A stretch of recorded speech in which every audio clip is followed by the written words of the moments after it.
Hello, friends, and good evening to another Saturday night at the clubhouse. You may have had fun playing with your toys growing up, and in today's day and age, we have just as much fun talking about them. It'll be a long discussion that often goes into the wee hours of the morning, featuring a charismatic rotating cast of some of your favorite toy tubers. This is the clubhouse, where friends gather to share their passion, insights, and even some critique. So grab your favorite beverage and let's get to it. Enjoy. Tonight, joining me here live, we have my buddies Customs. We have the Thanos Copter, Axion Figs. Ed is with us. We've got Joe Gonzalez, and we have Payne himself. Guys, look at Payne all dressed for success, man. He's wearing right. We should have brought back the collared shirt theme for tonight's episode. I didn't realize. I went Goonies Never Say Die, man. I got the bandana. Right. We got the bandanas rocking. Well, you got what you got, right? Aaron, you should have laid it out for us. You should have told us tonight's collared shirt night. Right. Yeah, tonight's semi business weekend, so business casual night. Business casual, much better than t-shirts. Gotta say, it's good to see you all here. Thank you for joining us. We got a great discussion lined up for tonight as far as the topic goes. Grails and white whales. Kind of want to do a definition if you feel there's a definition between the two differences. I kind of feel there's a little bit of a difference between them. And then, of course, I want to hear from the chat too. I want to hear what their grails, what their white whales are that they've been looking for. Because this is a great topic to cover. And as collectors, we all have them, right? Everybody's got them. As a matter of fact, before we were coming live, Thanos said Joe's got two sitting right behind him. And then I mentioned the fact that Joe's got more than two of them over there. He's got all of them. And I didn't hear any of it because my audio wasn't working. I told you we were talking about you, Joe. I wasn't lying. True. Well, Joe has everyone's grail. Technical since he has them all. It's true. He's got everybody's grails. They're just hanging out there. Right. All right, guys. I want to jump into it and start saying hey to the chat before it gets too far out of control. We've got all about the villains here with us tonight. Joining us, Cobweb Collector Ryu is here. Crusty Old Crow, Jason's Electric. First time I remember seeing the name in the chat. Thank you for being here. He says, "Let the party begin." So clearly, he's watched before. What's that? I think he was coming here a couple of weeks ago, but okay. I just didn't recognize it. I'm loving the lightning blue, the lightning bolt. I love it. I thought it was great. We've got Fat Red Foo, or as Lawrence likes to call him, Fatred. We have Ray Black joining us, and long time no see for the man Skyfall. Thank you for being here, brother. Good to have you back with us. We've got the legend Gaz saying hello to all the other legends in the chat. He and Zazel have been tearing it up over on Zazel's Clubhouse. Make sure you go check out that channel and subscribe and follow along for all their great adventures. We have Terrence St. John here with us. We have Rolando Flores, K-Roll in the house. Ed, I got to tell you, this past week, you announced her as K-Roll, and we both loved it, right? Most of the time people say, we got Carol in the house, Oz's sister. And Ed was just like, nope, we got K-Roll in the house. Right. K-Roll. Beautiful. Keep it up. Yesterday's podcast and tucking in the kiddo, long day of adventure for both of us. Amazing. Have a delicious stream, and I do hope to pop this on later. I'd definitely come back to us, brother. And then Mr. Wonderful's in the chat. He'll be joining us a little bit later tonight, so we'll have both members of Toy Elite here with us, and that's going to be great. And then the chat just exploded and jumped. Boy. Well, let's see here. Before I bounce, besides the superpower cyborg Tiger Shark's lunchbox, there we go. We're already getting in some of those grails, some of those, and superpower cyborg is a big one for a lot of people. Yeah. All Music Fan is here with us. We are officially Toy Tube now. Nolan is with us. He gave us the full stamp of approval. We've got Aaron the Toy Enhancer. And let's see. Kenzo's Creations is here joining us. Man, it's so great to see everybody here tonight. I think that just about catches us up. Everybody else just saying hello to everybody. I mean, I could sit here and read all that tonight, but that's not. Yeah, you could. I mean, it's already going to be a long enough stream without that. I think we can move. Yeah, I'm sure you guys will have plenty to talk about without me. Aye. No, we'll Look. just have plenty to talk about you. That's all. That's fine. You know what? Won't be the first, won't be the last. It is what it is. We're glad to have you here, Go on. brother. It's certainly, there's always a bit of ambiance having you here, brother. And then it's like, when you're not here with us, it just doesn't feel the same. So I appreciate you joining us tonight. Hopefully, I'll get to a place eventually where I can be on longer. But at the moment, You'll Hey, get we'll there, brother. You'll get there. That's right. We'll take as much of you as we can get. That's You right. know, as much as you can give us, man. So, guys, you it's said you were going to define stuff. Where's the definitions here? Come on. Chop, chop, chop. He All right. did say that, and then he got sidetracked. You're right. Eric. let's. I know you did. I wanted to say hello to everybody in the chat. So, when it comes down to a grail versus a white whale, right? And I mean, a grail can be a white whale, but to me, the white whale is the lifelong hunt, right? It's what Ahab did. He hunted his whole life for the white whale, get his revenge, right? Whereas the grail is kind of just like the quest. It's a big quest. So to me, there's a bit of I a would say difference. the white whale is the one that kind of got away. Yeah, right? Because a grail can't move around without assistance, whereas the white whale can just constantly seem to evade you. Yeah. It kind of, there's See never all the been the right posts, place, maybe right it's time. available. You just try to pay for it. It's not Could there. with the whole the one that got away, could a white whale be something you had once as a child, but you can't find now? Yeah. Certainly. Definitely can Okay. be, because it's like, again, Because my using- grail and white whale's the same thing. Or Okay. the same thing I'm searching for. Yeah, because Ahab had that initial encounter with the white whale and then sought revenge and went after it for the rest of his life. So definitely a white whale can be defined as something you've had previously, and for whatever reason you do not have it, and now you're going after it again. And can make you furious like Ahab was with the whale. I'm pretty sure yes. I'm pretty sure all of my old Motu toys, it got sold on a garage sale for $1.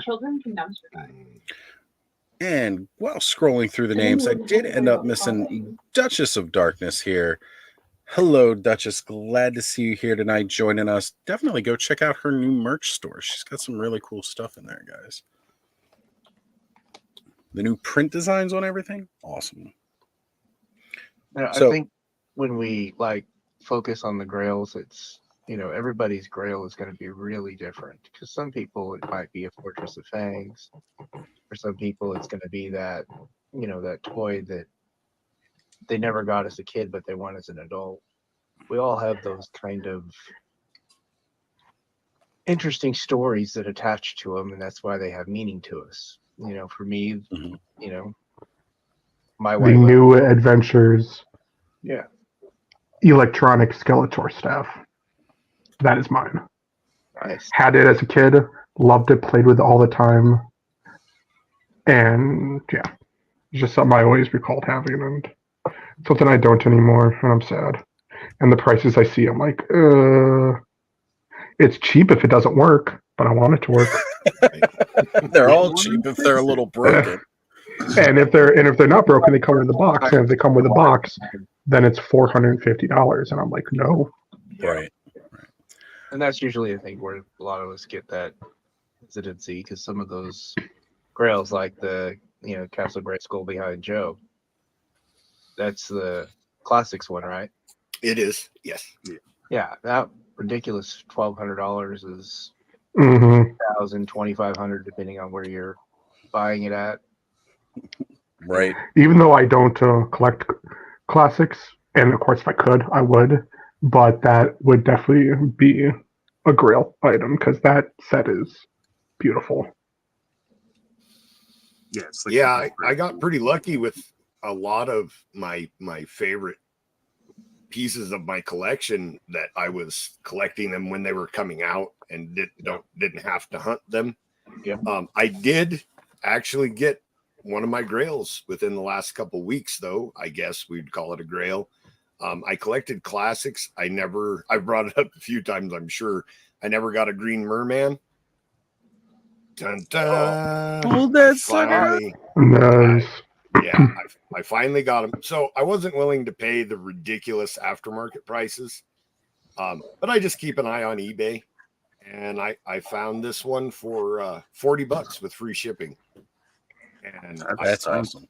Yeah, I couldn't pass it up. So Yeah, I now have that's amazing. I have all the main character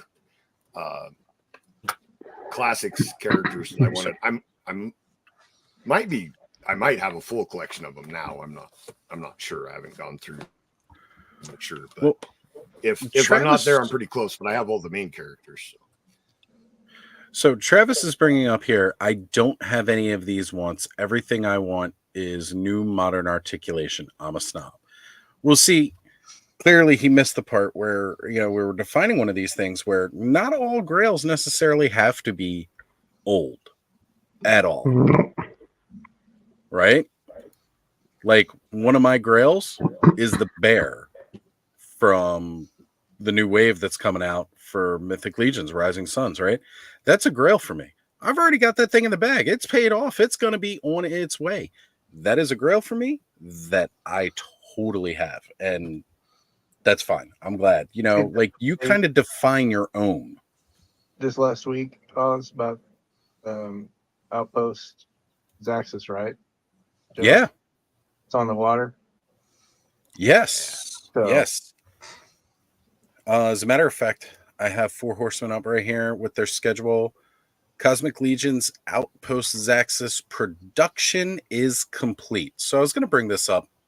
I know we're going to talk a little bit more about the topics, but we can go over a little bit of news right here real quick. So the 4 horsemen had posted this up, and actually I did want to jump in here real quick since we're going to take a quick break from the main conversation. Bud, Jeff has asked, is that a custom Adora or a classic Adora? Please address that. This is a custom Origins that I made. And it is super, super, super awesome. It's made from the Sorceress, and then I just swapped out the head, and I sculpted the bracers, the boot cuffs. I don't know why that blue mark is there. And then the sword is just a spare He-Man sword that I just painted a blue gem on. Because I don't like the gold tiny one. It's too narrow, right? I feel like it's way too narrow. All right. So I'm going to try to do share screen here without crashing the stream. We'll see if it'll work tonight. I've had luck in the past, so. They'd put out this beauty not too long ago. Everybody's trying to speculate what it could be. A lot of people started correlating the colors matched the different factions with the 4 horsemen. Then later they confirmed that is 100% what those colors were. You see each faction is definitely, it has a color that represents it. And they all lined up. I thought it was very interesting that they only had one for Leodicius there. Yep. Thought that was really, really neat. And then that's throwing a lot of people off. Yeah, for sure. Right. But this is what threw me off the most, right? Because, all right, so the in-stock sale, shipping is complete. Everybody who ordered something from the in-stock sale, it is on its way. But with this schedule, they've also put up the Mysteries of Mythos, which is what they were, just referring to. That's what that's called, the Mysteries of Mythos. Says it's shipping in April. Well, they haven't even made the announcement yet. That's coming on the 24th.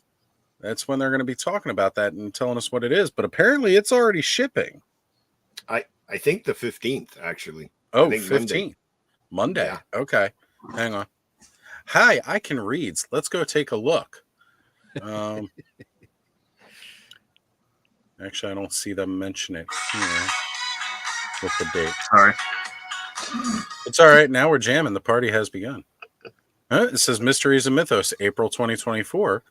Yeah, somewhere I saw it, and out they're doing a special episode of Four-ish Horsemen O'Clock. Got it. On the 15th. So. Yeah, that's on the Four Horsemen YouTube channel. Okay. So we'll definitely be checking that out.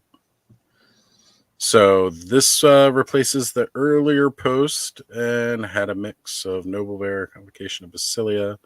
Seems like those magics. Okay. All right. Well, I'm just really interested to really see what happens here, right? Because there was also only like 2 gray, 1 red. I'm really interested. And then, of course, we had this announcement that we kind of briefly talked about last week with the Works episode. 2 new half orcs. These guys are going to be Legion's Con exclusives. But you get Gaspar the Unamused, and forgive me if I mispronounce the name, but Garwich the Unpredictable. I am really excited to see these guys. I'm really excited to see a lot of the reuse of parts with these. And it's cool. We get our own version of a Blade Master, which Blade Master orcs are really popular right now. Thanos. Yeah. I got one on pre-order. I know you do. That set is loaded too. And the exclusive parts to make a pugilist dwarf. Man, that's amazing. Like I think that's what I'm most excited about is the exclusive pieces. Gentlemen, it's going to be something that's really fun. Good to see you, collections, I think. Sorry I'm late. I was just wrapping up an Infinite playlist. We're doing a special salute to Delta 17. So yeah, it's going to be fun. How you guys doing? Doing great. Great. Excited. For those of you that have not heard, and I was going to bring it up a little bit later, Delta 17 is officially available for purchase, folks. That's right. You can finally buy your Delta 17 picks. As a matter of fact, Bud, would you mind grabbing the delta17.com link and dropping that in the chat for everybody so we can make sure that we get that going? Because we need to get the word out. We need to push some sales for some Delta 17 goodness. I mean, they've already been selling like crazy. And from what I've heard, people are placing some really big orders. Yep. There's a lot of great army builders in this first wave. Just phenomenal. So if anybody was wondering what Joe was talking about with a pugilist dwarf legs, you see here the short stubby legs. Nice. These dwarves are awesome, man. I'm loving the ones from Legions. Oh yeah, that 2-pack coming out from Rising Suns is amazing. Yeah, super attention to detail. Yeah, we get some nunchucks in here. Look at this. Get some nunchucks for the Blade Master. You can go full. Yeah, Walian one. Real chains. Actual chains. Take notice, Playmates. Take notice, Hasbro too. Let's talk about that. Yeah, it's a reuse of parts too. Those are the handles from the Morning Stars. They just the handle from the Morning Star and put a short chain on them in between. I didn't even realize it until you just mentioned it, Joe, but you are right, because I'm looking at the one from the Valiant Knight right now. Totally makes sense. I love these head sculpts too. These dwarves, they're just spot on. Chef's kiss. Yeah, that's a repaint of the King Bromden head. It's pretty amazing. Yeah, King Bromden, and he's one from Poxus. Mm-hmm. I can't think of the wizard's name, but he's like one of the more popular ones right now. A lot of people have been taking some great photos with him. Right. Of course. Too, so. Oh, yeah. And like I said, that's really exciting for me, the whole new Yagwalian that comes with it. You got your standard helmeted orc head with the half-orc coloration. You've got your bearded orc head with the half-orc coloration, or a darker half-orc coloration. And then they give you this piece here, which is the Atlas or Adamon head with a new hair color. And it's excited to see another reuse of that, getting that out. I mean, pretty much most of this is all reuse stuff. There's not like a lot of new in the mix. Isn't the Adamon head like He-Man-ish head? Yep. Yes, Adamon is the The He-Man homage. tribute. So, because it's brown hair, would it be Wondars? Oh, Nice. now we're gonna get. You know what? Definitely make I'll that just- happen. There it is. Now I'm gonna go. I need to buy another Legion Now, builder. Oz, and- is this a new buck? This all right here. This is all again, to my knowledge. This is all reuse. I don't think anything is new. Okay. The only thing that we haven't seen so far are those lower legs on the monk. Right. From the The knee dwarf. down. The This dwarf. one? Mhm. No, on the actual Even monk this itself, right there. Yeah, the Okay. unarmored lower legs is something that they've had tooled for a while. Jeremy said, but they just no figures have had it yet. So I thought that they a had new these part to us. wraps. For the brute scale, but those aren't brute scale Oh shins. yeah, that's The, true. the That's- wraps are from the brute scale. I don't know. The calves are but pretty the big, actual, Jeff. but the actual shin itself. I was And gonna the say, I'm soft- looking at The them. Right soft goods are Calves and that definitely shin given is that Tibetan monk vibe, the way they Yeah. work with And the character. the feet we haven't gotten yet, because if you see like on Oz's, it's got that. Yep. They usually have that wrap around the ankle. Yeah, the bare feet always have that like top wrap portion. So, Right, which these don't. These are a new part to us. So, and it's a great new part to be getting. A really Absolutely. great new part. Because there's been a lot of them where I've looked at like, man, I kind of just wish that was a full bare foot. yeah. Mm-hmm. This whole setup, there's nothing going in the bits box. This is all going to get used to make some custom characters. Absolutely. I And can then the- already see now people just the- buying like 3 or 4 of these for all the customs. Right. Oh, for sure. And the dwarf legs, the feet are new on the dwarf legs too. Okay. That's what I thought because they look similar to booted. like what's coming out with the Yeah, Rising Suns. They're booted feet, but yeah, they're that style. They're a different style than Well, these will be previous. our first time having them in hand. Yeah. Yeah. So it's really, really excited to get those. You know, again, just for the extra pieces and honestly, all the different looks that you do. I love this. This was one That's of a my great pose. favorite pictures. Yeah. Thank you so much, Trevor, for this because I was just so amused, like looking at a monk contemplating this toy. You know, maybe Very zen.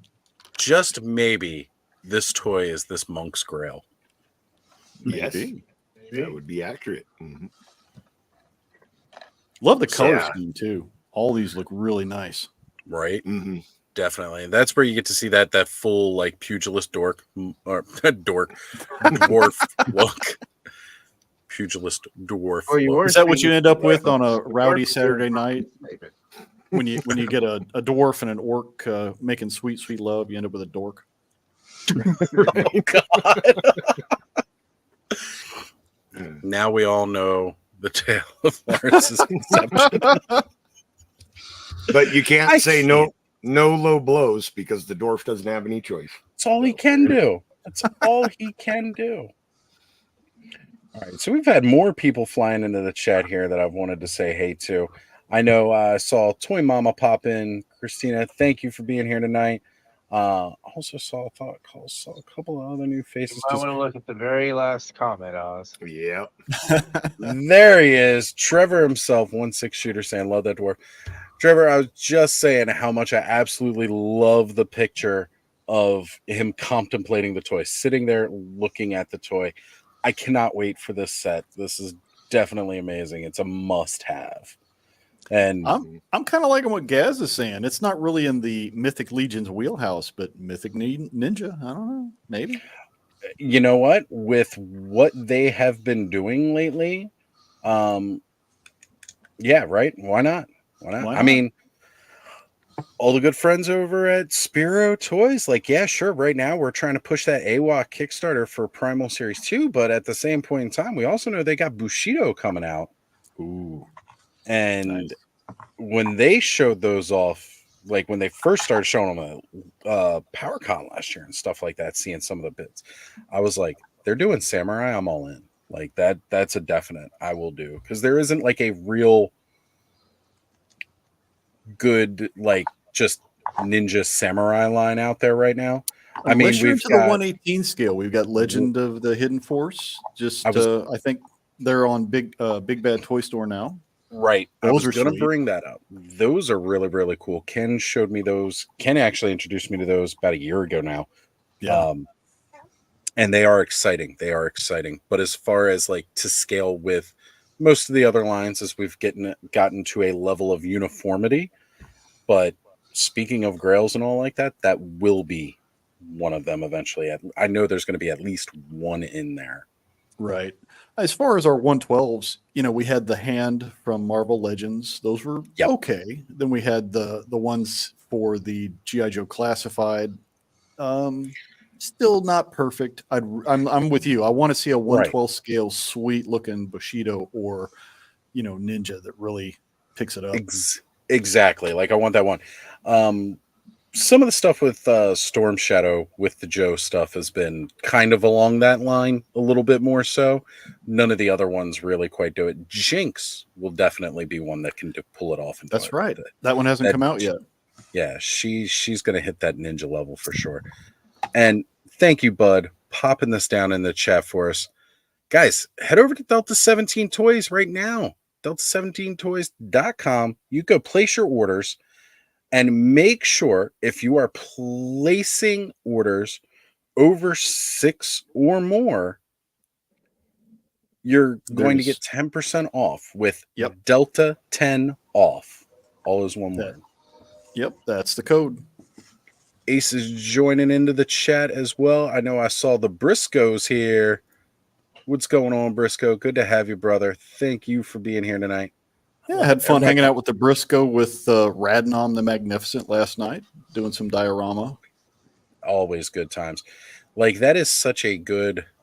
I used to like putting that on because then it's like such a chill atmosphere you can just kind of fall asleep to. But lately I've just been falling asleep before that. So yeah, you got a fun bunch you've kind of put together here in the Toy Network, Oz. It's an amazing, absolutely amazing crew of people, and it keeps growing. We keep getting in more. All right, let's see. Okay. Well, you know what? Hey, you're in the right place. Stuff your face with mashed potatoes and have fun. Join us tonight. We're talking about grails, ice cream, pudding, Jello. That's right. You get all the fun stuff when that happens. Scrambled eggs. Doing that and then hanging out with all of us here at the clubhouse, it's a win. It's an all-win situation. It really does not get bad. Terrence brings up Foosh with Ninja Scroll. You know what? It is a good figure. I just didn't. I have a couple of the Foosh Ninjas. They're true 112, so they're a little small for some of your other stuff like your Mythics. But they're okay.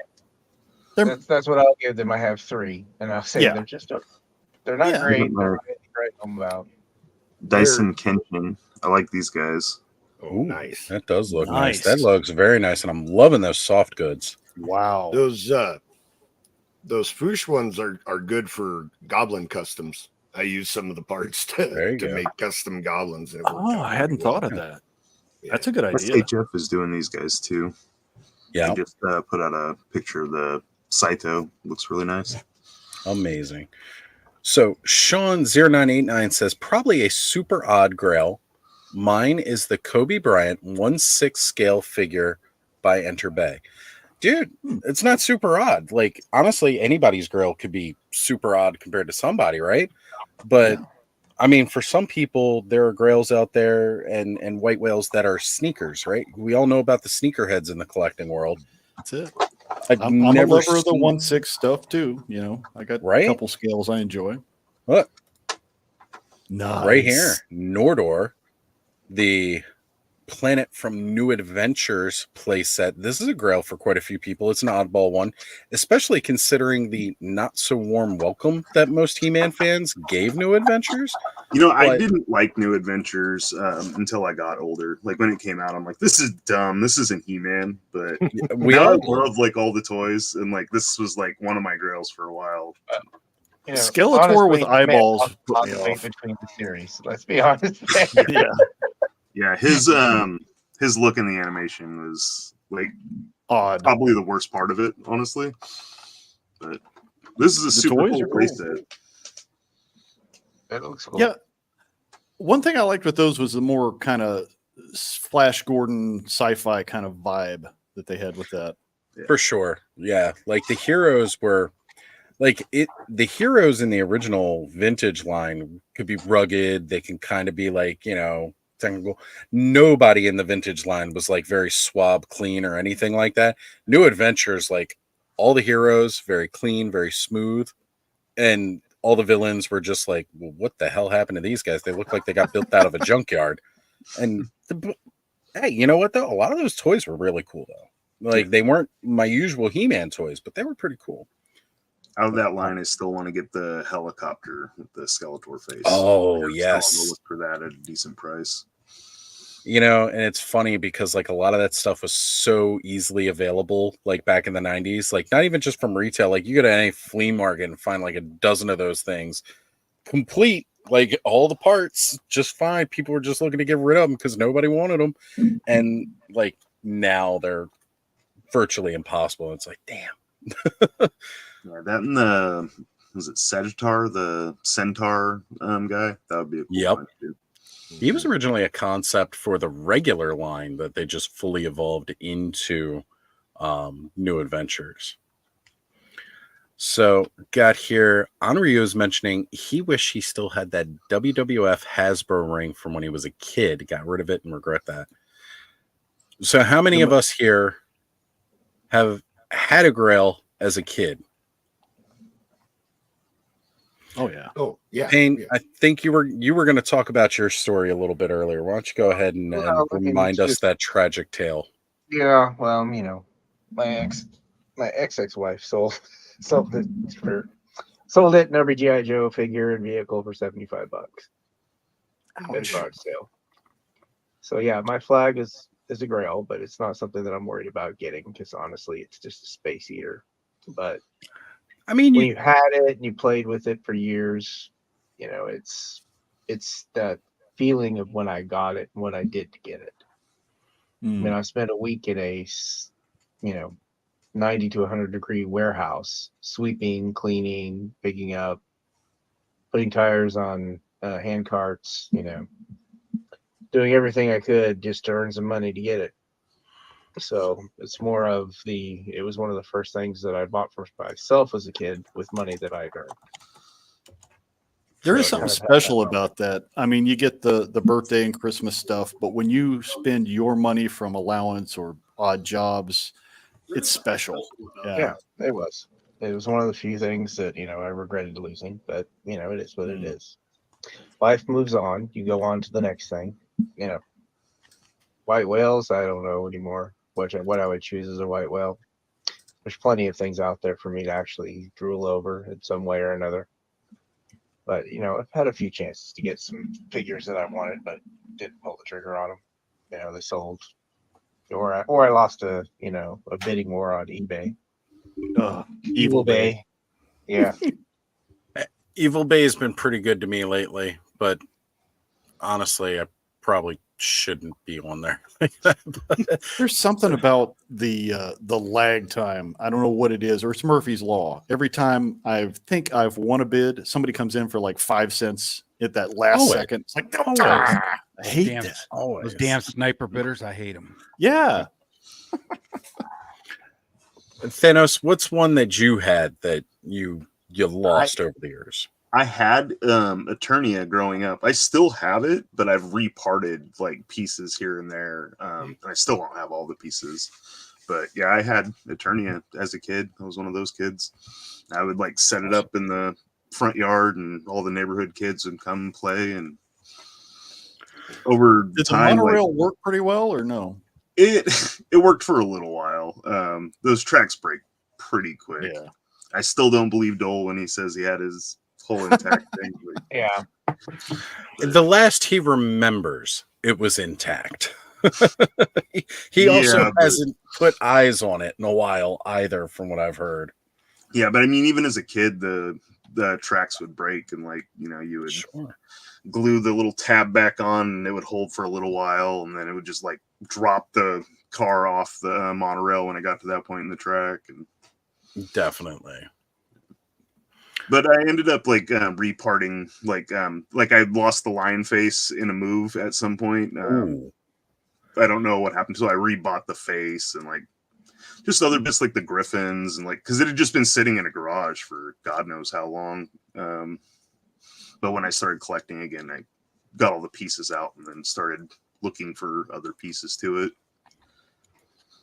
Nice. Joe, I saw you had your hand up. What was a grail that you lost? Oh, I was waving at somebody. Oh, okay. Hi. Great time to wave. Right. I am in the unique position that I still have everything that I had as a kid. My parents never got rid of anything. And lucky man. Yeah, and I don't get rid of anything, but I'm not really a nostalgia person. So siempre adelante, ever forward. I'm more concerned with where I'm going than where I've been. So I don't really have that drive to collect old toys. I have my Four Horsemen collection that I'm very happy with, and I'm focused on the new stuff that's coming out. So yeah, for sure. My whales are much smaller. So like what's a grail that's not made that you want though? I already talked about that Bushido line.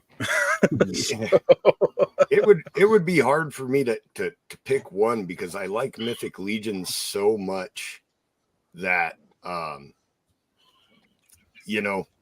picking one figure, something like the Scapular, when they did the soft goods so that it can be like two separate figures.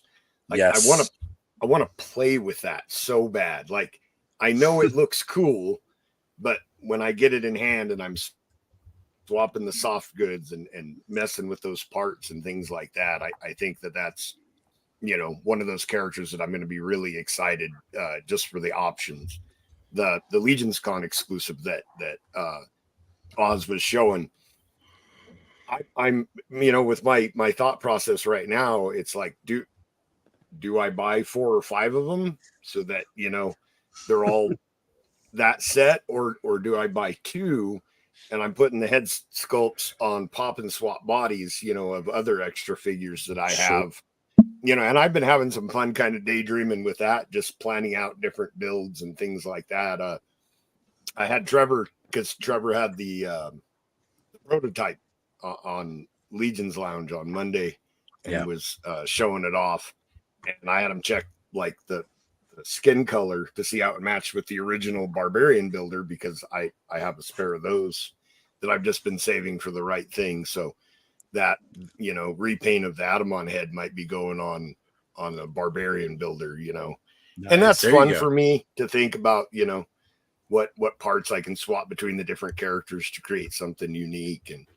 And my main collection, everything has to be official parts. I don't put customs with the main collection. So as long as they're official parts, then I'm cool with it. So nice. You and your fancy light show. Hi, Travis. So we've got Lawrence Punk with Toys and Mr. Wonderful Travis joining us on stage, folks. We had Zazel popped into the chat. Good to see you, brother. Glad to have you here. And since apparently Larry's not paying attention to Roman, he decided to jump into the chat too. I saw him and gave him the middle finger. Damn it, Larry. Well, you're going to get a whole bunch of super chats from Roman because of that. So that'd be awesome. There you go. I need super chats and memberships so I can just leech off people that enjoy my content. Because YouTube really milk them. YouTube is just there. You have no idea how much YouTube pays me. It is like, I thought about quitting my job, but I'm like, listen, you poors here at this job, you wouldn't be able to live without me. But I make so much money off YouTube. I mean, you're on it every day. Yeah, well, exactly. And all those free toys you get, right? All the free toys are crazy. Hasbro, Mattel, Mythic Legions. I think banging down your door. Valaverse is the only one that won't send me free shit, but that's okay because maybe if you weren't so critical or spiteful about What? Maybe Lawrence if he didn't critical? call I their don't think their he's ghillie bad. suit I don't. a dustbuster. Lawrence isn't bad at all. And honestly, No. if you watch most of his reviews of their stuff, he praises them for the Yeah. most part. But Wave 2. I mean, this guy blows Wave 2 like he's like he's getting paid for it. he calls a spade, though. And if there's something Exactly. he doesn't like, He's he puts honest. it out there. And that's why He's genuine. Lawrence does a damn good review. Yeah. And the merchandising. Lawrence, we need to see a t-shirt with you and Roman on the skateboard. Let me see what I can Make do. Hey, bud, you gonna hook us up? We'll see. Yeah, I'll get on drawing that. That'd be cool. My daughter's fiance, he does that stuff, but they're in the process of moving to San Diego for some odd reason. Why? But believe me, I thought the same thing too. So, but Some reason they want to pay a lot of money for. Oof. he got a job. He got a job offer from a friend of his. They were out there for this guy's wedding. They don't have kids. If you're gonna do it, I Now's guess the time. it's kind of that, right? Exactly. Yeah. I mean, don't wait till you have kids and then be like, "Hey, let's move to California," because that's just stupid. The weather is so freaking nice there, though. In Southern Uh, California. Well, I'm not going to argue. And listen, I hope it works out because if it does, that means all I have to do is get a flight ticket and a ticket to Comic-Con, and I don't Hey, need there we a go. car. I don't need to get hotels.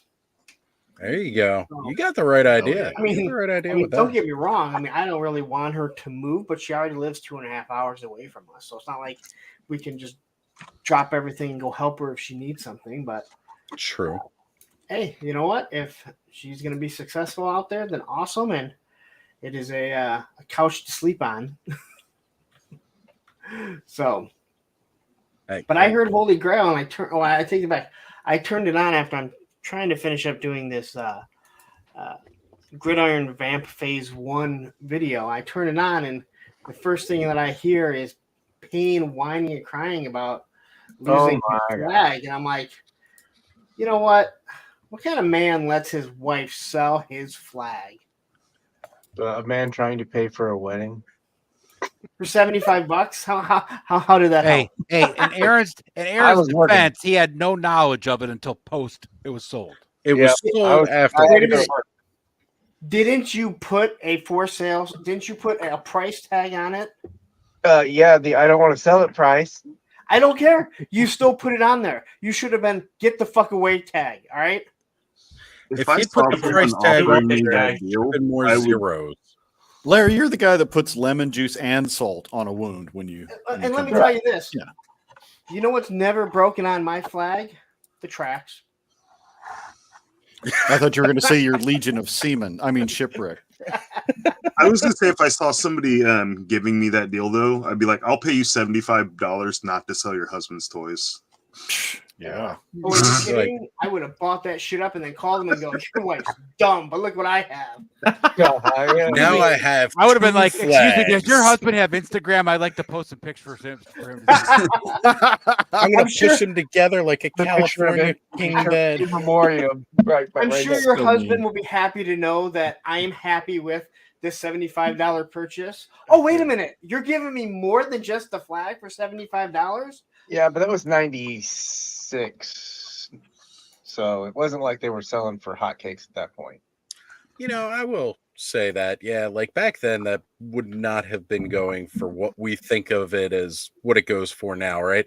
There was a bunch of people at that time that were probably just trying to get them out of their house because here's this 7-foot play set that their kids are now in college and they have no idea what to do with. Oh, even that main deck play is ridiculously big. Right. Yeah. Just, I what mean, the if they hell broke do I that do up with into a this? couple pieces, it would have been better. But I know they did that to save money on No. it. Well, they wanted the big epic box, right? So you got to have a reason to get that box that big. Yeah. The main deck piece is like, what, maybe 3x3? Yeah.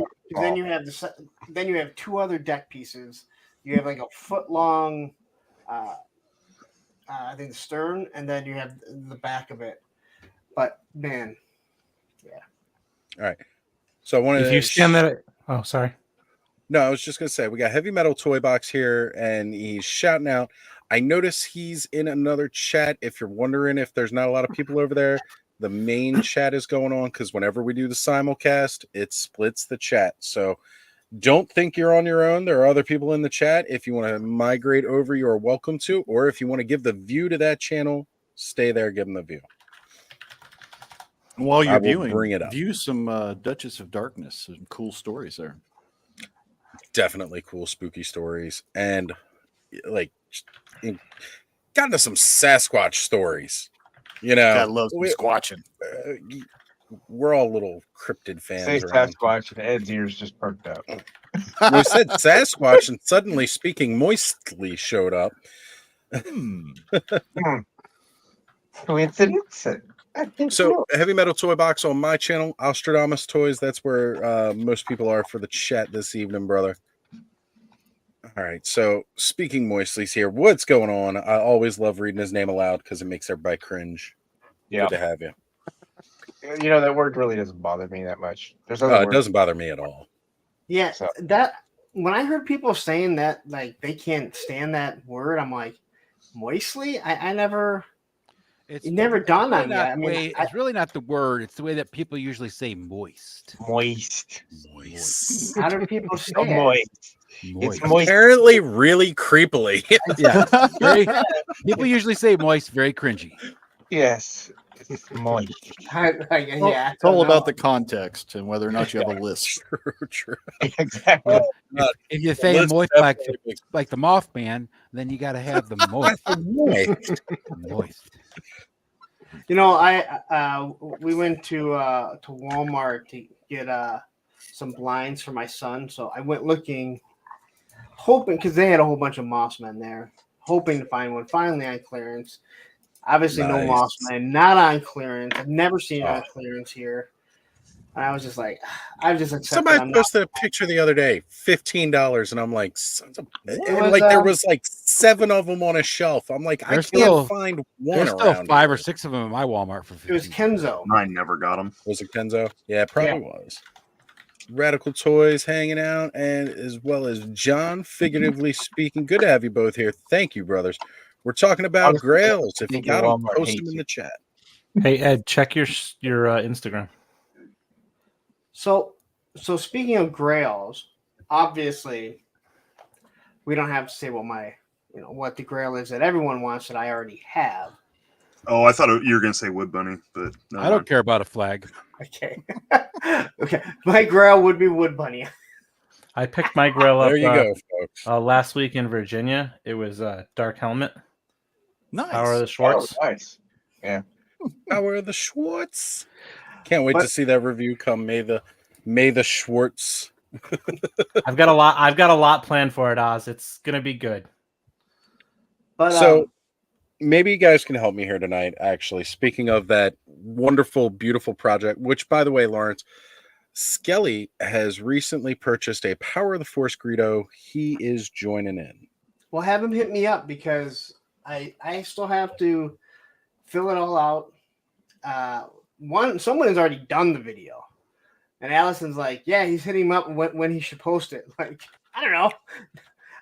I haven't even filled out the whole thing yet. Mine has now become a collaboration project. I'm still waiting for the last Boba Fett to come in. It should be here next week. It's saying by Monday. We'll see. But then after that, me and my collaborator are going to be sitting down and we're going to get into doing it. Listen, I'm not happy with your collaborator because he's basically punking out is what he's doing. I wasn't even going to say who it was. He already told Lawrence, me. why do you got to be such Did I a tell dick? you who it was? Because You're so abrasive. I know. Put Roman on. We want somebody It's we just like. the short man thing, man. It's It's the short man complex. Yeah. He's just I mad sent- because the other short I man. sent Larry a nice video of the new volleyball league where people sit on their butts so short people can play with them. There's a cool game that I just called. It's like, I'm not even gonna try to say the word because I think it sounds really offensive, but it's like role play what do they call it? LARP? I think it's like LARP, but you play with like sticks, like Nerf sticks, and you try to tag each other with the ball. It's like live action role play. Yeah, but it's called like JIGER or something like that. Or something like that, but I found it and like there's a whole league for it. It's so cool. And I'm like, man, at 40 years old, I really want to play that. Chase a bunch of kids around with Nerf sticks and hit them. It'll be awesome. Well, we all know that's the kind of stuff that I do. I like to go into young crowds and beat the crap out of them, whether it's Pokemon cards or whatever else. He just comes up to the table and just picks the guy's deck up and throws it across. Like, man, what the heck is this crap? You wanted to play Magic the Gathering? That's not happening. He just pushes him off, and he's like, "You're not good enough to play with me." Nope. And kid's like, "I'm 8 years I old. own I don't care." I'm with That's his mom. Crusty Come Crow. talk to me. For me, Grail wise, Maxitron, the robot guy from $6 Million Man, had him as a kid. Oh wow! He got well loved, well used. Ended up going into a garage sale in parts, and I definitely want to replace that in my collection. I'm a sucker for robots anyway, but that one was really cool. And he's The really, Maxitron. really tough to find nowadays. Like Complete. even harder. Yeah, well, all of them from that particular line are almost impossible to find complete anymore, especially when it comes to the $1 Million Man because of the fleshy arm part. That is one of the toughest ones to find. That is true. Yeah, go on. Oh, sorry. Go ahead, Larry. Oh, so I was just. Go ahead. Go ahead. Sorry. Somebody go. I have a delay. My bad. So my holy grail, I talked about it before, is the Defiant.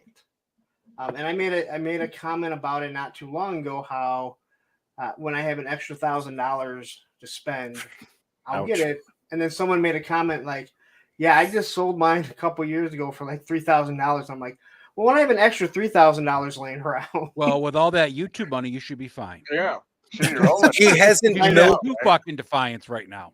Look, he has not milked our teats enough yet to get there, but he's working on it. He needs just like 5 more channel members, and he will have enough teats to milk. Not even that. Just get like one of his members to send it to him. You don't have to pay for it. That's right. You're that big. Just milk. True. What you do? I bet if you ask Viper Island, he'd probably get you one. Ow. You figure that with 4,000 members or 4,000 subscribers, I should have 4,000 members, and it's 99 cents for the minimum. So that's at least $4,000 a month I'm getting. This is what Lawrence is doing. That's strangely arousing. I don't know. Which, if I remember correctly, Bud, weren't you gifted a channel membership in that stream? How hard is Lawrence really milking you, by the way? I mean, I usually have a bucket sitting at my feet, so like milk away. It's not on camera, so that's what I figured was going on. Yeah. How big of an epic all-in did you do, Punk, with all that YouTube money? Tell me you got one. Oh, I get all in on every Kickstarter. Sweet. Okay. Good. I just want to make sure we're going to get Mamba because you're helping out. No sleep till Mamba, folks. No sleep till Mamba. I see a Kickstarter for toys, and I'm like, YouTube money, here you go. Right. I don't even do it before I pay my bills. I buy the Kickstarter because I already know I'm going to have enough left over for all my bills. That's what I do. You skip all the tiers, go right to the all-in. It's all in, all the way, balls deep. On the 21st, when my YouTube money comes in, it's like, I look at it, I'm like, I should just quit my job. There's just so much here. But you'd be bored with just YouTube, so I mean, just keep doing it. Oh, right? Exactly. That's why I work. I'm like, I'd be so bored. What am I going to do? Skateboard all day? Go to the gym? Skateboard gym? Nah, that shit. You can start a second channel that's just Roman. It'll probably get better numbers. It would 100% get better numbers. Look at some of these. I mean, look at some of the dog channels. I follow a lot of them. Right. Like on Instagram, there's no doubt that if I had a channel that all Roman, it'd be so much bigger and more popular than anything I do. You could post the same Roman video every day, and it would be bigger than your channel. It's the same. Just get one of those.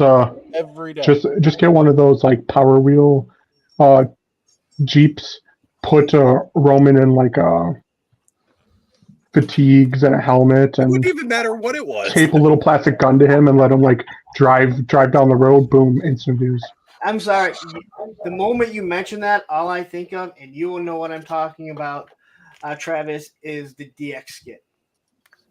Yes. When they invaded WCW. Went up to WCW, rolled right Imagine up Roman rolling up in a military Jeep with a helmet on that says DX. the 50 cal on the back, honking. Open up. So Kenzo says his old grail that he has no more was Crusher from Stretch Armstrong, flexing green monster that looks like the Kraken on Clash of the Titans. He was my favorite as a young kid. Heck, for a lot of people, the Kraken from the Clash of the Titan toys from back in the day. That Stretch Armstrong monster, just the head alone sells for ungodly amounts of money on eBay. Right. Wow.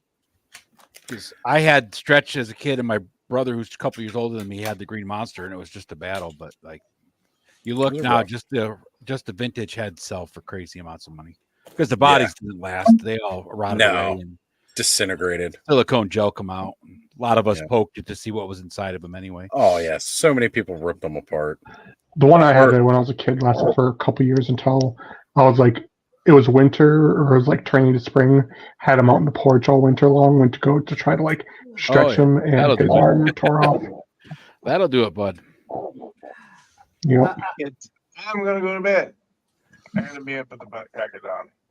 Actually, All right. Have a good night, Good to Aaron. see you, Aaron. Bane, thank you for being here, brother. Good to see you. What Krusty Old Crow just said, right above what you have highlighted. No, above that. What the M stands for on my hat. Oh, wait, there it is. Maybe I need to make some University of Monetization shirts. All right. Oh my goodness! So, for those of you who were not in the know, who are wondering why we keep making these jokes, on Lawrence's stream, his Monday Night Toy Ramblings, towards the end of the night, the troll. A new face popped in and just started talking about how YouTube pays you so well through ad revenue and through. So it started off by him saying something like, "I just don't agree with channel memberships." And again, I read it, not really thinking too much of it. That's like the guy was clearly a troll because his account is gone. But it was a weird thing to start trolling with, because if I wouldn't have read it, it would have never taken on the life that it did. It was probably Viper Island. Honestly, there were a lot of us going on about it before you brought that up. Oh, okay.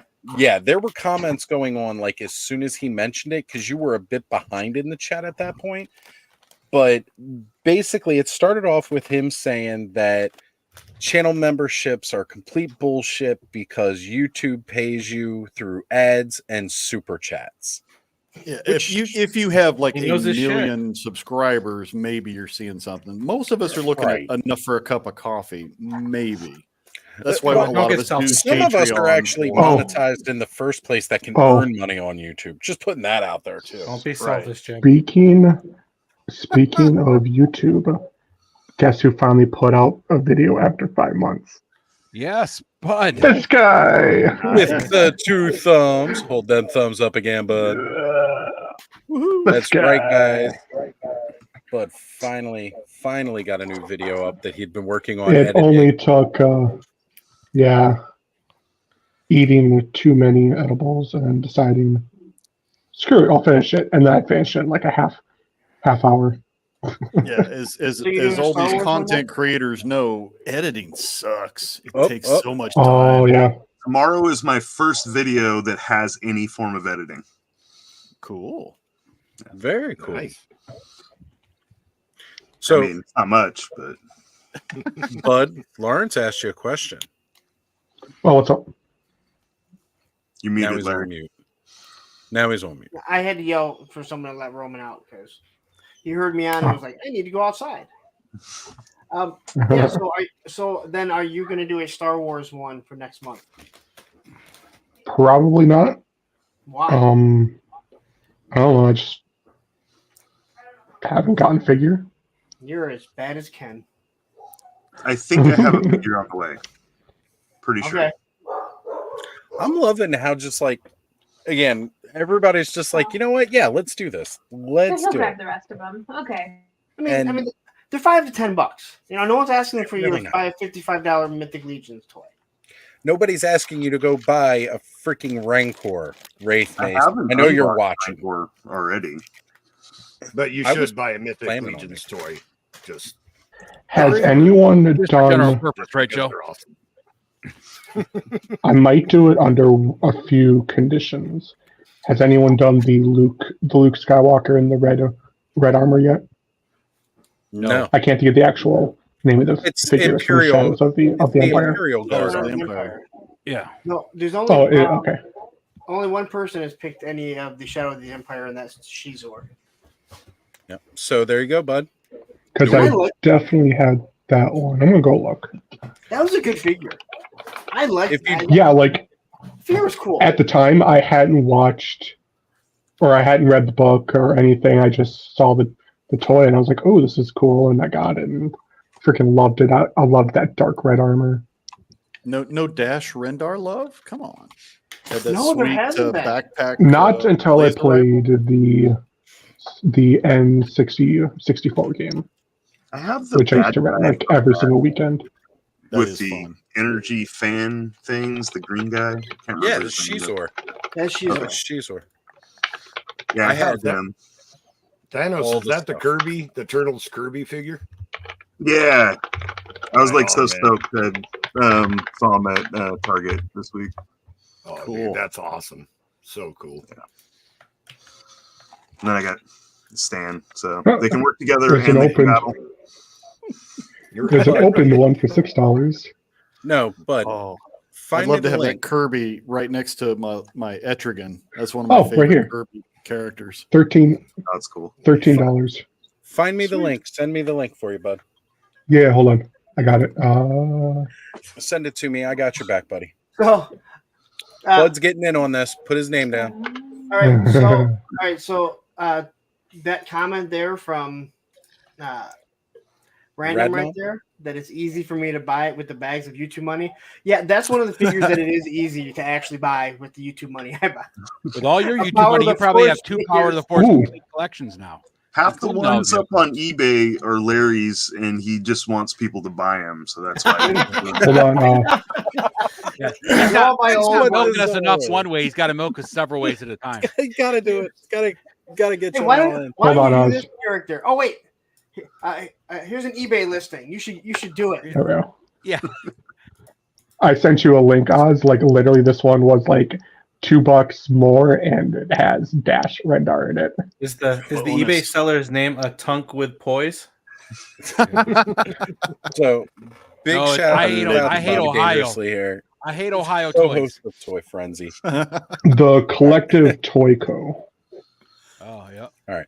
So here we go. Bobby Dangerously saying, I went to college, learned editing at Columbia College in Chicago, and he loves editing. Well, he had to go back and I edit knew. because he said exiting. So, I and learned by the exiting way, at a couple of schools too. yeah, I definitely exited a few. Sometimes But, voluntarily, sometimes I was asked to leave. I don't know. That's right. Bobby, come join us. Talk about grails. I know you've had a few. It wasn't the editing that was the problem for me. It was the style of which I was editing, like having to upload 5-minute clips at a time, and then cutting them like have 3 seconds, cut 2 seconds, have 4 seconds footage, cut 2 seconds, just to get to a certain time period. That's what was killing me. It does. It can be tedious. It can definitely be tedious. Like if I could like just record like a 7-minute video, edit it down to a 5, like that'd be great. I would edit left and right. If you figure out how to do that, you can teach the rest of us because that's hard. Yeah. Well, you know, that's the whole reason why what I'm trying to do with this, you know, with this Toy Store series is because I would never edit it. Like I would do an edit if I was going to edit how I originally planned. It was going to be doing a walkthrough, maybe doing a little bit of talking. But my son loves editing. Like that's what he wants to do. So. Oh, is that the walking through the toy store? Yeah, if we ever get one done. I just did that myself when I was in Virginia, Punk. I got like 2 videos.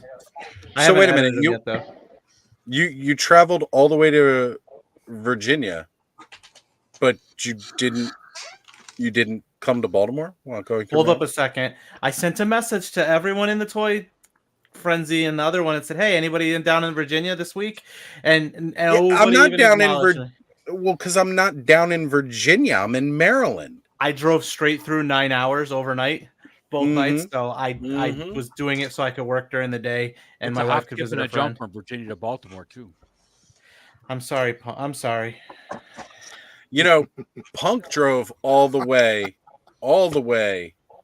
from Michigan just to come down and see me. I thought he did that to see me in Punk was on Ohio. his way to a long distance booty call though, so there was reason. That is not what happened. He came down here to see me. Like I said, a long distance. Oz was the booty call. Yeah. Now, Chad wants to know: did you go to a real toy store, or did you just phone it in and go to Target? No. We're doing walkthroughs. Toy store. We're doing walkthroughs of the toy stores in the area, and like you said, if it does well, then hopefully we'll move on to do some that are within driving distance out of the state. Because I've talked so many times about how I have, so many good toy stores in the area, where other people say I don't have one for like 2 hours, and I'm like, shit, dude. If I drive 45 minutes, I could hit 10 probably really good toy stores, good to great toy stores. So that's I'd have to go visit Travis if I wanted to go to a toy store. So that's how far away they are from me. Yeah, I mean, and that's exactly it. So, I have 3 that we're gonna do. The 4th, he can't do it on the weekends. So I have to reach out because I like to do 4 right away, and then do another 4. But I have a feeling the beginning is just gonna be 3, because the people that I don't have like a connection with, or a personal relationship with, I want to have something done so when I go to them, I can be like, hey, this is what we're doing. Here's the 3 that I've already done. Would you be interested in doing this? And there's some hidden gems out there too that aren't just your mom and pop hard toy store. You've got some flea markets and some antique malls. You can find some gems. So yeah, and like that's why, like I said, I'm doing the Funko Pop store. And again, I've already told you guys, I've already told that it's in the exact same suite that the skate shop that I worked at was. But if I'm going to do something like this, and we can kind of make it an actual series, like a real series, I can't be closed-minded and be like, well, I don't collect Funko Pop, so I'm not going to look at it. It is a collectible. It is considered a toy. So, I think it would be stupid to walk away from doing something like that. If there was a Lego store, I mean, I don't collect Legos, but it's a huge thing. It's a toy. Yeah, but Playmobil is big, not my cup of tea, but so for us, if we can get 8 done in this area, and then see how it goes going into next year, then we can kind of reach out. The one thing that I don't want is constant typing. Who the fuck is typing? For love of it's fucking me God. and Bud. Deal with it. I'm typing you a love letter. Aw. The one thing that I don't want, and this is a problem with some of the other ones, and when John, hey, the little dog came up. When John from Sergeant Red's had told me that a toy store near you, they were going to be on it, I'm like, well, when did they film it? And he was like, a year ago. I'm like, shit, dude, your store is completely different. So I don't want to like film a bunch of stuff and then a year later put stuff out and everyone's like, wow, that you showed that classified figure saying that it was brand new, but that thing's like been long gone for over a year. So, well, the great thing about doing toy tours like that, it's not just about the merchandise; it's about the people in the store, other collectors, merchandising. Yeah, he's gonna go to one of those stores and they're gonna be like, "No, he got arrested for tax evasion." No, so shit. No. Come here, No, buddy. There he is. This is the little doggy. Yeah. I got him again because Okay. their mom is on her way to Dallas tomorrow. I do want to say shout out to Itch Chad for being here. Thank you, brother. Yeah, man. So Yeah, we more I love our talk about- doggos. I got a couple sitting here underneath the table. he finally made his way up. So the more I talk about this, the more I get aggravated that like, wow, people are really going to be expecting it, and we haven't even finished one because it's all. I mean, God, I didn't think of logistics. So How many? Look, I've How been many minutes talking of about recording did you getting get for the Legion. first one? Oops, sorry. I was just saying, I've been talking about doing my Legions class, like the study guides, for a while. So, dude, you're Cool. good. Like I've been talking for like a year. So, what Travis just asked, how many minutes? We're thinking that the first one was going to be one of the longer ones, probably about 25 minutes, hopefully. The walkthrough for Sergeant Reds, I think Andrew said was 7 to 10 minutes.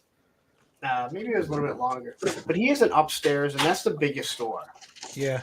And we actually did a Q&A with him and his wife. Oh, that's cool. But it kind of got messed up. By kind of, I mean it totally did, because it was towards the opening of the store. And John is hard. Like, you guys think that I'm hard to stay on track. This guy, I mean, he's talking all the time.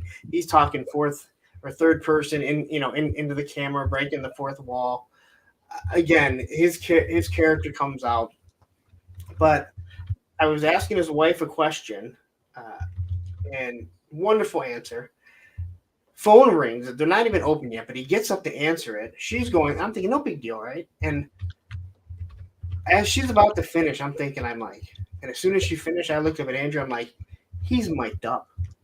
And he's like, oh my God. Because we weren't using booms. They have mics on. And I'm like, that whole conversation with whoever it was is going to be all on there.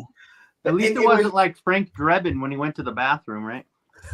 Well, I haven't heard it. I don't even know if Andrew's listened to it, but that's exactly what he didn't go to the bathroom, but it'd be hard to use that. And again, it was a really good question that his wife had answered. And I hope the second time that we do it, because we were supposed to do it last night, and he messaged me and he said, hey, I got a daughter daddy dance that I can't do. Cool. I'm not gonna be mad. And Andrew forgot the camera equipment because we were supposed to film today and tomorrow. That's why I said I wasn't going to be on. So I had to cancel with the other two stores. And I'm just like, oh, it's just getting longer and longer. And he's going to be out of school soon. So that means we got to start buying the equipment. Oh, shit. Yeah, I know. I got to start buying the equipment. So. Yeah, with what I did, Punk, was I'm not doing anything nearly as like interviewing. I'm really using it as an opportunity to get in. Record the facility, what they have. I'm going to make some footage for Ed and my stuff, but really I'm just doing it so I can get business cards from the owners so that I can start negotiating a hexa stack in the stores. And he's scouting the joints for the big job. Exactly. Yeah. Trying to get a place I can put my stuff on the shelf. People to send us free toys when we get big like Lawrence's in a couple Yeah. But it takes a lot to get almost to 5K. Okay. Yeah, it takes a lot. I'm not recording any audio. I mean, like I'm just my son. You'll see him cut in and out and stuff. It's me and my little dude. I'm holding just my phone camera, walking through, video and everything. And my whole thing is just to kind of montage it. I'm gonna kind of like review the toy store and be like, "This is what you can find here," and that's that type of stuff. But like 5-6 minutes of video is all. It's and gonna be. That's what that's what my original idea was. Yeah. My original idea was to do that, and then when I started, I love what you're doing. I think what you're doing is really cool. If you ever make it out this way, I got a couple connections at several toy stores out here. One's actually fairly big. So if you ever want to make a trip out here. That's exactly what I would hopefully like to do. Again, this is going to upset some people, but it really does depend on how much money it makes. Dude, I mean, it's got to pay. It's got to pay for itself to some degree. Yes. And again, it's not a Punk with Toys. It's a new, a new name. It's going to be on my channel. A Punk trashes stores. Yeah, that's exactly it. Me going around trashing toy stores, going, "Oh my God, this toy is so much cheaper at Target. When does this go on clearance like Walmart?" I can get this at Walmart for like $8. Why are you trying to charge me $26? The punk Yelp connection. There you go. I can't wait to see you get kicked out of these stores. It's gonna be great. Well, that's the I'm not biggest gonna thing. lie. Like, I kind of like the idea from Radnom here. Just show up like a hobo, grifter with toys. Yeah, go in punk, like just in gimmick, throw on like some raggy stuff. Like, hey, I just need some plastic, man. Can I get just a bump of plastic and just keep up like the what was it? The thing with Chappelle. Chappelle No, yeah. you gotta go and dress up like a little kid and have a little in-store freak out because you can't have a certain toy. You just get on the ground and start like slapping hands and legs. No, Mommy says she bought me a choo-choo. Have your kid drag you out, punk. It would be great. Yeah, we got to get out of here. You're embarrassing me. I have a feeling that if I spent time in Sergeant Reds, I'd probably be able to get that from someone else, from other people. So I wouldn't even have to fake that. There's more than enough stories that I know, and you know how people are with that shit. So do we want to see you do it with like a little helicopter hat? Like one of those. Wasn't that one of the Little Rascals? Exactly. Kind of Spanky, right? Spanky. Yeah. Was it Spanky? Little They had Spanky. the helicopter hat. Didn't one of them have it? Yeah. That's awesome. Now, The He-Man Women Haters, is that what it was? The He-Man Woman Hater Club. Yep. Now, Thanos, what is that from? Hey, we will have none of that around here. What's that? We are not going to hate any women around here. Is that from the $5 store?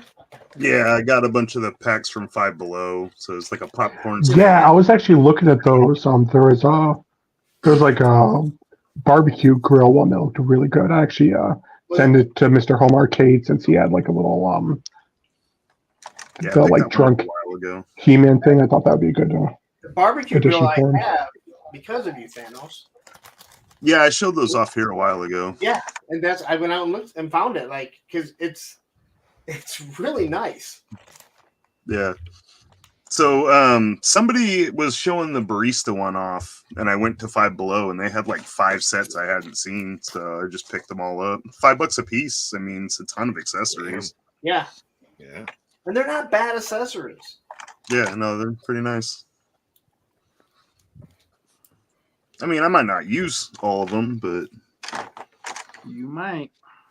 It's always sure you better get to some have use them out if of you that. don't need them than need them and don't have them. You probably got some use out of that hot dog and bun, though, right? I did. Hey, Thanos, did you see that tag I tagged you in on Instagram, dude? Oh, the dildo Really? and the Yeah. Bride of Frankenstein. Yeah. Yeah, I swear that was one of your posts. I Nope. sent it to Thanos and said, "Look, you're inspiring people." Damn it. Well, Ed, you're all like in the shadows and somber tonight. Are you locking something? You working on something? Or you're just I was I opened up my Oh. Boba Fett and I finished Nice. up my my little scooter that I made. Well, that's cool. Is that a custom cape? It looks sweet. Yeah, it's from GPS Lot on eBay. Right on. Yeah. Oh man, I love their stuff. Yeah. And they're in California too, so when I order Yep. from them, I get them in a few days. I tell you, I'm in New York. It only takes him about 4 days to get from his place to mine. Oh, So What was the Is name? that the fabric goods? yeah, GPS Yeah. Lot. Yeah. GPS slot. GPS Lot is what it actually is. GPS lot. Okay. Yeah. Great for replacements on your Marvel Legends hard candy shell capes. Yep. They do some great stuff. Yeah. I got Great stuff. a I'm few waiting for somebody to ones come out off. and be like an AWOC person to do a lot of Yeah. that stuff. I really hope someone does. These over ones here. I got off AliExpress look really good on the AWOCs. Yeah, that one looks really good on the AWOC. I have a couple of these GPS Lot ones on my AWOCs because they're all tattered at the bottom Gotcha. and they're wired on the outside. I wish there was a wire down the middle, but for what it is, it's all right. But yeah, I just tinkered around with this this air bike I made out of scrap foam. Did anybody Cool. see that Nice. AWOC helmet or the AWOC head that somebody did the other day? I'll share it I'll share it. No, it was like a really cool custom AWOC helmet. or head, like with dreads and stuff. It looked badass. Jason shared it on Instagram or Facebook the other day. So this is a story of why we shouldn't like try to do shopping while we're streaming and laughing. Did you buy something good? So I bought something good, but I was trying to get it shipped to Bud, so, direct, so that he could have it in time to start doing May the Power of the Force video. And I forgot to change the shipping address. So now it's going to have to come all the way to me. And then I'm going to have to get it sent out to Bud. It's going to take like, email them and extra just change it. Yeah, email the seller. They might change it. But it might be a different cost in shipping too, because where Bud lives compared to where I live. So who knows? Yeah, this will work because honestly, I have a bunch of stuff that I've been supposed to ship out to Bud for like months and haven't. So there you go. And I have a bunch of stuff I'm supposed to ship to him too. Yeah, I'm one of those guys that's always like, oh, whenever you get it to me is fine. That's cool. It doesn't matter. And I had it all set up before I redid my setup, and then stuff got moved, and then that dollar store stuff, Oz. Hey man, you know what though? Like, it's like whenever it gets here, it gets here. I really don't care as long as that I know that it's gonna come. I'm like, I'm good. My I'm the kind of person that sits outside stalking the fucking UPS driver, like, give me my stuff, damn it, give me my stuff. That's because stuff goes to your town and then goes to a different town. Week. And so I got a lot of my accessories from. I'm kind of bummed. Thanos, I know Brick was talking about that new mythic meetup in Sacramento. I know Joe's planning on going. Are you going to be heading to that mythic meetup out there for West Coast guys? I don't trust my car. Like, so drive your work car. I'm in the same boat right now because I wrecked my nice car at the beginning of the year. So the car that I'm using right now, I don't know if I can make it. So I might. I'm going to see if I can, but I don't trust my car very much right now. So you guys should carpool a bit. Well, it's a long drive to where I'm at. Gotta get to California from Arizona first. I thought California was so green that you could go anywhere you wanted to go on a like electric. I don't have an electric car. And they promote that you should. Doesn't mean that you can. My area of California is not that green either. It's mostly yellow and brown. So I mean, all the peeing in the pool. I don't want to be rude about this, but if you get 4,000 subscribers, then you don't have to worry about having money to fix your car because YouTube money just rolls in. But then you sell your soul, you become a sellout, and just look at you, Lawrence. But don't people just don't people just volunteer to pick you up? Lawrence, your car never breaks down unless you go to Ohio. So That's just go to Ohio, you're good. Guess what it takes to get to fucking Georgia. Go through and Ohio. we'll all be making that trip in a couple of months. So this was my unboxing tonight. I just went ahead and popped this guy open real quick. Thank you very much, Cobweb. You got here. It's great. I posted a picture of that AWOC He's a fun in figure. the Toy Network chat. All right, for anybody that's in there. that up. It's pretty awesome looking. At least I thought so. Ooh, I got that red Sonya that is great cool. the other day. That head, like I'm waiting for someone to start to produce that stuff like consistently. Speaking of Wasteland, man, clearly you don't realize they don't take that big of a cut. They don't take anything virtually. They just take 1 cent. 1 cent. We found out on Monday that loads they pay of money. a lot. I found I make loads of money. I didn't realize this till Monday. Maybe he signs the checks, dude. Maybe it is YouTube. It was probably a YouTube guy. John YouTube. Definitely a John YouTube guy. No, believe me, if it was a YouTube guy, he'd be pushing the memberships. Because at some point, the guy was like, I don't have a problem with if someone does a Discord because, then Patreon. Patreon. I'm sorry, Patreon. And I'm thinking, makes no sense. That's forcing someone to go to a whole nother platform. It's putting a ton of stuff behind the paywall. Yeah. Can I say something about Discord and private Discords real quick? I don't get it. Like, Discords, you want a big community. Otherwise, it does like what the Frenzy Discord does, and which is nothing. Like, it fell apart. No offense, Oz, but Dude, no, I totally understand. I'm the one that I was the architect of it, and we never use it. Do you see me get mad about that? No, but I mean, I pushed pushed on it. there for a while, and I would see Bud and Brick every once in a while, but it was like, Yeah. that's it. I It's like, pushed it so hard in the intros, but yeah. Yeah. That looks friggin' badass right there. Look Yeah, at that, right? There's even times like I don't post in like any Discord for months just because I don't know. I forget. I post every picture I take, even the ones I don't post to Instagram on like a friend's Discord, and I'm sure they're sick of it. Like it's literally just like, hey guys, hey guys, hey guys. I have my own look. private one that I just photo dump on, so I can go from phone to computer easier. I'm going to say this. Patreon is not worse than memberships. Patreon is great because I do not have to have a certain amount of watch hours. I do not have to have a certain subscriber count. I have a Patreon that's set up right now that pays for the StreamYard that allows me to do these nine extra people on screen with me, because technically we still have room for one more person to come live with us tonight. That has to get paid for through StreamYard. That's not free. The Canva stuff that I use for the intro editing and also for like all my thumbnails, that stuff costs money. So I set up a Patreon that way I could break even on the cost of the channel. And I have enough subscribers that I pay minimal out of pocket for. You know, like I pay like $2 a month basically, because I lost a couple of Patreon subscribers, and I totally get it because I don't offer a whole lot with it. But like that was the thing. He was saying like channel membership is terrible because, you know, you already get paid through YouTube, you get paid through you know, the ads and the super chats and everything else. You don't need channel members. It's just an extra way to milk. But then he went on to say that Patreon was absolutely fine. That was stupid. Yeah. So That and like I said, I He's started contradicting himself completely. I put it in there and I was just like, so what's the difference between Patreon and channel membership? A name? And he goes, well, you get exclusive content for Patreon. And I was like, oh, like my channel membership emojis? And I started popping Roman in the chat.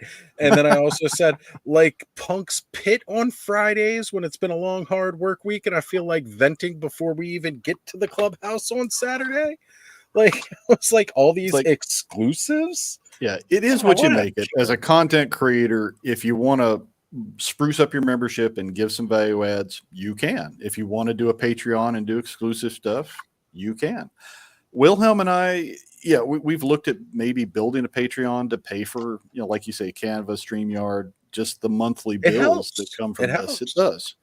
But we want to come up with a content that is exclusive to Patreon if we're going to do it. It's like we're having tough time just making the content for the regular channel. How do we make time to make extra? So what it really boils down for me was we decided we were going to do like some exclusive streams, but then we could never like put it together when we could all do an exclusive stream kind of thing. I spent like over 2 weeks building a Discord server that we don't really utilize that I wish we did. We've got a private chat. There is a Patreon frenzied private chat that actually is what started spawning the random acts of kindness that we have done for several people. And then for Skelly's Patreon members, he's got a lot of good exclusives that he does specifically for his. I want to get on that level too, for I can start doing a little bit more for mine. I know when I finally get these Legions class. Oh, speaking of one of Skelly's bonuses, there it is. Nice. Yeah, he'll do whatever character you pick. I picked Orca. That's cool. Yeah, I got mine right here somewhere. Do a Skelevator, but yeah. One But thing I do like with the Patreon format is it seems like the community tab in there is more active. People get into it. They share now it more. is. I've started to notice, like, because now there is one on there, and I'm going to start utilizing that. I know I will be giving early access to all Legion's class videos that I do, because those are going to be short form content. They're not going to be 6-hour live streams. Plus, I can't give you early access to a live stream. I haven't started yet. So No, Just hit them in the back while Sure we're you can, Oz. You before just we set go it for live. 9:45 in the morning, and then see who waits around to 9:45 at night. apologies, Sonny. No, Largo, what you said, I feel the same way. Where it's like, even for channel members, I'm like, what can I put out so much content that goes out to the viewers? It's like, what can I do just for a channel membership? Let alone to ask now someone, hey, you want to join the Patreon? And to me, it's I can't do that because I don't have enough content to put out. Videos of Wood Bunny. Well, if I can get that, those are my just go to bed and live stream yourself sleeping. To get her on Lawrence's channel. Thanos works hard. I ain't gonna lie, but no, I mean that's one of the biggest things. It's like I read the cons, the pros and cons, and one of the pros is, if you ever get copyright striked, then everyone knows where to get you. What? I said that just happened the last day or so for Spectre.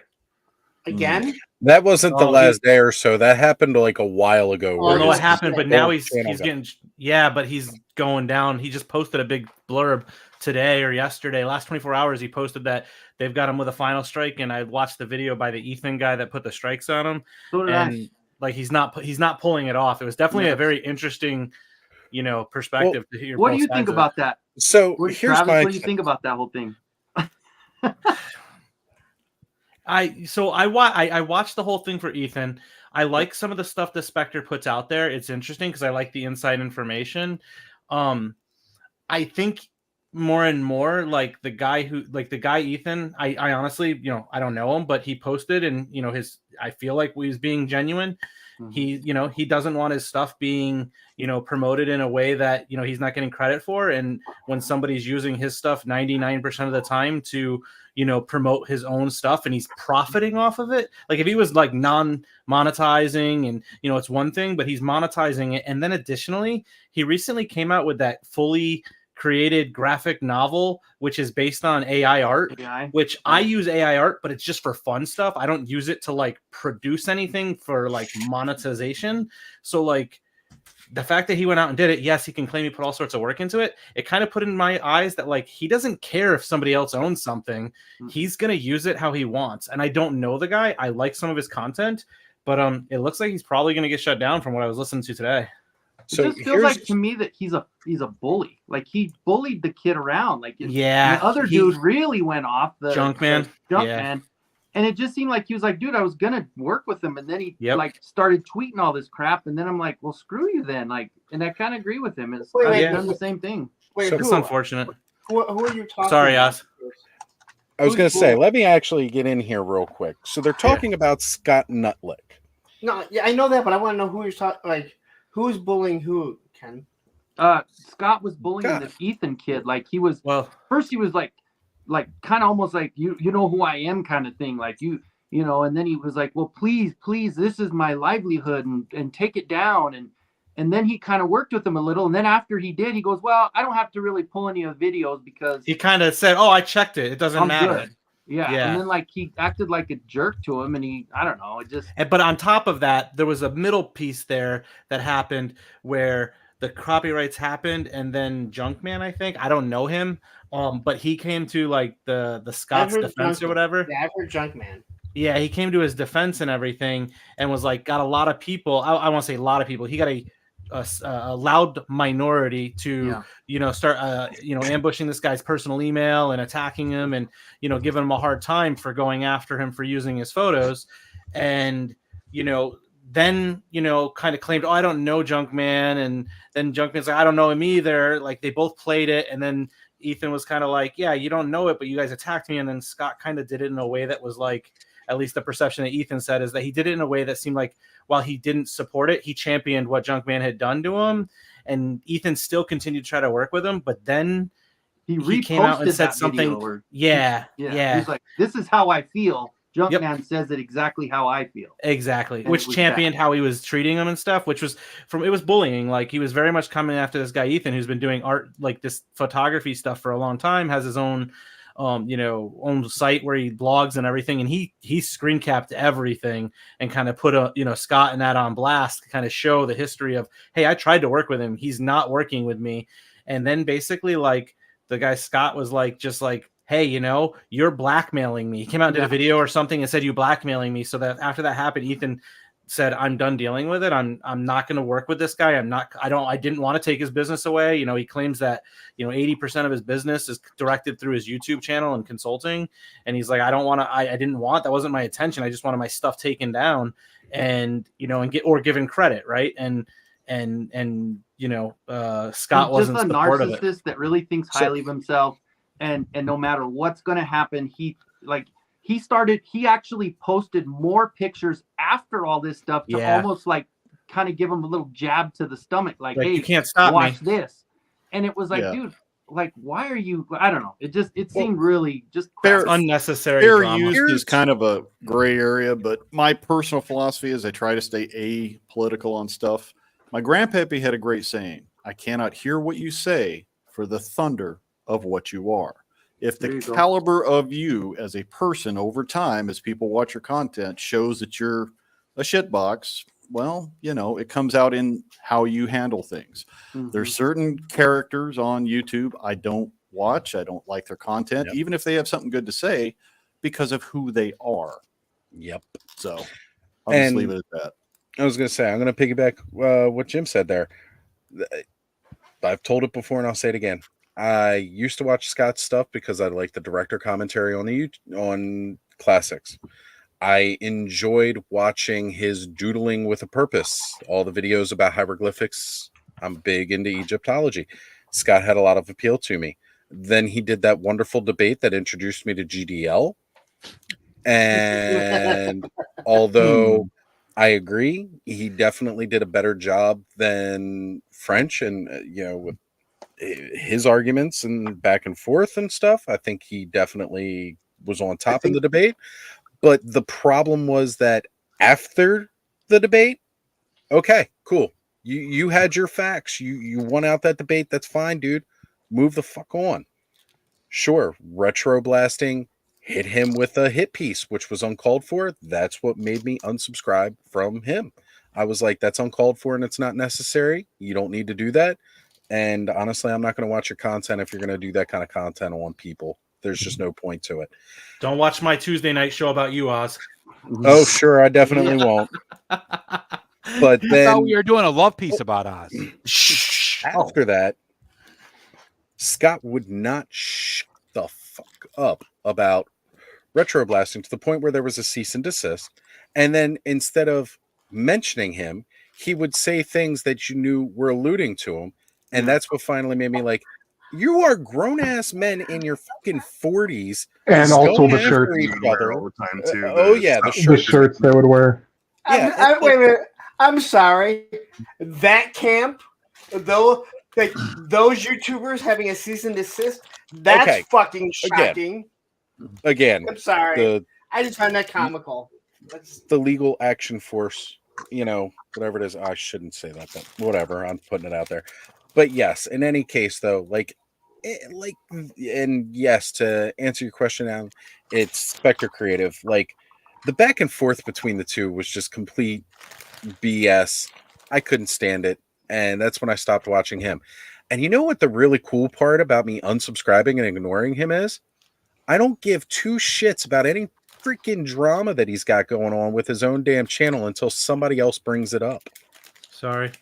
Like, right. Well, no. I'm not saying that to get mad, but look, guys, like, seriously, these guys live off of this drama that they themselves cause because at the end of the day, attention. We're guys who enjoy, pieces of plastic. That shouldn't be all this drama stuff. Exactly. So that doesn't need to be. The thing that's like crazy to me is the bare minimum is you can give someone credit, right? And if you didn't know it was his, because it's easy to find something on the internet and be like, I have no idea where this came from. Like my logo, I have no idea where that came from. It's a picture I saved like years and years ago when I first got on YouTube. If somebody says, "Hey, that's mine," you can't use it, I'll take it down. Or if they're like, "Give me credit," I'll be like, "Gladly." Sure. Like, yeah, but you have a dialogue, Yeah, and that's something that Scott has always done. Scott uses Google willy-nilly, grabs shit, and throws it up in his videos. Well, He doesn't ask permission. He doesn't bother to credit anybody. He's used tons of images from Battle Rap blog. Adam, co-host of Toy Frenzy, or The Frenzy now as we're called, right? Mhm. Adam posts all that stuff. He sources it all himself. Nutlick does not give one piece of credit to him, and he's been doing that since the start of his channel, since Goes Nutlick started. back to the content of his character, in my opinion. Never once did he credit, and he has been monetized for a very long time. Which is why I was saying giving kind of people like credit. Which is kind of where, like, when I saw because his book, it actually really intrigued me because I liked the idea of the story and content. But when I found out that like it was all generated, and he had originally paid some artist to do some of it, and then he said he couldn't afford to continue to pay an artist to do that. I was kind of like, yeah, well, like save up and start. Like, the AI, use it. Play with it. I think AI is great to play with. I think it's great to help you if you're grammar check and things like that. I do not use it to generate money. Like I don't. I use it to make like gimmicky little pictures and stuff that I share with Punk and Axion for stupid ass stuff. So like, but to like charge somebody for it, to me, that's an issue. So, well, and me doing all my 3D prints, obviously that's if I know who it is and I get it, I try to do everything I possibly can to put their name on there. And I'm like, that's dude, right. This person made it. Like if you look back on everything, it's Yeah. like designed by so and so, and well, I know even on here, right? Like we've come out and said, "Oh, Kenzo sculpted such and such," right? You've jumped on and corrected us. You've been like, "Oh no, that was from so and so. Go check out his stuff over here." You're giving credit its due, which is what needs to happen, right? Yeah, like I could do a hell of a paint match, and I can paint pretty decent, but the designs and stuff, I can't take credit for them. So. Well, guys, I try to reach across the aisle, and anybody's welcome on the playlist if they got something interesting to say, including all you guys. Oz is coming up. Yep. Mr. Wonderful was on there just today. Just today. Punk's been on there. Even old Ed came down from the crick and brought some tunage. I got to let some dogs out. It's been great hanging with you guys. Have an awesome weekend, and I will see you in the near future. All right, take care, brother. Love you. Can I ask everybody a question? Anybody own this figure here? It's the He-Man Savage. Yeah, I got him. Can you heat it up and pop the waist joint out? And does this thing come off? Like, does this rubbery piece come off? You would probably no, it doesn't. Because most of them are attached. So, I haven't checked with him. In the center, there is a cylinder, kind of not a pin, but where it connects, and the waist armor goes all the way to that center part. Okay, so there's not like a So you do have to cut it. Okay. No, you have to split the torso. Okay, never mind. I'm good. I'm not going to take that off. Yeah, it sucks. So there we go. I was going to say the AWOC armor looks really cool on it, though. Oh, I agree. It actually looks really good on there. Oh yeah. What shield is that? That is the Beast Man from Turtles of Grayskull. This That's shield is from actually a RDL printed. 3D. This is the one they were supposed to release, but they released this. So this is what they had in. I didn't the realize original figure had that shield on. Yeah. Yeah, like they had it made.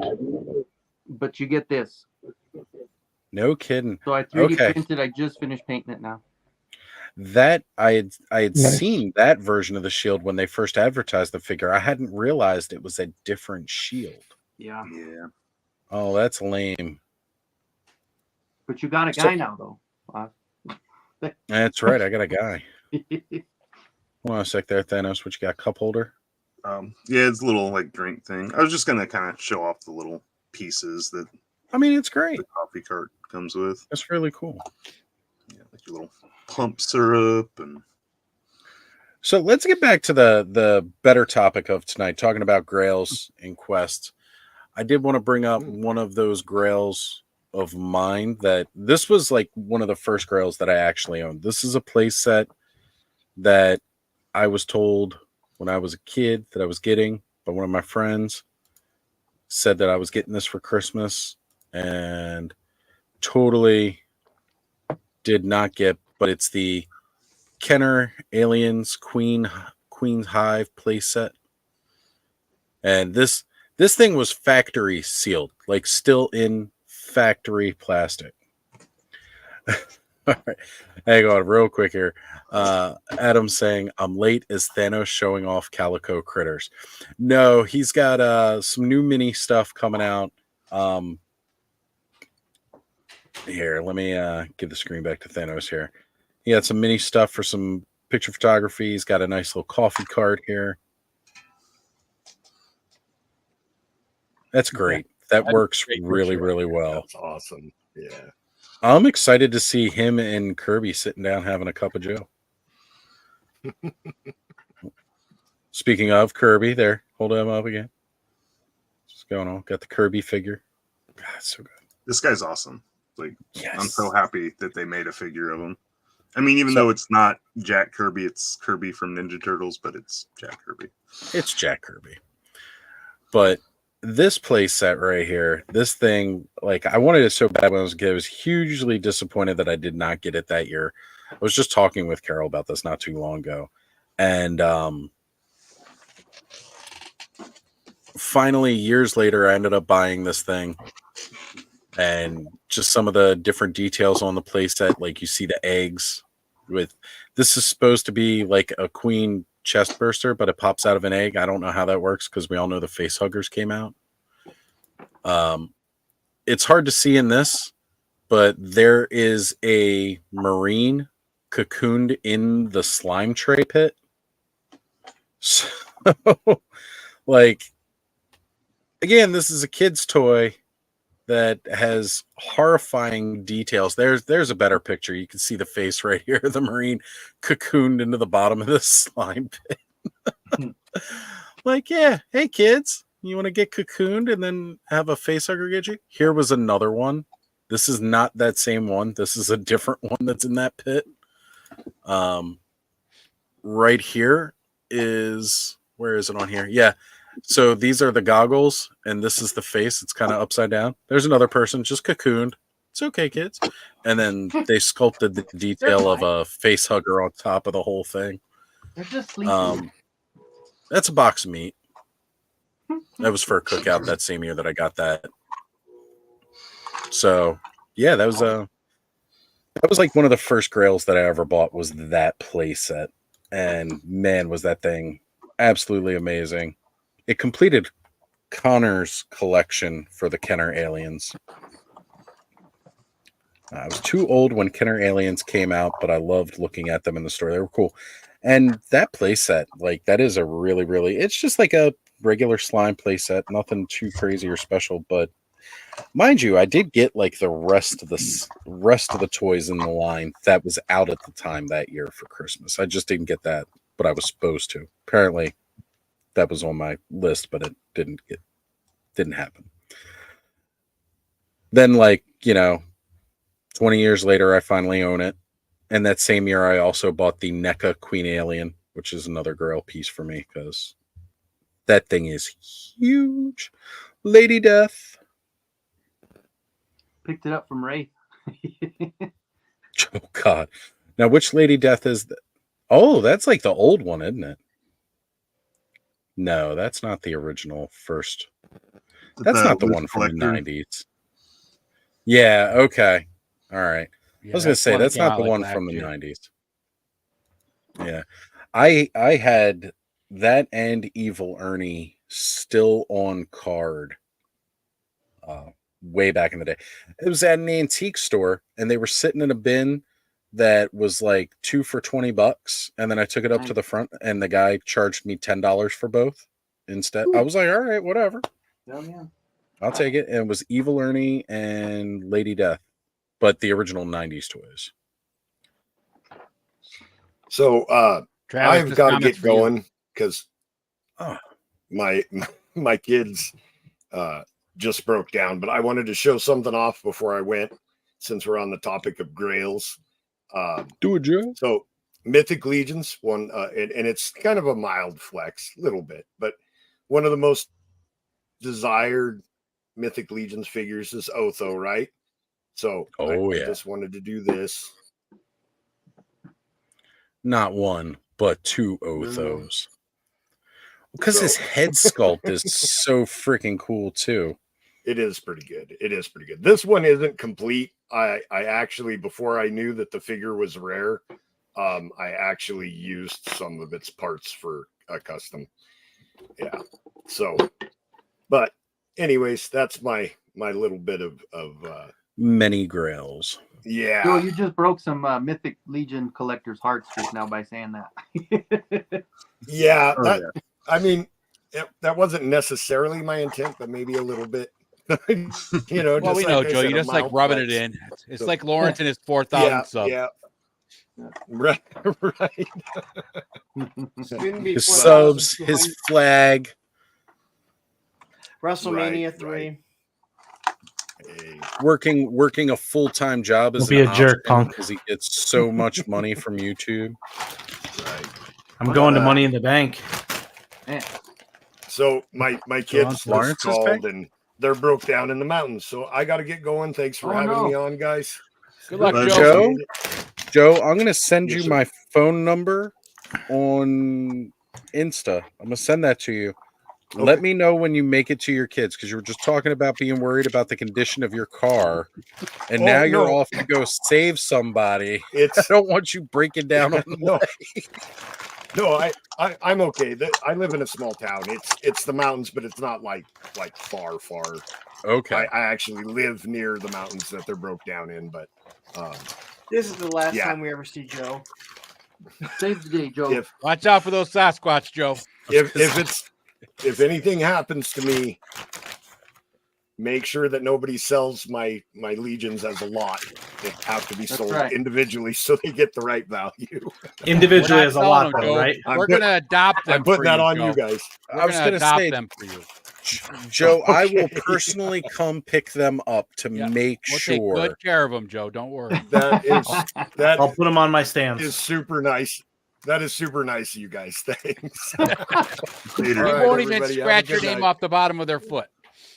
Right. All right. Good night, guys. Take care, brother. Oh, Adam's already calling out his Otho. Maybe the second one. You get the incomplete one. I say his collection should just go to a museum. He has a complete collection. There you go. It needs to be done like a museum. Absolutely. Have it sent to me. I'll bring it right up to the Strong Museum where it's the Toy Hall of Fame. We'll get it put in there. It'll be perfect. You just send it to me. Look, you know what? That could be sure it gets there, right, Travis? Yeah, I've been wanting to do toy museum for a while. Many people tell you nothing.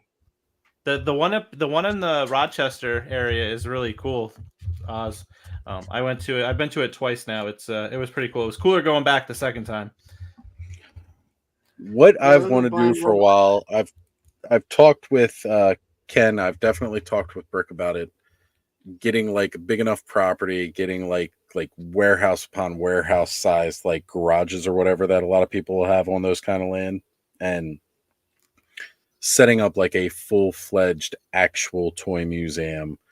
You know, just going back to all the great brands that we all love and the collections they are like, but like a real kind of Smithsonian style. That's what they have at the look up the Strong Museum in Rochester, New York, man. That's exactly what it is, dude. Like you have old toys that have been donated and stuff that are on display and everything. And it's all the way back from the early beginning time to now. And it has the Hall of Fame too. So like Milton Bradley's been inducted and all of these different people that have been involved in the toy community. But that's one of the things about like the Smithsonian. It's not just all old stuff, right? No. It's current stuff too. They've got current stuff. Like it kind of like it evolves and continues to grow as time goes on. And that is definitely the idea for this, where we're going to be like, I want to include as new toy lines hop up, like having rolling exhibits. Mind you, this is like a passion project I'd love to have, but there's no way I could ever afford to do it. Mega Millions, dude. Yeah, hit the lotto. Yeah, okay.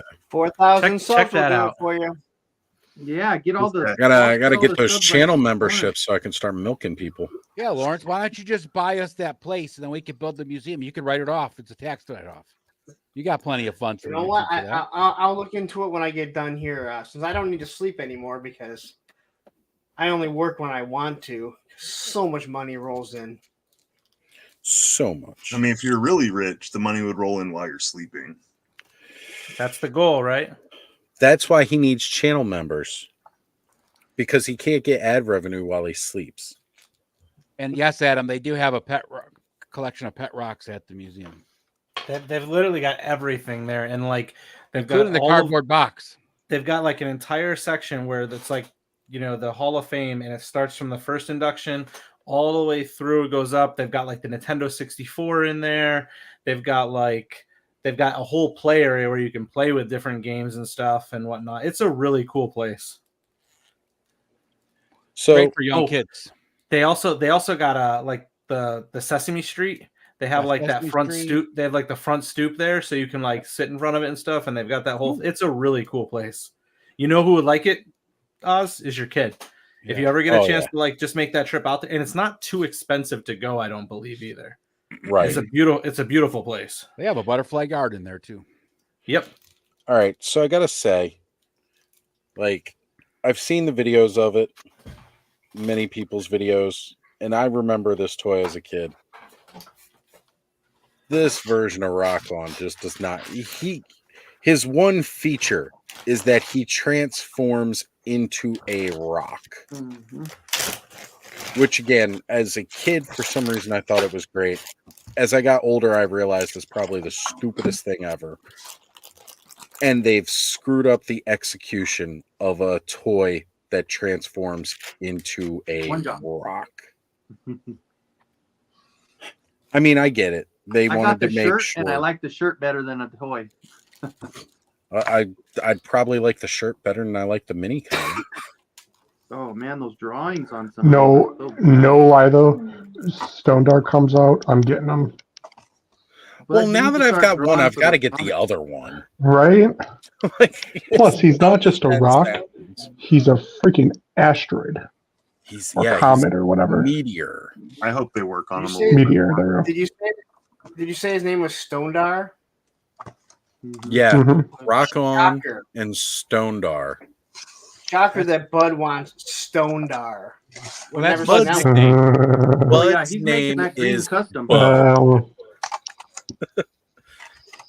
And what did they? What's the girl one called? I got the mini comic sitting right here. I could probably just look her up. Granitia. Yeah, that's it. Granite. Yeah, I was like something to like say, like even the name puns on these were way worse than usual. Too. Oz, you got me sitting here looking at all these old Star Wars toys. I hate you. Blame Punk, blame Allison.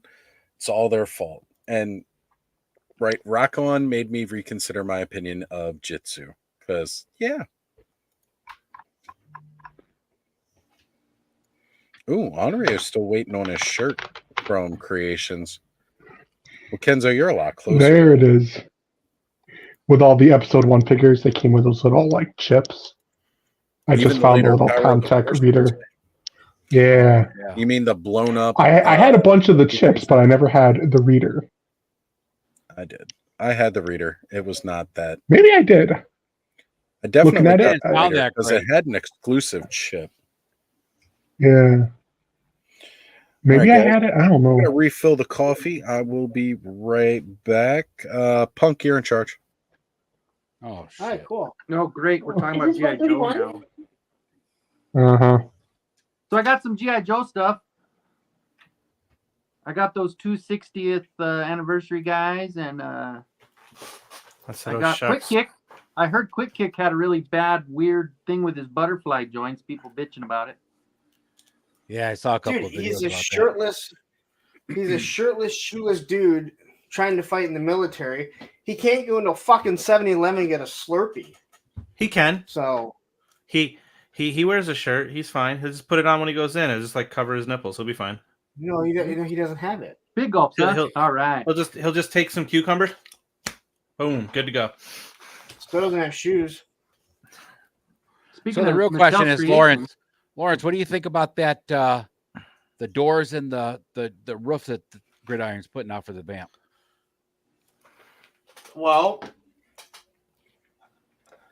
He's got a show for him. He's got 6 free ones. I know. man, to have those followers, God.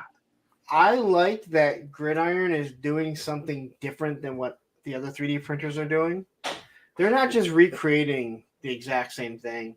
Yeah. You know, if that's what you want. I don't really understand Joe collectors, to be 100% honest. I think it looks good.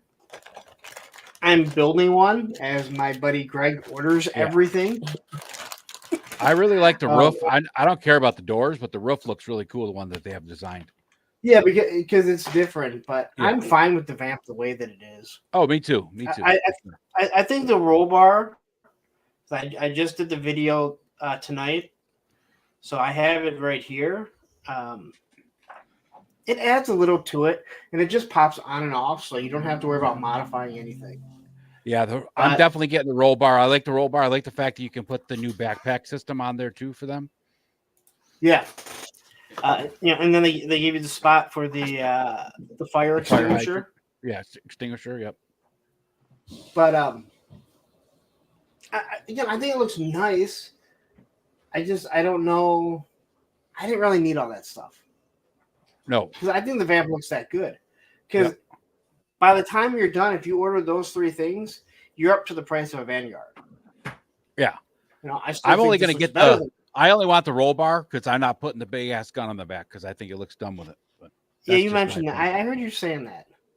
Yeah. And I disagree with you, but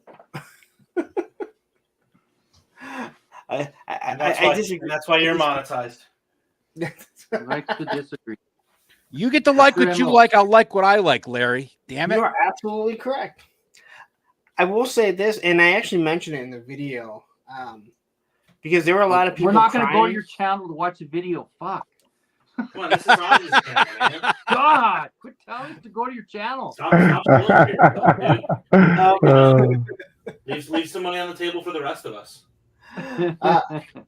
Hey, you know what? If you guys were quicker to the punch, you guys could be at 4,000, just rolling in dough. Like, hey, all My this place is is going be to take over is 4,000. once Travis finishes our commercial and we play it on your show once, all your followers are gone. They're coming over to Toilet. Yeah, I'm just going to flash these baby blues. I'm part of Toilet, so. You are. That's true. I have a toilet. Hey, that's messed up, man. No, I think Bobby B had he pointed out when people were whining and crying about the vamp and the 50 cals having the butterfly grips on it, saying that that's stupid because it's supposed to be remotely controlled. And then he posted a picture of a Humvee with a 50 cal on it that's remotely controlled and also has butterfly grip.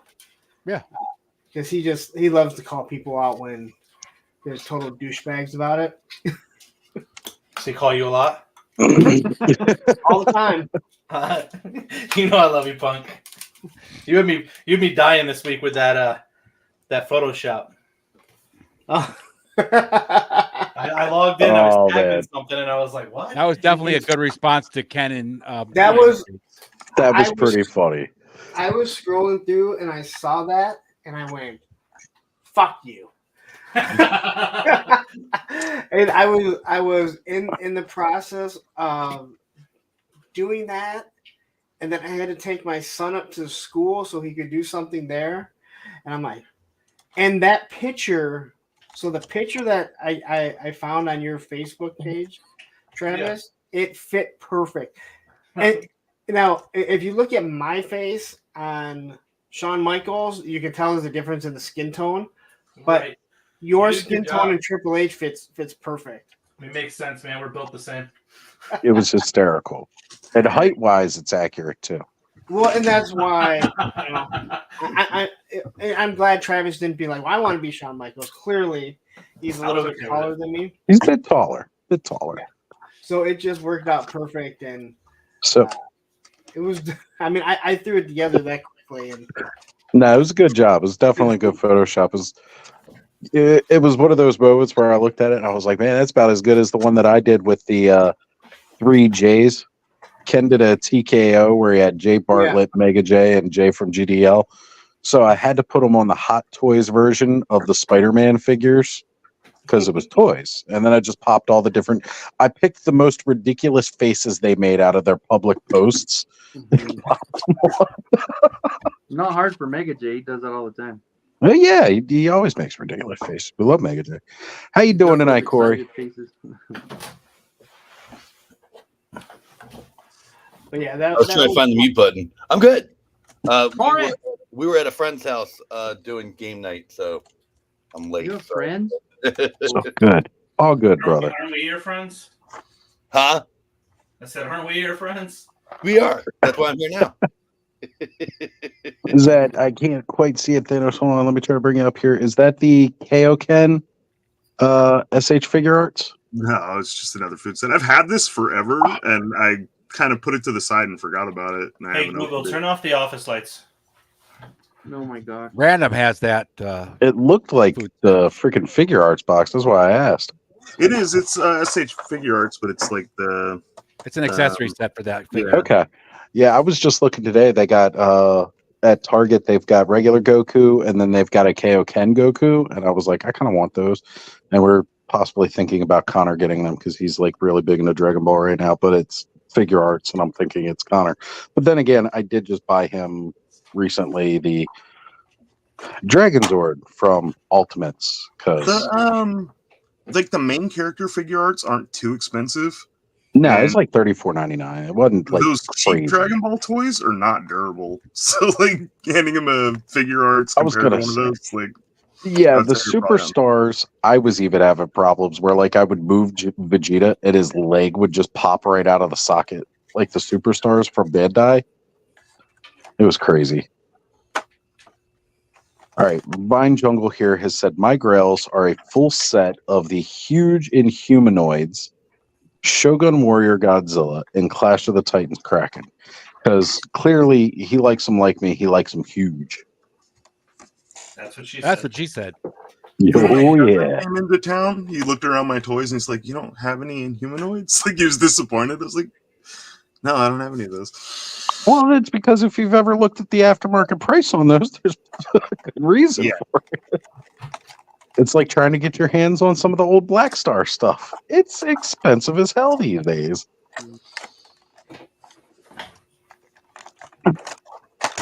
I'd love to get that castle and a warlock, but I don't think either of those is ever going to happen.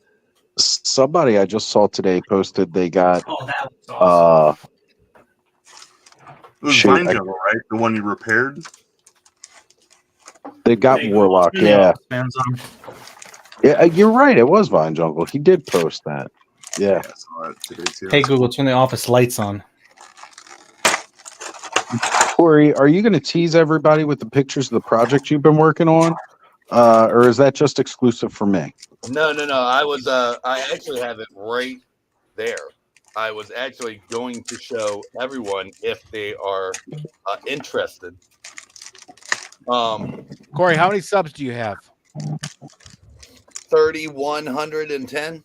Well, we're not That's interested. beautiful. That's not enough subs for us. You're not. Oh, You're not. sorry. Oh, You're come You're on. not Yeah, high that's enough right. on the list. That's right.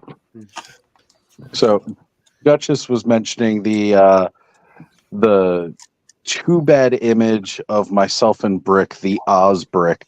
That is Brick's work, and he makes what I do with Photoshop type stuff insanely much better than what I do with like Photoshop.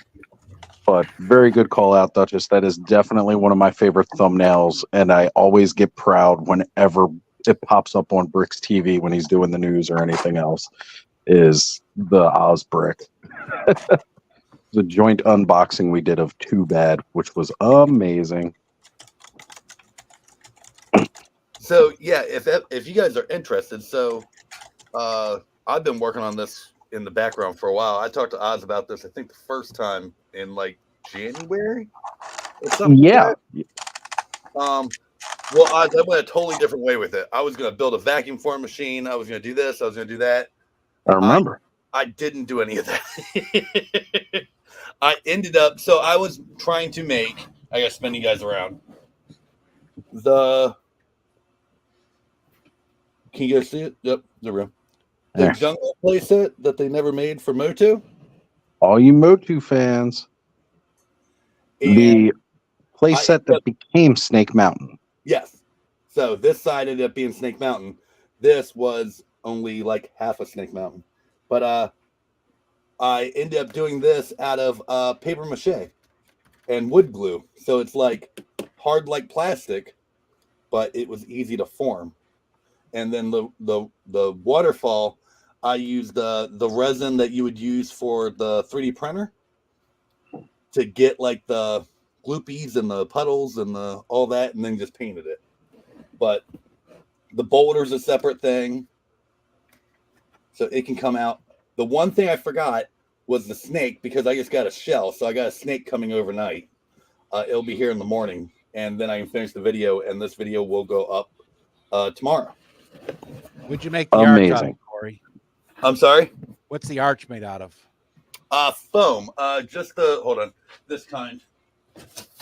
It's like insulation foam. Oh, here's the insulation foam. Yeah. Yeah. So I just did it out of that. Which, I mean, it was really easy. Like I cut off the very top of what the arch was. Actually, let me show you. I cut off everything but this, and then just sculpted it on top of there. Yeah. So that way it still clips in and stuff like that. The trap door still works. All that stuff. So yeah, and mine just didn't have the snake that comes with it, so I just bought an aftermarket snake, and I'm just gonna make my own. So nice. But that's what I've been working on, and it was kicking my ass. Well, I'm finally glad to see you got it mostly done, brother. I know that's been a hard project, and honestly, there's a lot of fans within the Motu world that have wanted to see that play set. So the fact that you've gone through and made it is huge. Yeah. It was a pain in the ass, but I'm so happy with it.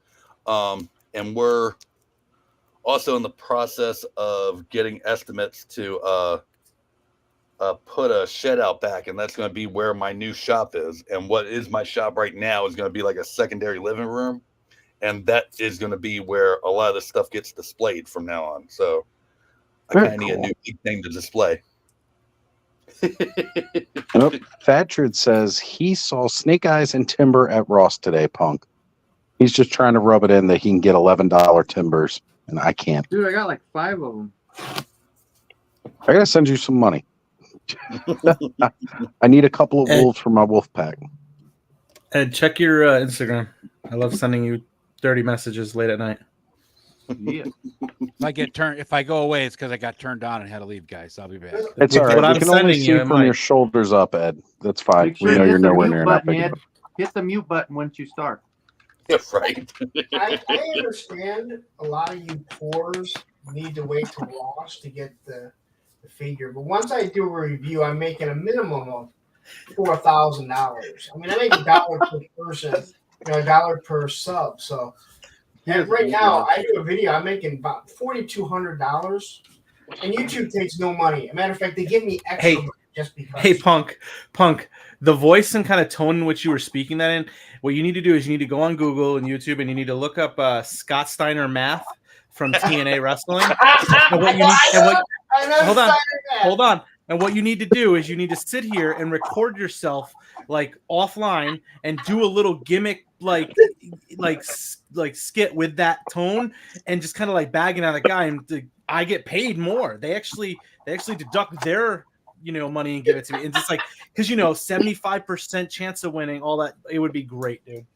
I actually am all for that. I really, really want to see. Who's the? To your channel, get I it want to see that, Punk. Get a suit and tie. I pay you good money. Be a sub. Who's that? Get a suit and tie, though, Punk. Do suit and tie. Do like you're like the $1 million man, dude. And then like just go to the store and get like tons of $1 bills and just like throw them at the camera when you're done. And go, pow.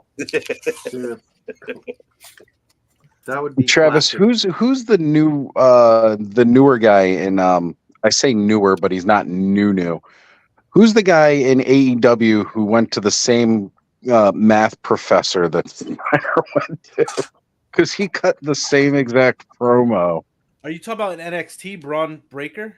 No, not NXT. It was AEW. The guy who wears the freaking scarf all the time. What's his name? Oh, MJF. Yes, thank you. I kept wanting to say JDF because it ends with an F, and I knew that wasn't right. Thank you. Yeah. He MJF, cut the he's whole awesome. same promo, math, and everything. And I was like, how do you memorize that? Like, I cannot.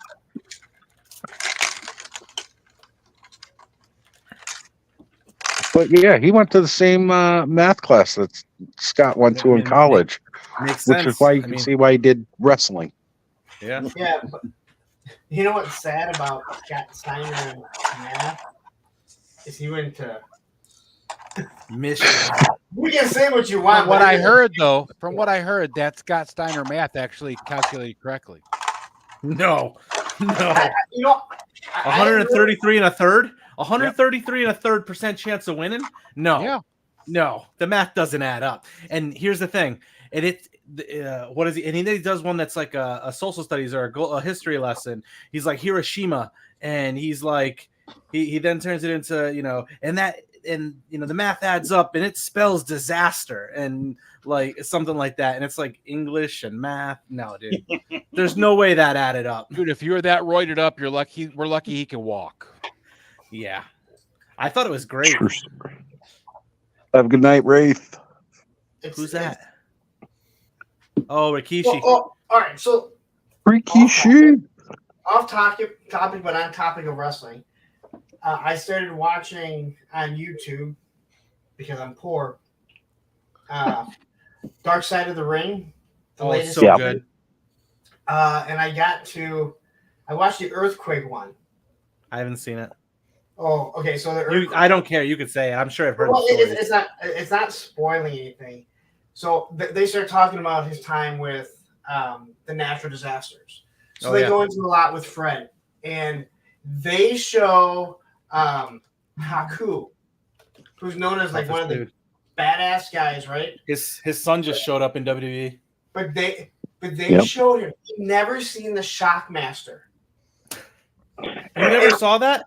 He couldn't stop laughing. You never saw it? It's hard not to. Never seen it. Never. They showed it to him, and he couldn't. He's like, just end the show now. Like, it's not even about Tugboat, man. It's about his partner. Yeah. And just when you hear like they kept going at the end, that's what you hear him. He's just laughing about it. But I watched in the past 2 days all five or six episodes. I think there was one that's the latest one I haven't seen. I haven't watched any of them from this season. I've watched all the previous ones, though. Yeah, it's I'm pretty impressed with this season.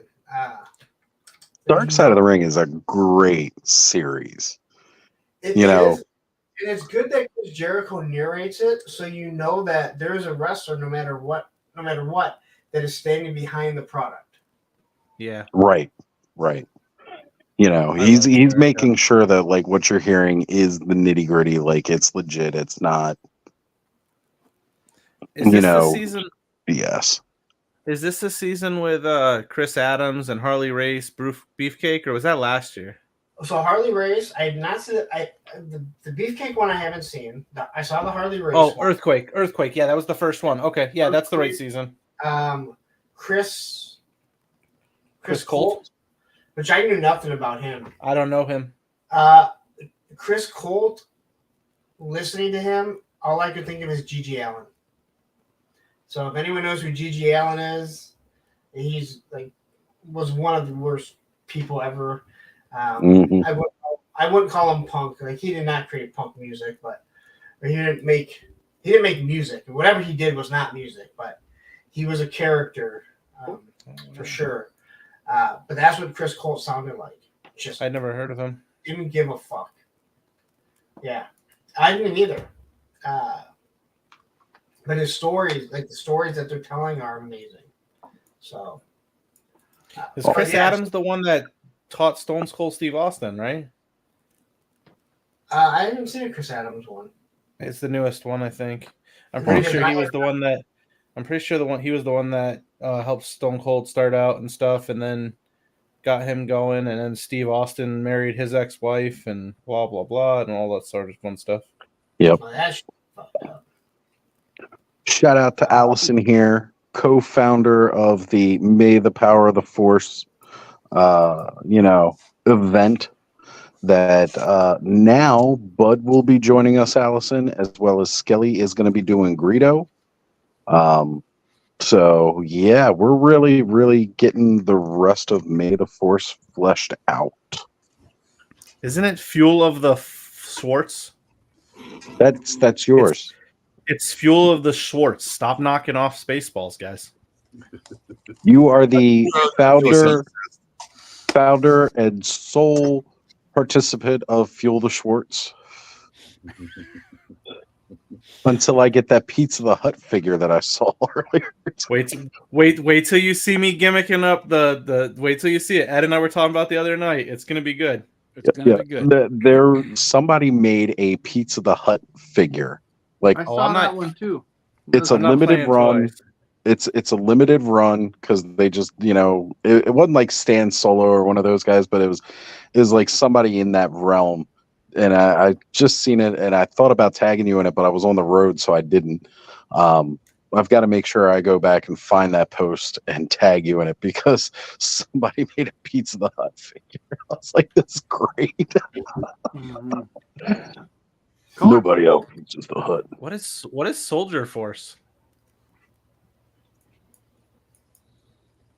Spaceballs remains overrated. Oh no, who said that? So okay. Here's my feeling on Spaceball. It spawned 9 movies, guys. It spawned 9 knockoff movies. How is it overrated? Here's my thing with Spaceball. And a cartoon series. The Disney's epically failing right now because of everything that they're knocking off of Spaceballs. If they just go true to the source and stick with Spaceballs and Dark Helmet, they'd be successful tomorrow. So listen, when it comes to Spaceballs, the bad guys are so good that it overshadows how most of the good guys aren't really that funny in it. Right? Yeah. But the bad guys, Colonel Sanders, going Well, they were surrounded by a bunch of assholes. And they were They had no combing the choice but to desert. be funny. We ain't found shit. You ain't found shit. All right. So love that Alan movie. says, Vine Jungle Figure Factory says he wants to do the Wampa and the Rancor. Do it. Like somebody's already doing a Rancor, but do it. Do the Rancor. Do a Wampa. Get that Power of the Force Wampa and Luke 2-pack and do it. Awesome. If you want to, you got to hit me up though, because I have to give you a time that it's going to go out in May. We really only need 31 people. We don't need that many anymore, but I mean, if you want Honestly, to do it, yeah. We want at least one each day. yeah, we can do more, but again, as of right now, I think 8 p.m. Eastern Standard Time is when everyone's is going to go out on a separate date. Is it going to be on your station or is it going to be No, on no, it goes on your own channel, but I'll have the Okay. itinerary and I will Okay. I will promote it because I again this is all Allison's. Allison is the whole person doing this whole, She's the whole person doing this whole thing? Yeah, it's her thing. Unlike half the person like you are? Exactly. What are we going to do for July? She in June? she just needed the support of a big time YouTuber. Oh boy. With 4,000 plus subscribers. I mean, it makes sense, Moneybags. Exactly. That was it. He should have. July I is when think the rebellion Lauren should have gained their funded the independence from the toys. He should have. He should have actually mailed everybody He their should have toy that he funded them. wanted to review. Absolutely. Well, That's bullshit. what you guys have to understand Bullshit, is completely. with my backing, you guys are going to get buku subscribers. Oh. And even if you're not monetized, you automatically get monetized by being associated.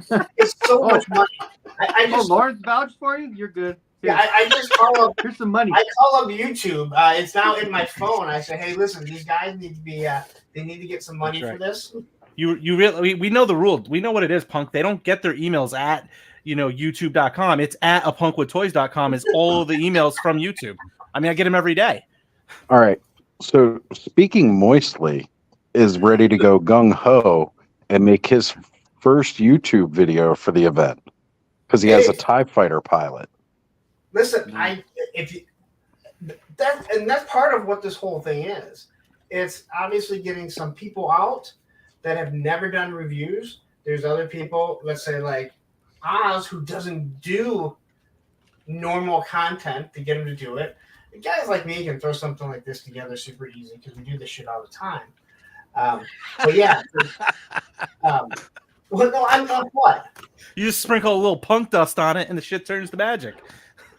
The only thing with me is here we go. My Now it's video gonna be in may the come merch out. store. I was just about to Video say may that. video may Well, come go out by ahead. the end of the month Yard or Lord, take within. a picture of Roman shit with glitter on it. He's gonna have it up in his merch store. He's like, buy some Guys. punk dust. Give Bud a chance here, Bud. It's fine. It was just a bit. Yes, I am on Instagram. You'll find two accounts of mine. Just send it to A Punk with Toys. Don't send it to the second because I'll have to. I mean, I use that one too, but I want everyone to go to the main one. Just let me know and what figure you want to do, and once I know that you have it and you've done the video, I will give you a date and time to put it out. And again, if you have one, if you're doing one that someone has already done, I'm not going to get upset about it. I mean, The point is to have fun, folks. If people do overlap, it's cool. Oh wait, I need this back. Why don't you guys tell me I sound like shit? Oh wait a minute. You guys are probably happy. We were hoping you shut the fuck up. You're a professional. I mean, big time YouTuber. Whoa! You think with over 4,000 subs, you could afford some better sound? Listen, I never said I was professional. Over 4,000 subs, you should know how to do this by now. I thought he actually had a YouTube microphone from YouTube. I don't know. Is anyone gonna do yogurt? Yes. Cobweb is. Okay, cool. I appreciate that. He sent me the picture today, so I can't wait to see the merch store. It's probably only got a few things more than yours in it has in it, Punk. I want to review the pick going through the sand. just the pit. Just the Sarlacc pit. No, not the pit. The pit from Oh, the pit. Spaceballs. I thought he said the pit. I was like, that'd be awesome. Because they had the combs, and then they had the guys with the pick. Yeah. You guys find anything? We ain't found shit. One of the best quotable lines ever. Mm-hmm. All right, so Allison has it How here. many Send it to a assholes Punk do we with got Toys. on this ship? We're surrounded by assholes. Don't send it to his Wood Buddy account. That's how he makes his money aside from YouTube.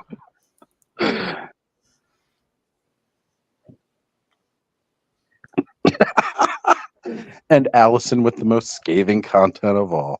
Bud only has one kidney, but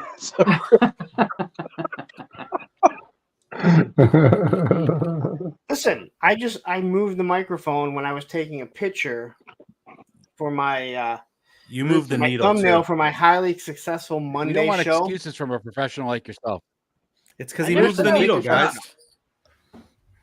Take a shot. He said, "Listen."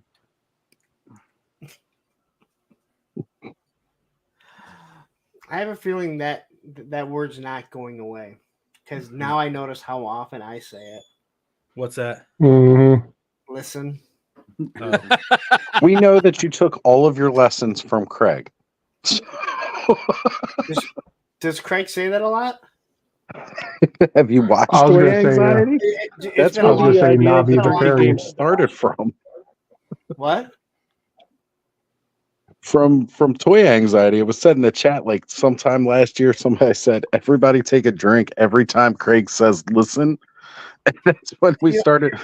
Like later, we started realizing you did it. It's like, you know what? Yeah, every time Punk says listen, take a shot. Yeah, and now that you say, I haven't watched them in quite some time, but yeah, now that you say it, I can hear Craig saying it in his head. He's always trying to say because he has to interrupt everyone. don't have to interrupt nobody. Like I don't know why I'm Well, telling no, you. we just let you go on because you are clearly the biggest YouTuber of the clubhouse. Until Ken shows up. Until Ken shows up, but that's only a matter of time before I surpass him. I mean, that guy had to create a toy line to try and stay ahead of me. Yeah, but I could ride the rides. A very successful toy line with Delta 17, mind you. Guys, if you have a major purchase... Okay, so who here has ordered some Delta 17? I haven't yet, but I'm going. I have from before. I was gonna do it last night, but I Punk is free merch. Remember? I wish. Well, I had the original 2 figures set up. I did assist with the test for the website to make sure everything was going properly. So I put in an order not too long ago to help test, and now I've put in a second order today. Ziggy is also ordered some. They've been getting a lot of orders, like big orders. Like somebody ordered, like I think they said like 30, which is huge. Which, by the way, anybody who's ordering over 6 figures, make sure you use the Delta 10 off at checkout for a promo code to save 10%. We don't mean 6 figures like the money Lawrence is making off YouTube. But I mean, ordering 30 figures is only $750. That's a quarter of what I make off every review I do. I thought that was what you got, like in every 10 minutes of monetization. Somewhere around there. Can you do me a huge favor and put a bunch of that money into the AWOT campaign? Hey, there you go. Yes, I need all-ins. 3 or 4 epic all-ins. Damn, I'm big. talking way more than that. All I got is double 2. this number right now. Got to get there for Mamba. I'd make I my need money Mamba. back so quickly. How close is it to Mamba? Is it like It just hit 251 right now. It's actually at 252, 683. He was on a I've stream- been watching he it. was on Like a- I just watch it all the time. When's Mamba There was a unlocked? stream earlier. There was a 410. Yeah, there was a stream earlier that Brick and them were on. I was trying to find out like Secret Galaxy. how I could add like the additional figures on, and then Adam, highly articulated, was like egging me on to do my second epic all in, and I was like, what the hell? It's gonna push it over 250, so I did the second epic all in for it. Thanks, Travis. I appreciate the epic all in for me. Hashtag no sleep till Mamba. That's it. I need Mamba, man. I want the Rhino. I want to let and Allison stuff, know too. it's no longer called Punk's Pit on Fridays now for the members only stream. It is now called Lawrence's Dairy Farm. I need the details. What's this mean? Can we call it the Creamery instead? Oh, it's You know because what? he I like milks the them. creamery. No, Lawrence, that's Bud's He milks us nickname. for his money. I got it. yeah, see? But that's Bud's nickname. You can't. It's take the it's all creamery. members only, so Sorry, Bud. Does Roman They're taking my nickname. sleep on dollar bills, man, and like $100 bills and stuff? He just that's what's stuffed in right? both of his dog beds. Yep. He picks up his dog crap when he takes him for a walk with Lawrence, dollar bills. Lawrence That's is so what- rich that Roman most of us eat. That's how That's rich what's he in is. his Oh, beanbag. Just That $100 makes sense. bill. $100 bills stamped by YouTube. When I get the Flipboard figure, I'm going to do a spicy shot of Flipboard on a pile of gold. Oh, nice. Nice. I wouldn't hold my breath on getting that. Oh, I know you and your battle with Ace, but I've got money. I'm waiting for that stuff to come in. Yeah. I hope it does, man, because I thought it looked really good, but Bunch you of know, stuff Robin just Race shipped, was didn't it? supposed to be soon, right? Like they It were just saying. got loaded on the Yes. truck, right? Yeah. Well, as a matter of fact, they Checks in Ace? the mail, huh, Larry? Ace all this week has been posting a lot of update shots for everything. He hears because he's watching these shows. Yeah. And he's like, I better put some shit out there because I'm pretty sure it's what it is. Like, I love Don't give me Ace. shit. Talk to him on WhatsApp and everything. And like even today, he was just messaging me. We were joking about how Mattel owns He-Man but can't get a proper head sculpt. But that's besides the point. Well, good Can I for say him. something He, about- he made those other ones. Can I say something about people complaining about Mattel not having a proper He-Man sculpt? Yeah. It's their fucking property. Who's to say that's not the proper He-Man sculpt? We all range it on the vintage, right? And that's the thing. Like we all look at that vintage head as like the perfect head. And then the vintage head's good, but it's not even that. It's just like there's always something off. Like it like they always just it doesn't look like a person. That's the thing. Right. I just laugh because it's like it is their property. Savage one looks Who's to awesome. say it's not. And they're not getting any better. Yeah. This actually guy really right here. The Savage head, Travis. A lot of people don't, but I actually really like that head. I really like it, but I'm not a He-Man like I'm not a guy who's about He-Man. I just like the savage looking muscle He-Man that's gonna fight monkeys. I use the Savage head for my King Grayskull. It's so bad. Go ahead, bud. I was just saying I used the Savage He-Man head for my Origins King Grayskull figure. The funny thing about that faker is everybody was like, "This is a great faker head," and then they put it on. Like, "Oh, we want to see this as He-Man," and then they did it, and now everybody's like, "That is dumb." Well, I think it's partially due to the fact that they right away. I wasn't gonna do it. I didn't like that head since the hair is awful. Yeah. All I'm gonna say is one of the best head sculpts that they did is the yelling head with the new He-Man head sculpt, where he's yelling with the battle armor He-Man, where he looks surprised.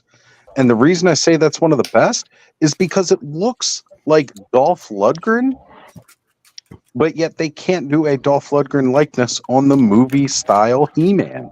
Best head sculpt. Well, that's the Hordak MX one, right? No, this is the Super 7 Classic. Ultimates Yeah. Classics. Ultimates. No, you're right. That was the Ultimates when Super 7 took over.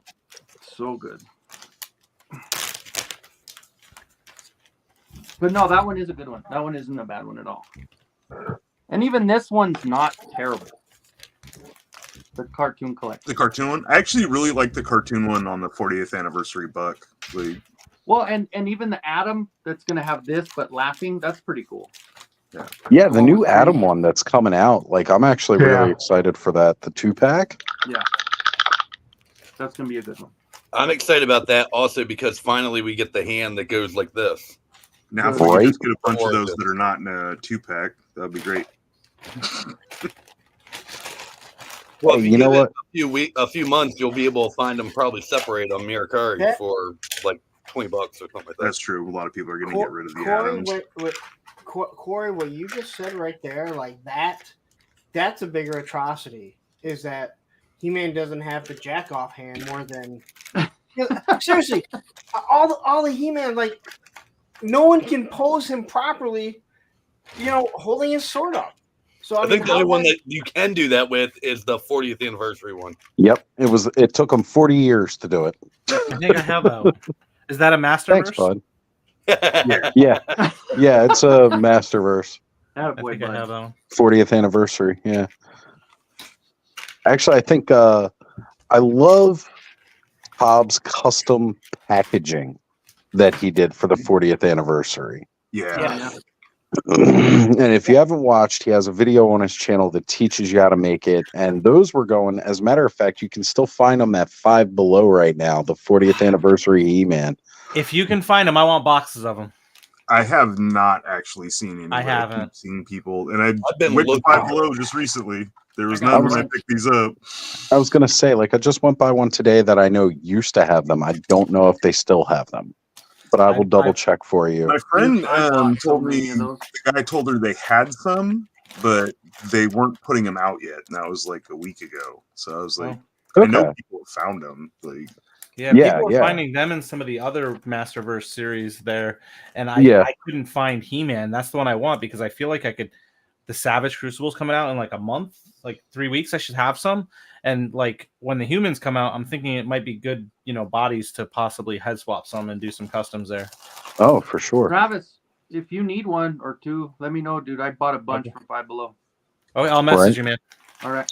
And those are really great. Like I said, just to do one of like what Cobb did, where he cut the packaging and made it look like, He-Man is bursting Oh, I out saw of that. the package. So, Yeah, I and one remember of seeing the that. Hey, busiest that men on guy. YouTube lately, Adam is here. What is going on, brother? I've only done 2 surprised you're videos, still- so I decided why not do one more.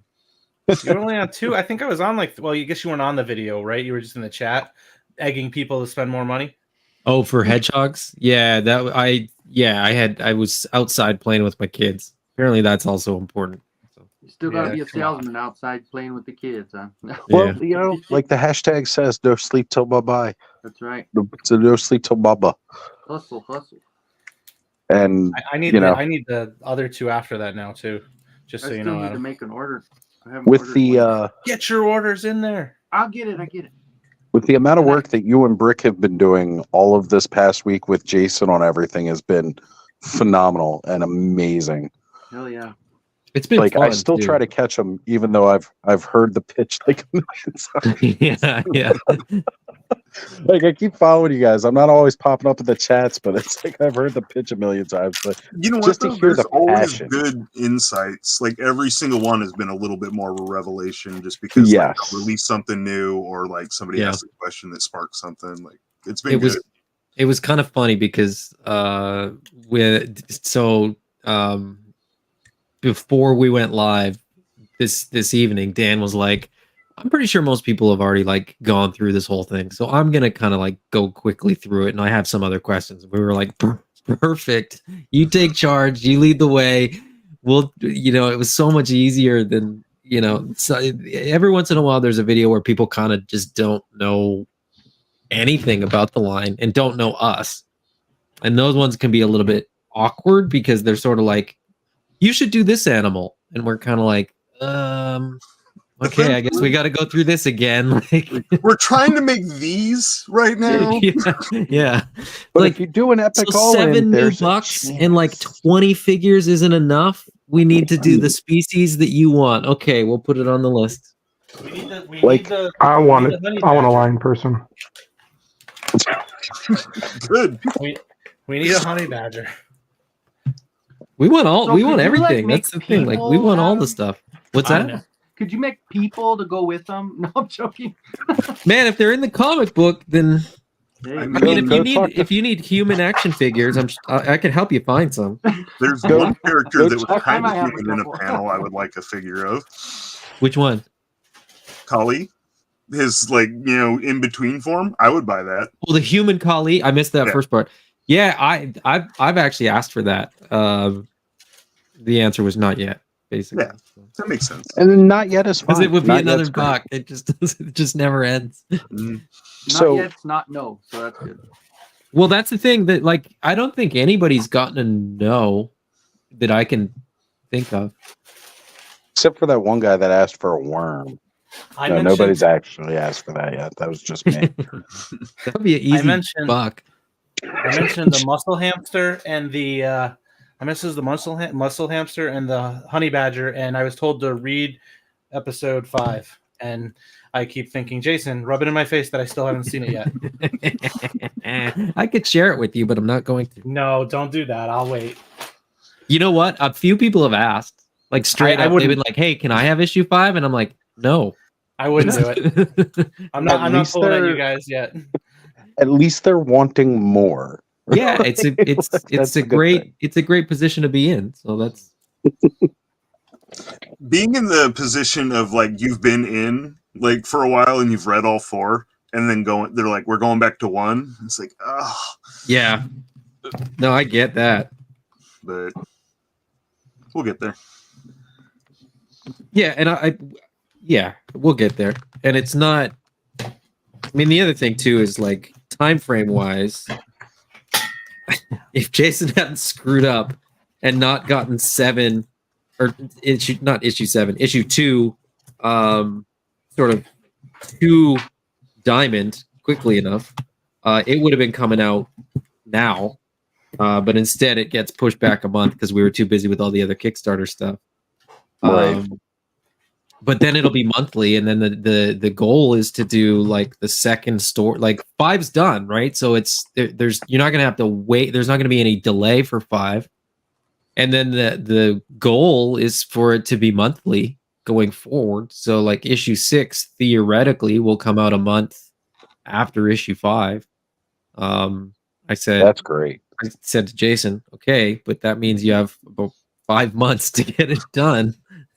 And there's a Kickstarter and like con season in the middle, so hurry up. It's a busy time, busy time. But you guys really, when it comes to like indie toy lines and what's been going on, the second Kickstarter was definitely the right way to go to try and invest as much as you or get as much investment as you can, so that you can further the bucks. And we all know with a limited amount of bucks just how much you can really produce, because it's been proven by one of the biggest companies, Mattel, with the limited buck resource they did with the original Masters of the Universe line, and where it's heck, even Barbie, right?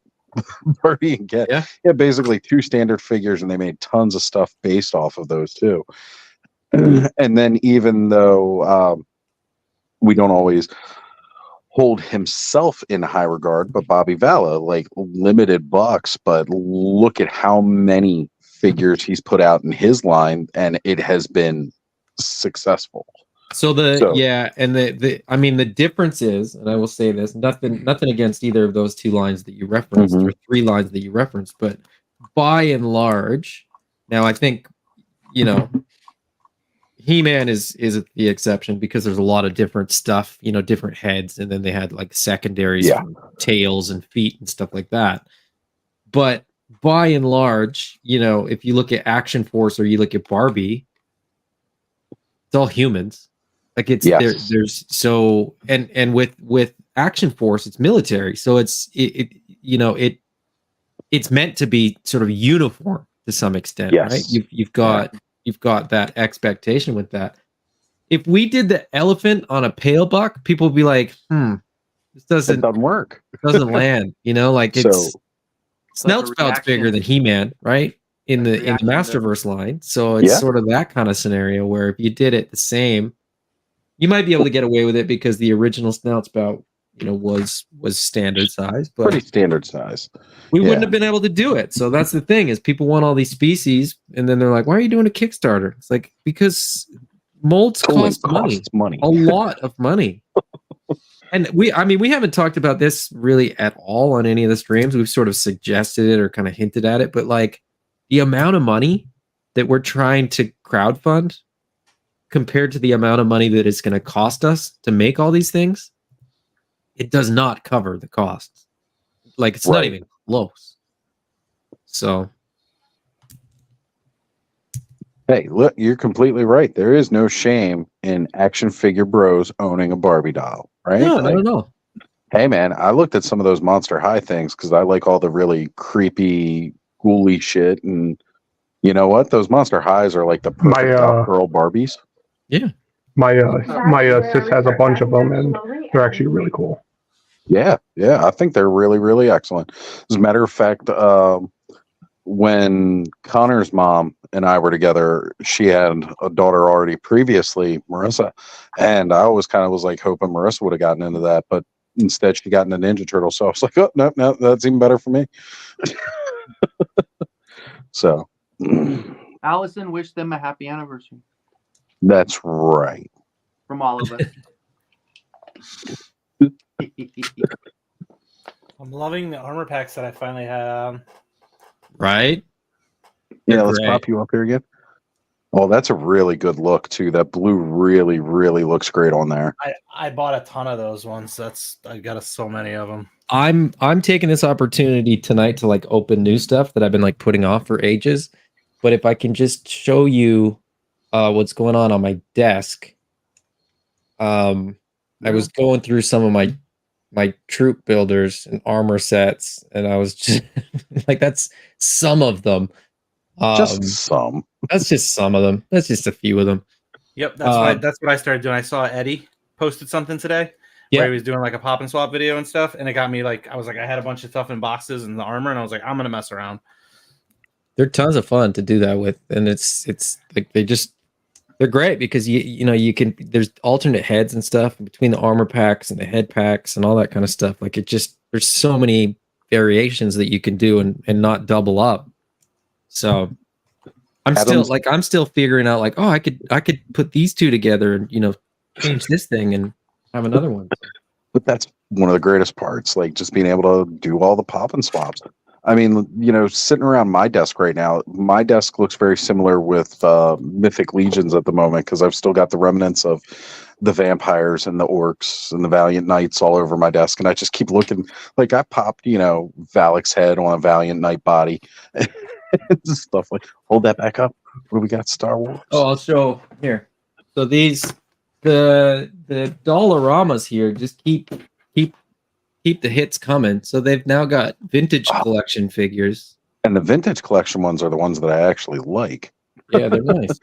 I didn't even know that these had popped up, but they were like $5, which is like 8 cents American. So I was like, oh, I'll buy them for that price. Yeah, of course. Power of the Force. What's that? None of those look like Power of the Force. No, I have Power of the Force. I got covered. Power of the Force. I know. I haven't written down. He went hard on Power of the Force. I'm good for that. I got that. Did anybody else watch Ken's premiere this week of the toy show? And how many Power of the Force toys he just rubs it in our face that he looked at? That's where I got mine. That was the toy show I was at. He showed at least 3 different tables. I know that's the funniest part. It was weird. It was so weird because, like I said, was it last week when I was on? I was saying like, I got a message from Brick that was like, "Hey, if you see some Power of the Force and you're interested," and I was like, "Well, I mean, I'll be at a toy show. I'll take a look." There was literally like multiple tables that all they were selling was Power of the Force, and I was like, "This is 2024. What is going on here? Like, how are these guys even breaking even at their tables?" What was really funny was, how like if your stuff's backed up to Google, like sometimes they'll suggest like different things. I had a suggestion today. Today actually marks the 1-year anniversary of going to Attorney of Dreams and meeting Pixel Dan, or yesterday perhaps. But my suggested video of today was me doing a small video of their Star Wars wall, and it was Power of the Force. And I was like, I just went through all of that last weekend and couldn't find a single carded Boba Fett.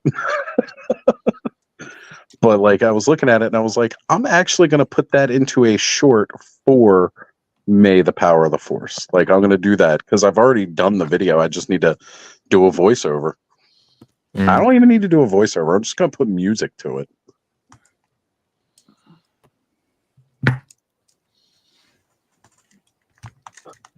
But I will say, without a doubt right now, I am seriously hyped up about doing that. Like, it's been on my mind a lot.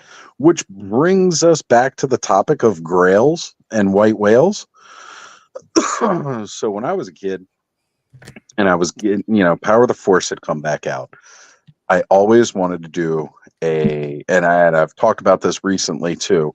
I always wanted to do a Jabba the Hutt, Jabba's Palace Dio, right? I've always wanted to do one. And Jabba the Hutt has always been pretty crazy priced because the original one, to get it like complete, is super expensive from the 80s. When they did Power of the Force, the closest thing we got to Jabba was the Han Solo Jabba 2-pack from the special edition, which was not in the same position and did not look like the Jabba from Return of the Jedi. And eventually, like the first Jabba-looking Jabba they re-released, the one that from Return of the Jedi, was actually from Phantom Menace, and it was like a squishy one that you could put slime in, and then like the frogs come out of his mouth or whatever. So I've been looking online, and I've realized that there are some reasonably priced Jabba the Hutts that are not super expensive, depending on which version of him you buy. Some of them come with like his little dais that he lays on, or dais, whatever you want to call it, his bed with all of his pillows. It's less expensive the less pillows he has. Yeah, the episode 1 Jabba was really cool. Like I said, it came with slime and freaking frogs that came out of his mouth. Like that was a great one. I wanted something a little bit more complete though than like those Jabbas. So I'm convinced now with the hype behind May the Power of the Force. I was going to stop with just the bounty hunters from Empire Strikes Back. I'm definitely going to try to do the Jabba the Hutt palace, like Dio. Like I'm going to finally make that a thing that I do now. And it's all Lawrence and Allison's fault. Thank you for pushing me on a quest for a white whale, because that's been one that I've been chasing since I was a kid, a little kid. You're welcome. One of the things no lie. I've still been looking at all the old Power of the Force figures. I've been separating them like these are the episode 1 ones. I'd like to grid again. Here's all the episodes, 4, 5, and 6. Shadows of the Empire. I'd say something I've been wanting forever is the Golden Girl playset. Like eventually, like if I could ever find that. The big castle, yeah. Like their condo? That is a pricey one too. Castle playset. Especially if you get it with B. Arthur. Oh, It's the kitchen. You gotta get the kitchen. You get the kitchen separate from the living room. The modular playset. Well, I got all these food accessories. Stock that kitchen up. What are those, Thanos? I missed it. What are those from? Those teeny tinies from the Five Below. Okay. But unfortunately, these carts were too big to actually fit in my food accessory box. Hey, Briscoe. Actually, I really like that Jabba figure. Okay. Hey. The only problem is because he is made from that softer plastic, because it's got to be squishy for him to spit the frogs out, is that a lot of times now that kind of rubbery plastic is breaking down a little bit. So, like, you don't even need to get it with the original slime. It's kind of slimy on its own. We all know that plastic sweat. Maybe they designed it that way. Probably. All right, guys, I will be right back on the laptop. Yeah, it's pretty cool base there, Kendra.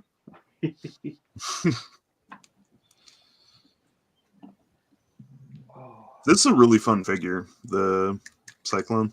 Yeah. Yeah, he is. I love mine.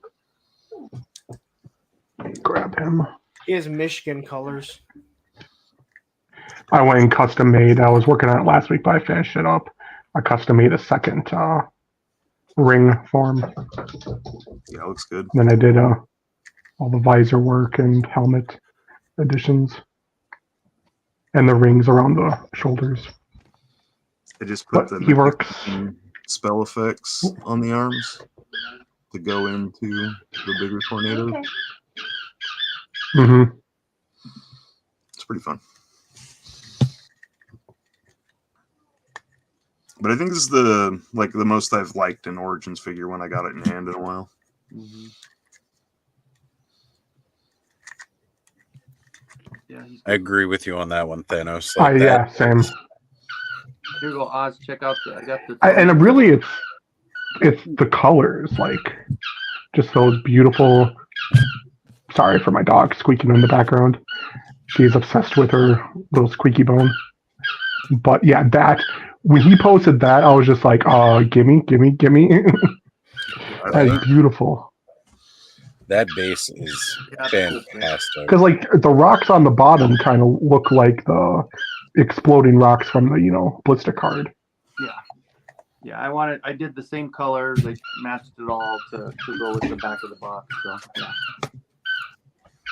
Oh, show. What is this? Oh, cool. All right. Bud, so that order that I placed earlier for you to get in on this, it's apparently shipped. estimated delivery by Monday, April 22nd. So you might get it. Well, You're going to have to definitely go a little later in the month by the time it gets to you. probably. Cool, thanks. Definitely didn't have to do that.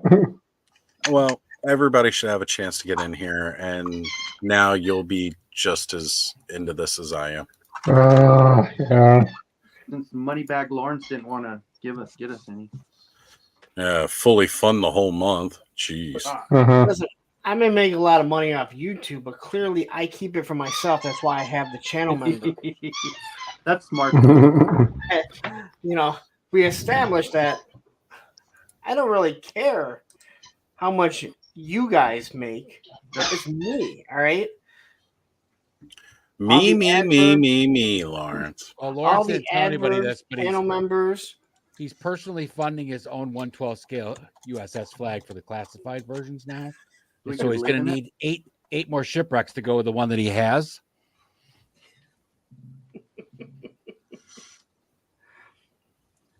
Good old shipwreck.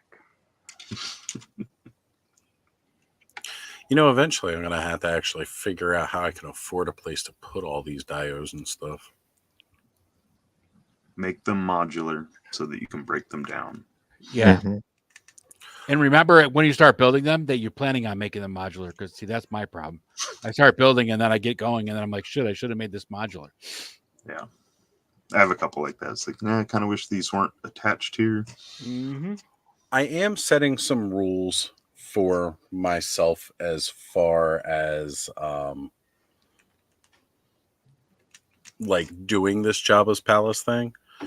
Like, rules are stuff like it's got to be Power of the Force. Like, I'm not trying to squeak in the vintage collection or stuff with much better articulation and looks better, because also that's where the price starts jumping up too. War chest full of toys jumping in saying, you guys are still up? Are you familiar with the Saturday night streams? So are you going to get Nice Noodles and the Max Rebo band? Must be his first time here. Oh, I'm getting the whole thing, because you can get that, and it's a little bit pricier to get some of the sets because the way they release those figures. But I found a couple of bundles so that I can do it, and I'm doing the full big band from the special edition.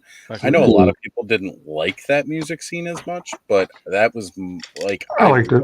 That I enjoyed it. Yeah, plus you get to have So what's your dancing girls, so you can't beat that. What's your guys' thoughts on this? So I was painting Cyclone.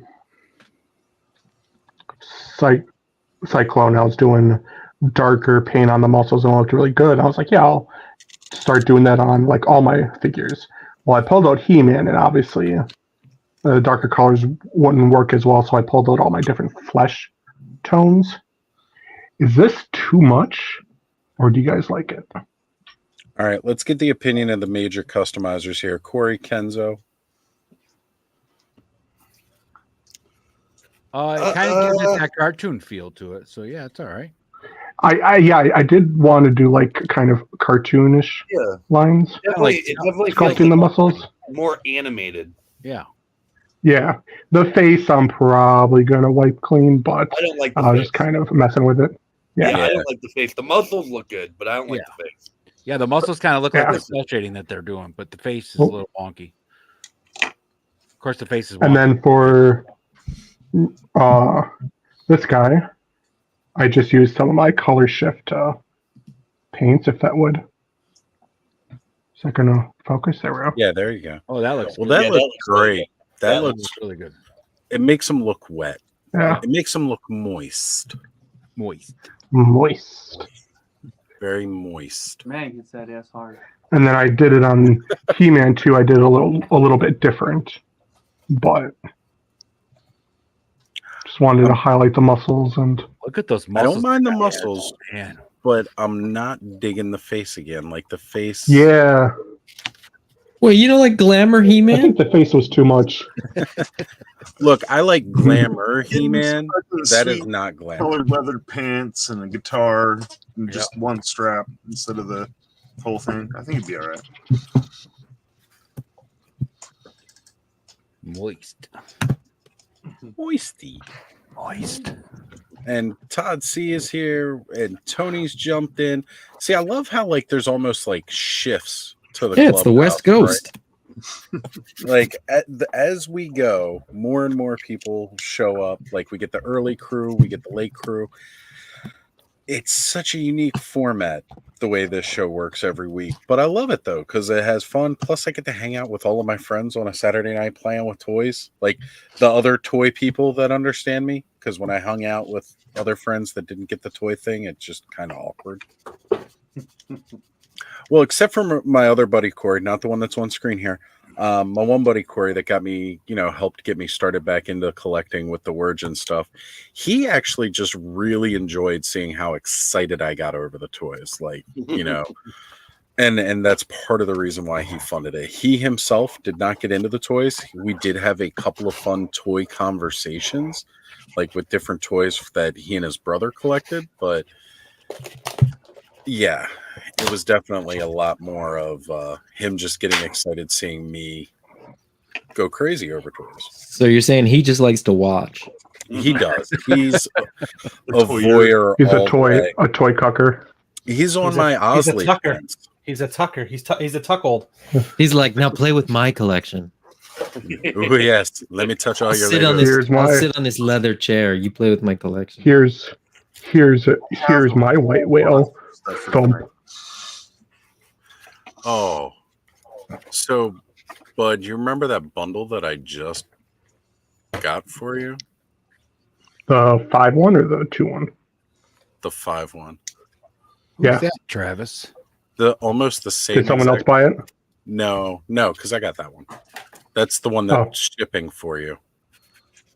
Cool. I'm noticing here now. This is different anyway. It's the same 5 figures plus they got an extra Snuva in the pack, but it's a bid, and like I saw it for like $750. Like, oh wait a minute, $750. Yeah, I saw someone had a bid for an Open Slave 1 complete, and it was like $10. At first, I was like, $10 for a Slave 1. Heck yeah! But then I saw his bid. I was like, oh. Yep. Never mind. I see one that's $24.99 comes with a Boba Fett, but it's missing the side panel. It is Boba Fett's fire spray starfighter. That's what I said. Slave 1. Yep. Listen, I'm as woke as the next person, but I too am going to call it what it is. It is Slave 1. Like, buddy, it is by no means infringing anyone here on Earth. Because this is a fantasy series in a galaxy far, far away. If it dealt with humans on Earth and the ship was called Slave 1, yes, I would uproar with anyone else. I'm more offended. Star Wars. I'm more offended because it's a knockoff of Spaceballs. Bud, have you ever listened to yourself? You should never call yourself woke. If anything, you're half asleep with anything that we do. That doesn't happen until after the 40th edible kicks in. He sounds like he's ready to pass out right now. Actually, I'm wide awake, surprisingly. So, I got a question. My phone isn't melting yet. So I got a question. Vine Jungle had hit me up, telling me what he's going to do. But he asked if there's any icon or logo that he should use or hashtag. Now, logo that we'd have to create, and that's kind of already gone because someone's already done the video. But is there a hashtag anyone thinks that we should use? Hashtag believe in the Schwartz. Yes. Well, if you use Power hashtag of the Schwartz, Schwartz. everybody's going to be all over it, right? So you got to do something unique. Power of the Schwartz. I thought it was just going to be hashtag May the Power of the Force, but are we going to do?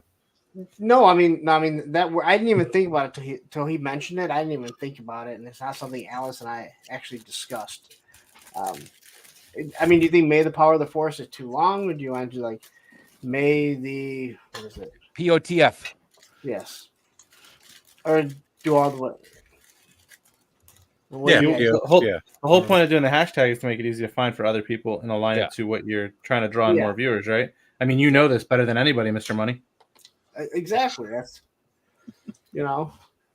POTF 4000 for your 4000. He just wants the pores to feel like they're part of it. Come on. Yeah, I know. It's a good thing. It's a good thing that Punk didn't see your post about being on the Infinite playlist, Travis, about how it was the best one yet, considering that Punk was on before you. I mean, well, I think now when I'm on someone's show, they don't even bother to say that because it goes without saying that that's clearly the best episode or show they're doing. So they don't even bother putting me in there. It just goes without saying. Punk, you and I would have made a great tag team in wrestling, man. We would have healed the crap out of people so hard. It would have just been so easy. Why don't we do hashtag Punk's Creamery? Yep. Stop stealing Bud's name. Bud's Creamy Customs, man. He's got the creamer tops. That's still a great tag. Right, because the cream rises to the top. The Creamy Customs, baby. That's right. The creme de la creme. Yeah, this shield is like amazing. I love figure that came shield. with so much stuff, man. I did not realize it was going to come with so many accessories and stuff. I got the color match perfect. So I took the white off the face, but I left the darker paint there. What do you think? I will stay out of that conversation. I'm kind of that. I'm not the fan of the details. It's a He-Man figure. I've always thought they're basic. For me, a custom, I'm always going to keep them the basic flat colors because adding to it I don't know. For me, I just like it flat. So you're saying all of my customs are crap? No. I'm saying no. I'm just talking about the. I know. The muscle I'm kidding. Just the muscle definition stuff. I don't like Yeah. Wolf, like that Matt. Was it Walford that does all? I just I Mhm. don't know. I'm not a fan of muscle stuff. Kenzo, did you say you like them black? What? Did you say you like them black? I did not say that. Oh, whoa. Yep, he likes them black, but only 5 inches, like the originals. I 5.5. said flat. Oh, flat. Okay. He's from Colorado. Yeah. Kenzo, say Colorado. Mix between a Canadian and a Mexican accent. It's weird. Yeah. Do you ever say A at the end of anything? Where are you from, A? No, but I say toast. But I say toast. Toast. Somebody actually asked me that one time at a bar. She's like, where are you from? You have a very unique accent. It's like sometimes you sound Canadian and sometimes you sound Hispanic. And I was like, I don't know. I'm from Walsenburg, man. That's how we talk. So anyway. So, Kenzo, you showing off that shield. I had to get the ogre shield out from Mythics. Let's see. Oh, yeah. Oh, man.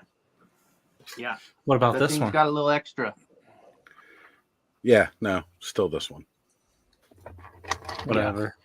This one, the design is badass though. Like, did you paint that? Did I paint this? No, this is the one that comes standard with Baron Voliger 2. Although Travis, check it out. I got these colors to match perfect. This was the one that Mattel gives you, and this is mine. So is that more like should have gave you? You mean? Yeah. Yes.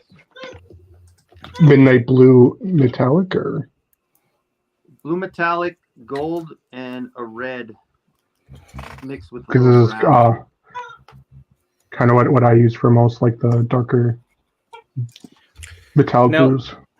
Now, when you guys paint these customs and stuff that you guys are doing, are they just for display or are they for play? Mine are for play. Mine are display.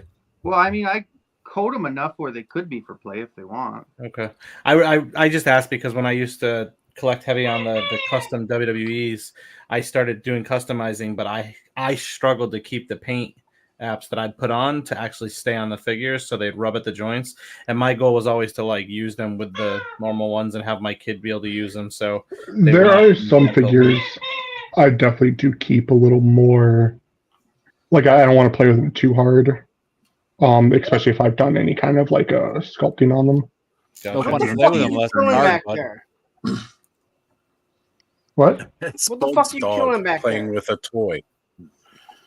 fucking sounds like something's being. My dog is destroying her. I think it's her dog toy, dog You squeaky. wouldn't know what that it's like, The one Lawrence, she's playing because you with? just let Roman chew on a bundle of hundreds, so it's quiet. They make less money. That doesn't squeak like They that. make less sound there. Dollar bills don't squeak as much. I was gonna say though, my anti-Eternia sorceress, like I don't play with her much because her wings are not Yeah. the sturdiest attachment. I mean, if they fall out, you can put them back in, but I gotta do work on this one yet because the head doesn't stay on, but the custom painted head I got from Kenzo for web store here. Did On you the use, inside, it doesn't have a ball peg slot, so it just kind of rests on top. Put that sticky tack that you hang pictures with, Yeah. in there, and it's perfect. Okay. Those are good for those. And this is another one where I went in and I darkened the muscles and I did a little highlight painting on the face. We're gonna get like shut down. Hey, bud. Yeah. If you ever want to make that head more permanent, what you do is you wrap the ball in plastic wrap, and then you fill the head up with hot glue and just stick it on there. You can still And take then them off. yeah, it sticks to the ball and it can rotate. I can't listen to anything but that shit that's going on in the background. That's all I fucking hear now. Bud's dog has stolen the show. It doesn't sound like a dog stealing the show, though. That's the No, problem. Hold on. Dude, I am so pumped about this. It really Duchess. makes my Beast Man so much cooler. Duchess. See? Say hi. Hi, Duchess. Is that Duchess of Lightness? Yeah. That was a bad. That was the name she came with. That wasn't my choice, but if it's her.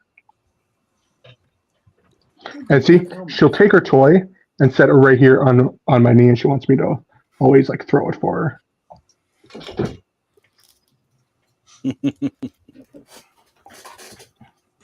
Legends are starting to take over my desk. I just saw Bud's description under his name.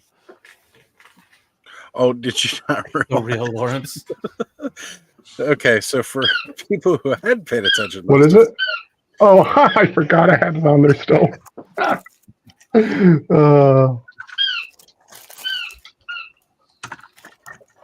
Yeah. Which never have I had to prove my actual name was Lawrence. Hey, Adam, about the AWOC Kickstarter, and I may have missed it because I've been really busy with work the last few days, but I thought Mamba was like the biggest stretch goal. Did that change? Did we shift pieces around, or were those two exposed at a later time? See, I didn't realize that. I totally missed on that. Yeah, when Were we those just for now? launched way back, it feels like 11 years ago. The first stretch goal that we even showed was Raving, the first bird. But then as the Kickstarter went on, we wanted to sort of reveal more stuff, and so we revealed the other two birds. We revealed the ox. We revealed Mamba. We've now revealed the rhino and the hippo. Were the rhino and the hippo more recently revealed in the last week? I thought they were on like size comparison chart, so maybe that's what I'm confusing. They were on they went on the chart because we knew we were going to reveal them eventually. Okay. But the actual art and stuff just went up, I want to say last weekend. Okay. I think I missed that then, but that's cool. Yeah. I remember seeing like the scale comparisons and stuff, and like it was throwing me off completely. Mhm. Now there's two more that we need to get to, man. You guys are just killing me. Well, So I mean, 2 more epic all-ins from you, Travis. Yep, I heard it. No And then he's giving them away on Toy Elite. there and everything. I mean, everything gets extra alternate heads unlocked if we sort of clear too, right? So there's the 3 birds, and then there's a weapon set for the birds, and there's an alt head pack for the birds. That's kind of why I went with the double all in, so I could have enough bodies for each head. For each head, yeah, exactly. Yeah, that's what I ended up doing. Makes sense.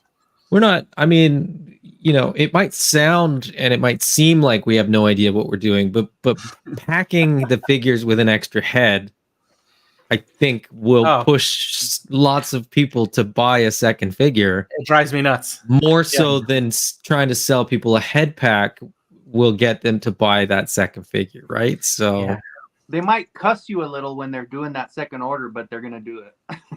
It drives me nuts because there's no resale for my second heads that I would normally like just like if I got extra heads in a head pack that I didn't need, I'll just move on from them. Now I'm gonna have duplicate heads that I don't need. Well, it was a fun, like when we were sort of looking at the math too. The math was kind of funny because like you have to come up with the packaging and you have to come up, you know, you have to do more work to do a head pack than to just put another head in with the figures. So the math is sort of like, will we sell more head packs or will we sell more figures if they have an extra head? And I think it's probably easier to sell a figure than to sell a head pack. Did you guys figure on because like taking all those head packs out is like other stuff that doesn't get backed? Yeah, and that's where, so that's the thing is like the math of like how many people would back the head packs versus how many people, when they have the opportunity to put an alternate head on a figure, will just buy the figure, right? If the head pack is $12, but the figure's, you know, $33, you don't have to sell as many figures to sort of recoup, if that makes sense. Yeah, it makes sense. And it's super abstract math because you can't know any of that stuff going in. It's more like predicting what will sell better. And we know that from the previous stuff, like the head packs, like, you know, people that buy a lot of figures end up buying the head packs because then they have alternate heads for a lot of their figures. But the head packs do not move the same way that the standard figures do. So. But I think with that line, it makes more sense to pack it with the figure because you can't just take a rabbit head and throw it on it. Where Valiverse does a head pack, and you can put it on any figure, and you can throw it on all his figures, and it fits. So I think that's a better way to go about it as it is. Yeah. Do you foresee, Adam? Do you guys foresee? Even though you're coming out with the packs the way they are today for the Kickstarter, do you guys foresee potential head packs in the future that are different than the ones that are packed in with the individual units right now? No? Okay. Probably not. I think like the expressive stuff, if you went and did like a pack with like Pale and Kali, you know, another character, just... Well, you guys are assuming that we're not already tooling those. Well, so I wasn't assuming any of that.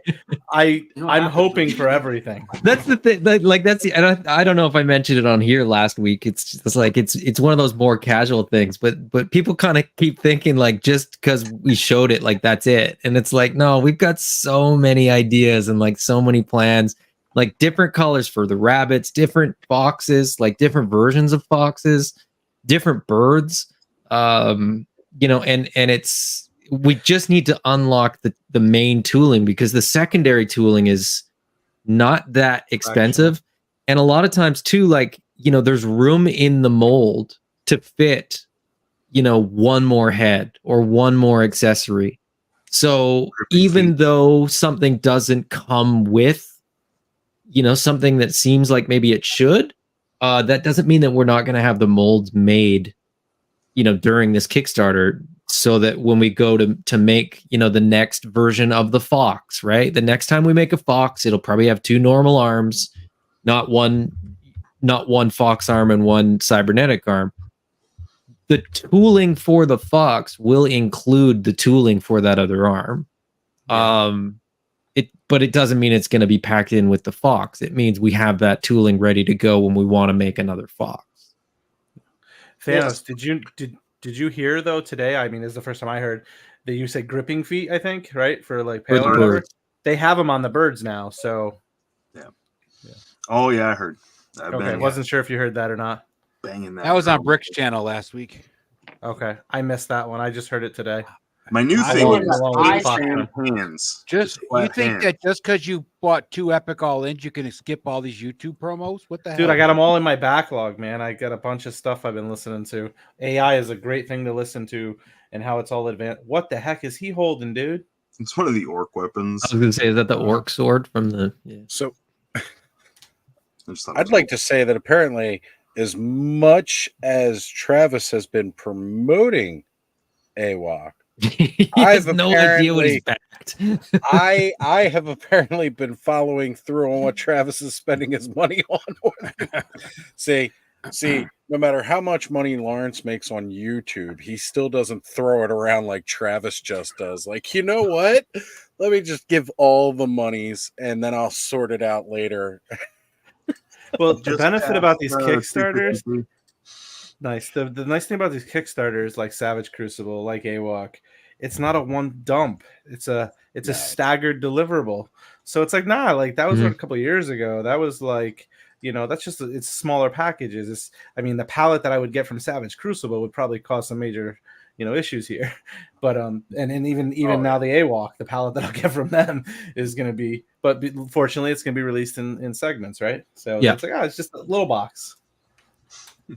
Fairly You're big doing boxes. fine, Travis. You're doing fine. Like the Mythic Legions will screw me over. That's where it's coming.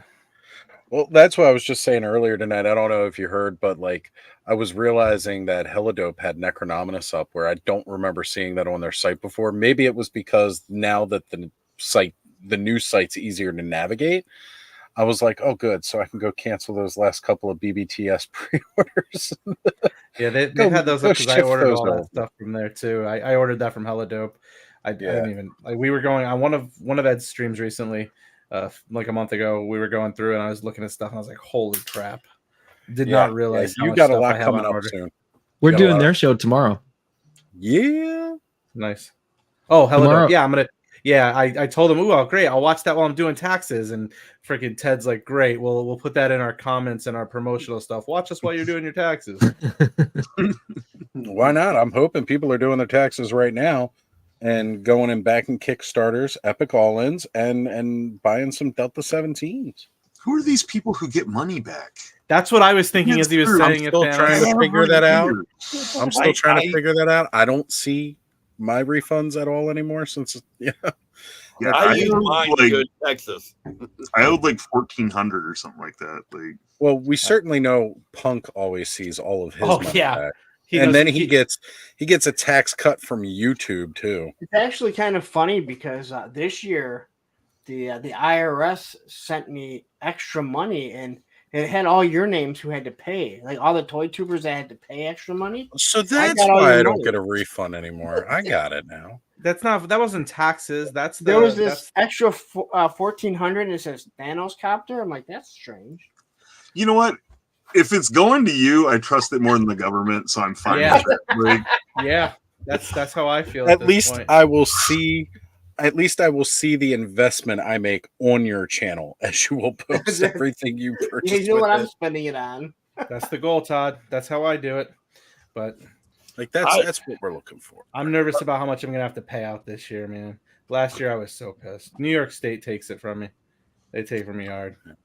I always pay in more because, like, I don't know, 5 or so years ago, we went from one pay system to another at work, and somehow I never checked, and my taxes got all screwed up.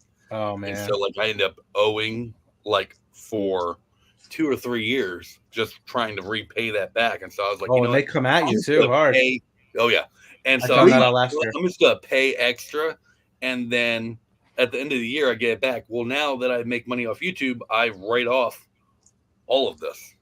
I write everything. I make no money buy, though off every Texas piece Tech. of paint I buy, every phone they board take a lot I from buy. me, I like my write off. job does, but I have So, like, last year I wrote rental off like income 10 grand. gets me every year. It's like I owed that's like 14 last not year. taxed all year long, and then they're like, you owe this much at the end of the year. That's what always gets me. Your guys' system sucks. It Yes, does. it does, Adam. Because when I calculated Ours out is mine so last year, easy. when I calculated mine out last year for mine and my wife, total taxes paid, all of it on them last year was like $84,000 in total before I counted my property taxes, and I was like, "You've got to be freaking kidding me!" and then I still had to pay money in at the end of the year. I was like, man. But here's one of the worst parts about it, right?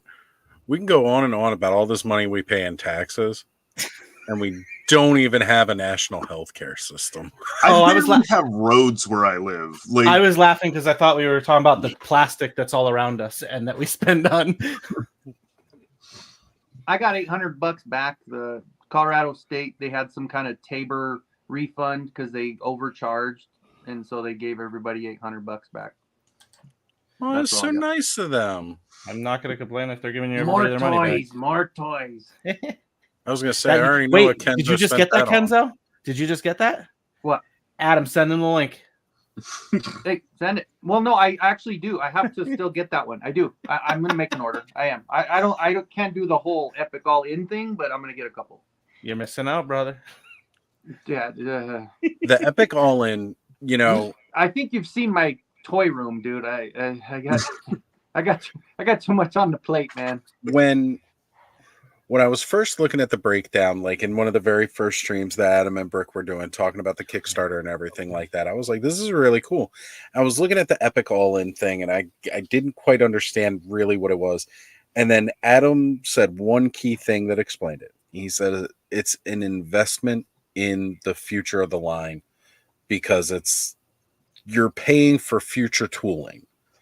And I'm like, that's like really all that you got to say right there. Like, that's enough, because it's like people like the line. People are always asking more from the line. Even with what came out from the first series, people were just wanting more. And it's like, okay, well, clearly they have plans for more, because I remember seeing stuff that didn't come with those first waves concept back when they were first showing them off.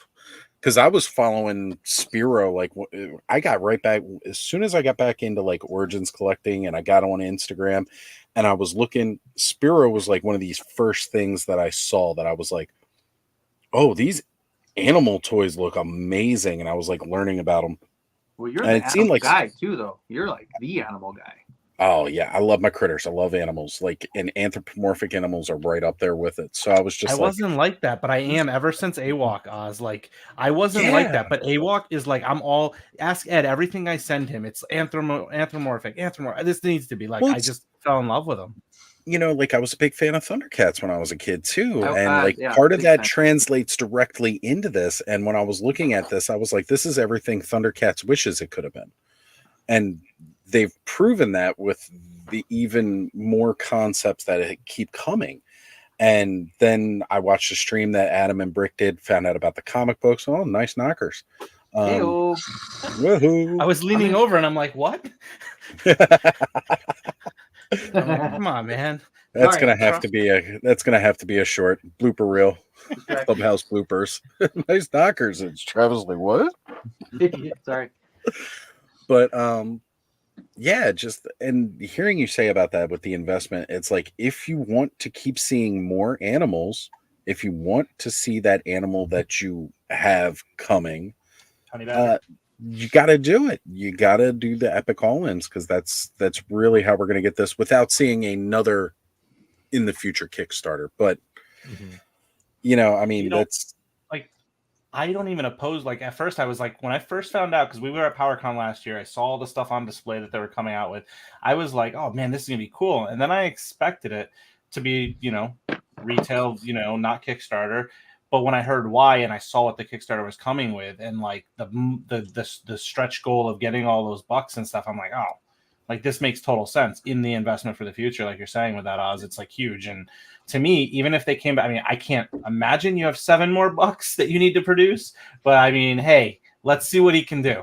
And if, you know, in 2 years or 3 years after this kind of runs its thing, if there's another Kickstarter, but you're getting 7-8 more bucks, like, I'm not opposed to that. I have a problem when you come out and you're just like, hey, we want to run a Kickstarter and we're going to do like 10 pale bucks.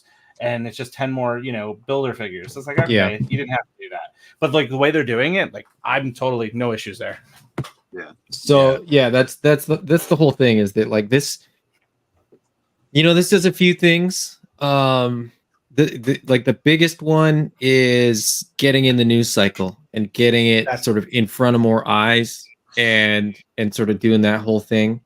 The second is just for lack of a better term, like kickstarting the sort of funding to get the molds done sooner.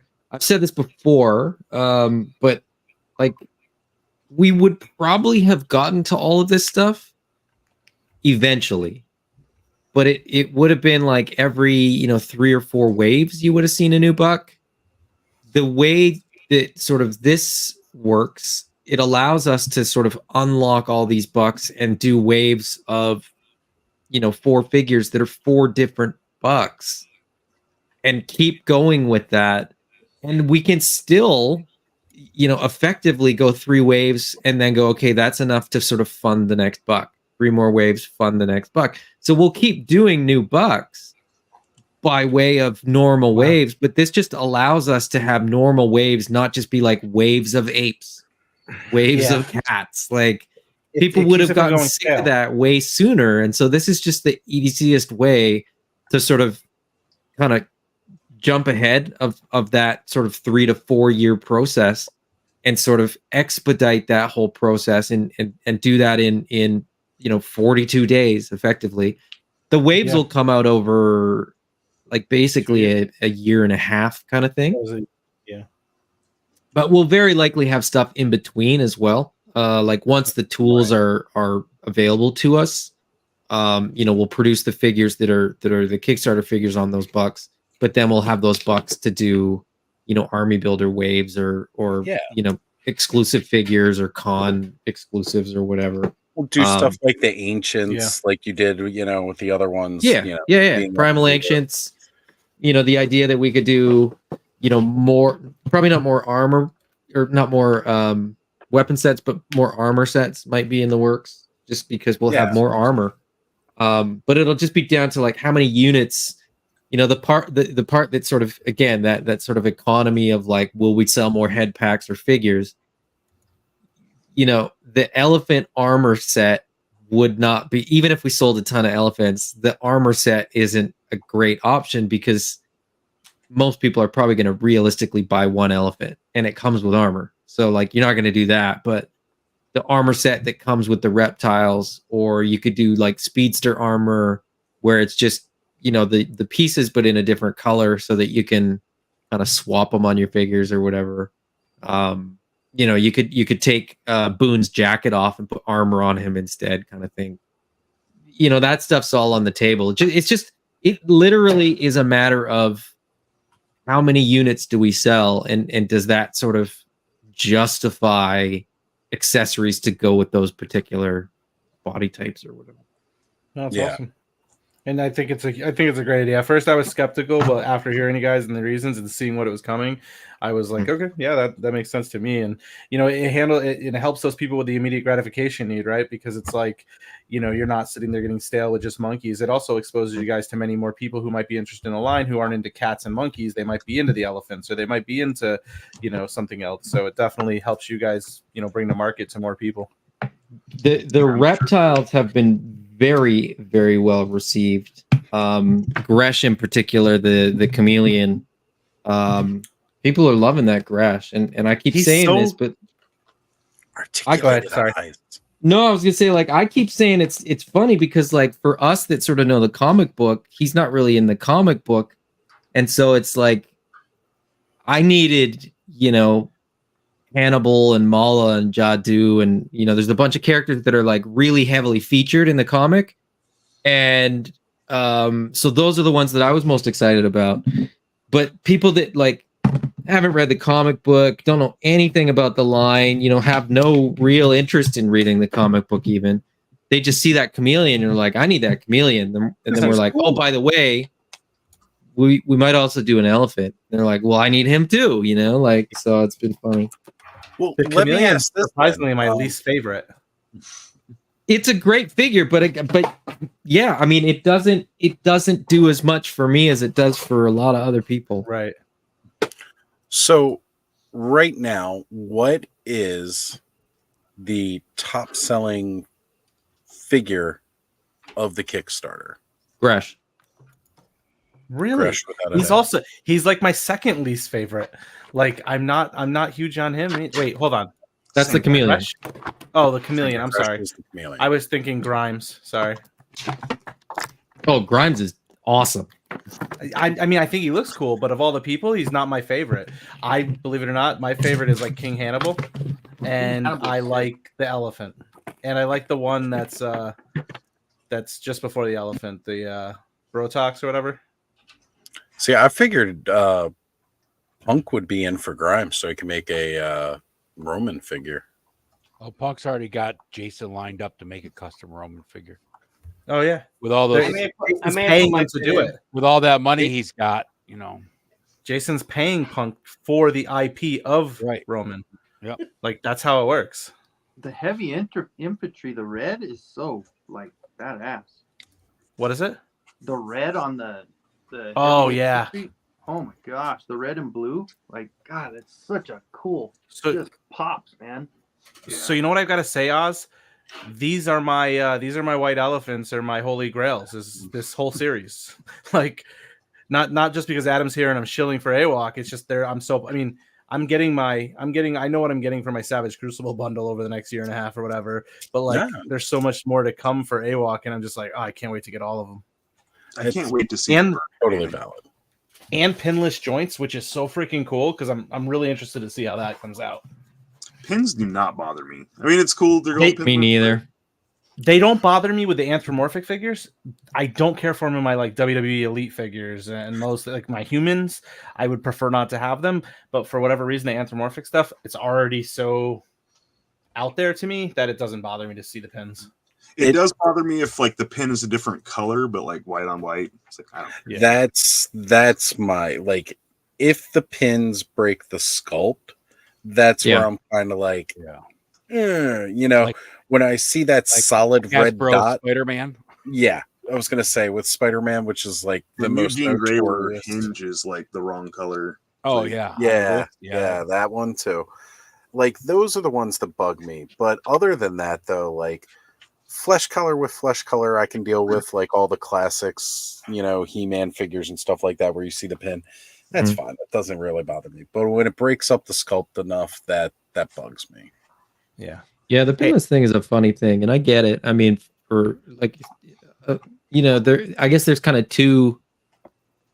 I think toy photographers are the most particular about it very often, and I think there's sort of two styles of toy photographers. There's the people that are trying to make like really cool pictures with toys, and then there's people that are trying to make toys or make photos of toys that don't like to not look like toys. And the pins are kind of a dead giveaway for the people that are trying to make their toys look like not toys. Those people edit everything anyway. Just a little couple of brush strokes and that pin's gone. Yeah, I know, but I mean, they don't bother me. So I think with like McFarlane, he has those giant pins. They look awful. Oh, the articulation on those is so weird. Well, I'm not even talking about, I mean, I'm just talking about the pins. Yeah. Yeah. But like Marvel all of Legends, you know, G.I. Joe Classified, the pins don't really bother me. I don't like seeing like a pinless arm, but then you have a pin leg because then you know it's an old mold with a new mold. But I get over it pretty quickly. I'm not overly worried about that. Yeah, it's not something you got to be hypercritical about. Like, God, why couldn't you just make it all pinless? Yeah, and I know customizers really like the pins. They're just a lot easier for them. I was going to say they see exactly where they need to pop the figure apart and put it back together. So that's completely understandable as well. Hey, quick question, Adam. Does the sheath there hold the arrow for the bunny? You really not paying attention, huh? I haven't. I was on vacation like not this past week. You were on vacation and you didn't watch the videos? I was busy with. I'm working full time and doing the AWOC thing, and I'm doing the videos, and I'm still able to like. Yeah. He doesn't get a choice but to do those videos and work a full time. Let him be surprised when he gets his 2 full all-ins. All right, let him be surprised. Yeah. And the other thing is, I used to work from home every day, and I would listen to streams like in the background while I was working. Now I have to be on site for for the place I'm at now, and I'm there every single day for like 8 hours, and I'm in meetings, so I cannot Let listen the to stuff. excuses start. Holy fuck, dude. Save me, punk. You have so Save much me, money. punk. You can buy all the all-ins. Don't worry about it. You'll be surprised when you get it, man. And it'll probably sit in the back of that his thing never being opened.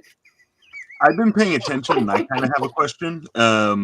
So someone asked the other day about the Epic All-In. Like, if they bid something now, can they bid an Epic All-In in the backer kit portion? Yes. And I don't think it was like. Is it the same price? Stated. Didn't you ask that, Thanos? No, I asked if the unlock. Someone asked this very specific question. No, it's we will give people, anybody that backs the Kickstarter, like the backer kit is kind of funny because it's essentially like just the extension of the Kickstarter. In some ways, it just gives us sort of an idea of like how many orders are going to get locked in. But it's where we sort of start getting the real numbers, because it's confusing because Kickstarter is not a pre-order, right? Like people think like people get confused about what it is. Like Kickstarter is you donating money to a project. It doesn't guarantee anything. Like you have to click a box when you pledge that says, do you understand that you're not guaranteed anything for this, despite what, the campaign says or whatever. You can't come back on anybody if you don't understand how this whole thing works. We have no intention of not delivering what we say we're going to, and we've already delivered once, people right? Know you guys, they will come after you. Yeah, absolutely. Adam's already got a whole new name somewhere else in a whole different country and a whole different place in the world, and he's being sponsored by Punk. Well, we're not. That's part of it. Like, we're not making so much money that we're just gonna like be able to take off and run away. It's like I said, it doesn't even really cover the molds for like what we're doing. But yes, the backer kit, like anybody that backs anything during the Kickstarter will have all the same options during the backer kit. It kind of just we kind of moved to the second phase where like we don't have to campaign as hard, and we're not gonna like do 37 videos every weekend. A closed beta. Like, yeah, effectively, yeah. So, and it's on a question that might be one of those not a stupid question, only stupid people. I did get on there, so like you were just explaining. But is there, so on this point with this part of it where you are backing a specific, like if say you're getting a larger figure and you're backing that 45, there is, at this point, you don't choose which 45 you want because it doesn't show that I'm able to. Correct. Okay. That's that's the question I had. Because I was looking at it, I was like, well, is there a way? Because, some of them have that where you'd say, which one would you want if you. So you're just there backing, is, and then once it's done, yeah. you come back and say, well, which one do you want from this option? If you like Kickstarter explanations, Yeah, just one that I know so I can just order, that's all. Or no, put my but money in there's different like Kickstarter is funny because it's sort of like clumsy and out of date for like how people use it now, because as a platform it was really designed for somebody to go like, I want to make this. And so you back the Kickstarter and I'll make this, and when it's made I'll ship you this. It wasn't designed for 7 different bucks and like 18 different figures and weapon sets and like alternate stuff and like but you can do that, right? And so Backer Kit really came in and was like, well, here's where Kickstarter leaves off. We'll have a company that basically does the next step. And so that's where Backer Kit comes in, because we could have set it up so that every reward tier was like, hey, you want to back King Hannibal? Here's your tier. You want to back Kali Prime? Here's another tier. So basically, when you get those Kickstarters where like you get exactly what you back for. It's because they only have a few choices. Like Flipboard had the option of picking which one you want when you're backing it, but it was different to where you guys have stuff that's not ready to be out yet because you haven't hit that number or yeah. You know. Yeah, and I mean, like Flipboard's a great example, right? There was like 6 things basically to choose from. Yep. Like we had more figures in the initial offering than they ended up with at the end of their campaign with all their unlocks. So it's a lot easier to sort of do it that way. And they I asked for a tier or reward where you could get all of the catch-up bots, like one of each of the different decos of the cat robot. But that creates another reward tier, and that creates more complication and all that kind of stuff. So everybody's going to do it a different way. But the way that we've done it is basically, so you want to back a brawler figure, that's great. It's this price. You back for that amount, but then the backer kit will be where you choose which one of those figures you want. And that it also gives kit is a separate, or is it? Yeah, so the Kickstarter period will end, and then we're looking at about 2 weeks to get the backer kit ready. I've already kind of started to map out the backer kit. Okay. It'll go live, and then you'll get an email that says, log into the backer kit to choose your awards. That's cool. It'll say you have this much credit, basically, and you can do whatever you want with it. So if you decide you don't want to, so if you back for that $45 brawler and you decide you want a standard figure in a weapons pack, you basically have $45 to put towards whatever you want. Yeah. So some people will just lock in. They'll be like, no, all I wanted was King Hannibal, and they'll lock it in and they'll be done. And then you're good to go. It'll get shipped out when they get produced. And then other people will have that FOMO and be like, oh, I got another paycheck. I'm going to add more stuff to my order.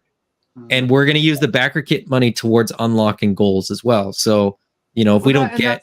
That's a smooth process. I mean, it really is. Because also, like you said, I mean, people, the FOMO's there, but then also people, you give them some time to change their mind. If they decide they wanted to get a different one and they go, you know what, I liked him in the beginning, but man, I'm really leaning toward this other guy now. So now you're not locked in and you can get what you want. And that's actually a benefit, I think. And we'll have more through that process too. Like we're still behind the scene. Like Jason's printing out the actual print for the crow, for the raven. So up to this point, it's not unlocked yet anyway, so it was somewhat irrelevant, right? We didn't need to have it done. But he's now printed the raven, and he's going to start painting it. He's going to paint it hopefully tomorrow, and then it's going to get photographed on Monday, and that'll go up pretty last minute, but still. That's awesome. But going forward, we'll have more updates with paint masters and things like that for the different things that have gotten unlocked and the additional heads and all that kind of stuff. So it very well could be that somebody wanted to back one figure because they weren't quite sure about a certain other figure or whatever. And so it's totally a matter of we don't want to lock people into something and then they're like, oh, I wish I could have had the opportunity to get this thing instead. So yeah, that's cool. But that's the other thing is on the back end, my job is basically going to be to make sure that everybody that backs gets the value that they sort of feel they deserve. So Thanos, I think you asked if the if the elephant unlocks after the Kickstarter period, how will that affect Epic All-Ins? And the idea was always to make sure that everybody gets one of everything that gets unlocked. And regardless of whether that's in the Kickstarter or the backer kit will make that happen. How I will make that happen, I don't know. I still have to figure that out. But done that before, though. I think you guys are the first I've ever heard of where the unlocks keep going. No.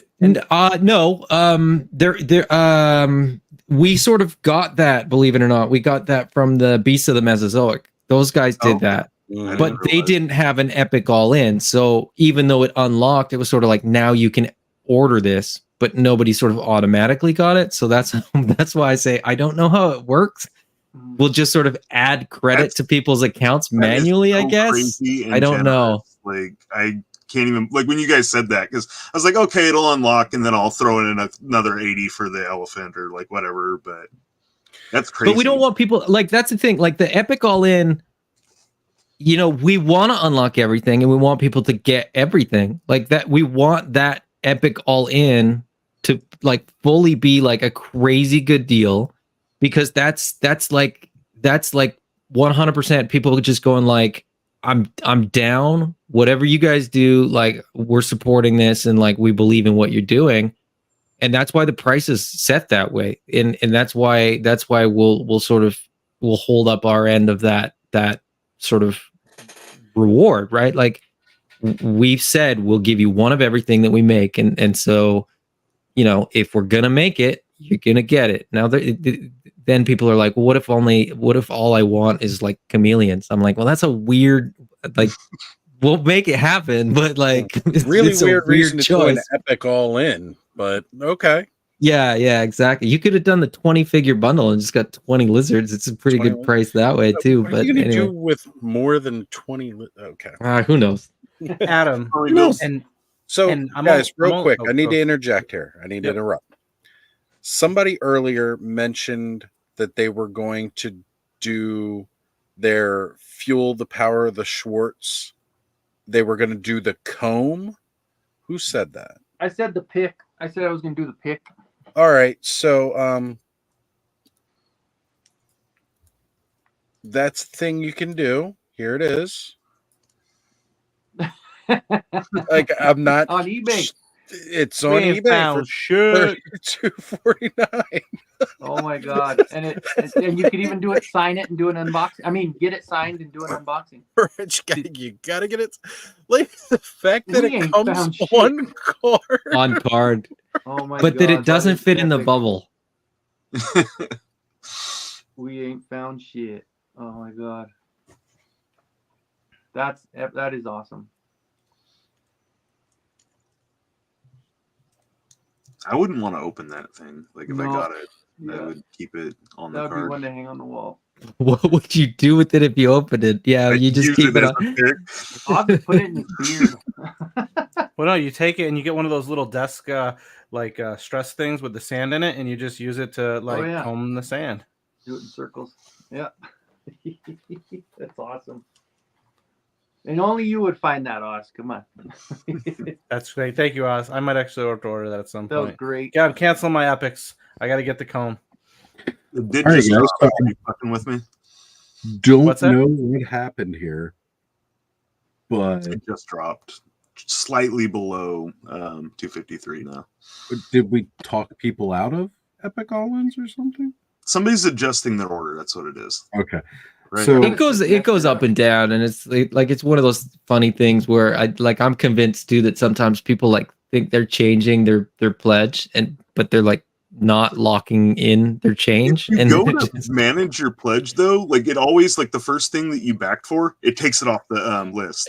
Yeah. Like, Today, it's like I said, it is not an intuitive website. Like it doesn't it doesn't encourage people to sort of like put more in. It encourages people to like drop out accidentally. Yeah. It's stupid. Well, Adam, I messaged you on the side today during that stream that you guys were, or that Brick and Jason were on, when you convinced me to do the double all in. When I did I didn't that, convince you. I just said it's probably not a bad idea. You did. You convinced me. It's your fault. If I have to point the finger, I'm pointing it at you.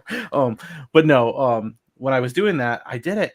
All of a sudden, because I get alerts on my phone whenever there's a transaction on my account, I got a $275 transaction from Kickstarter. And literally moments later, Brick's like, yeah, and the best part is you don't get billed until the thing closes. And I'm like, what just happened? And then I went to my Discover account, and it looked like there was a $275 transaction out pending, and then there was a refund pending right after. It was so weird. I'd never seen it happen before. So I've never heard of that either, because we actually have to manually hit a button that says charge the cards.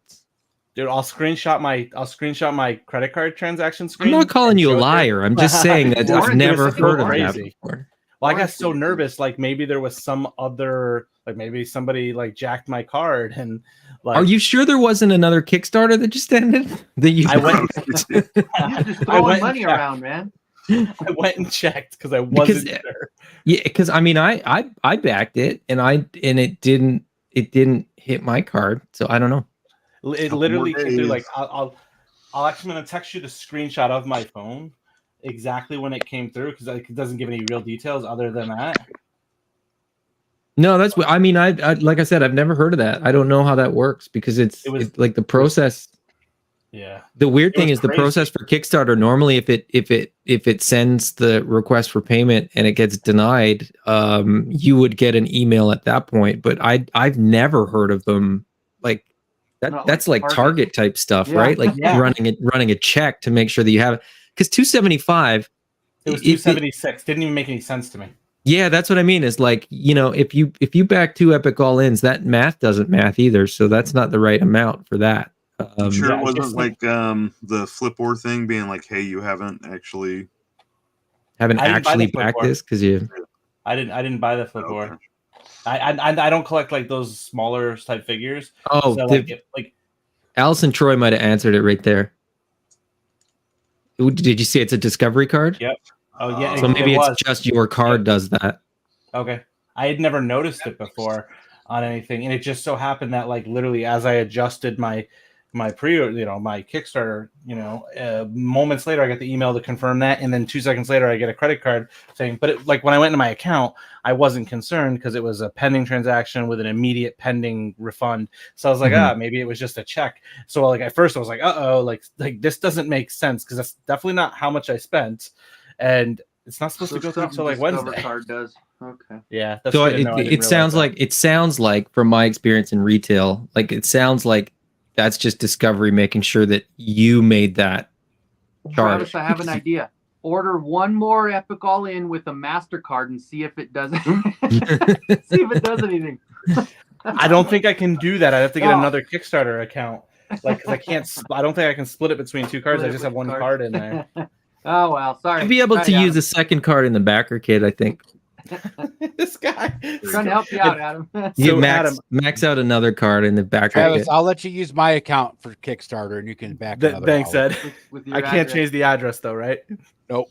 Nope. I'll get it to you someday. Don't worry. Thanks, bud.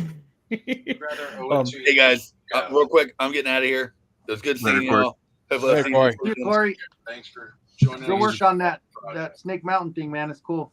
Thank you. I should have the video out tomorrow, noonish. So It's good, man. Cool. See y'all. Take it easy, brother. Hey, Adam. So I know the answer to this, but I know Punk dropped off, but he's gonna listen to this tomorrow.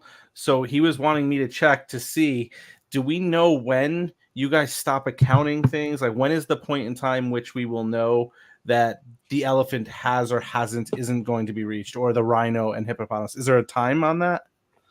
Well, you'll know when the backer kit's gonna end, and we'll keep people kind of updated Okay. as best we can through that process.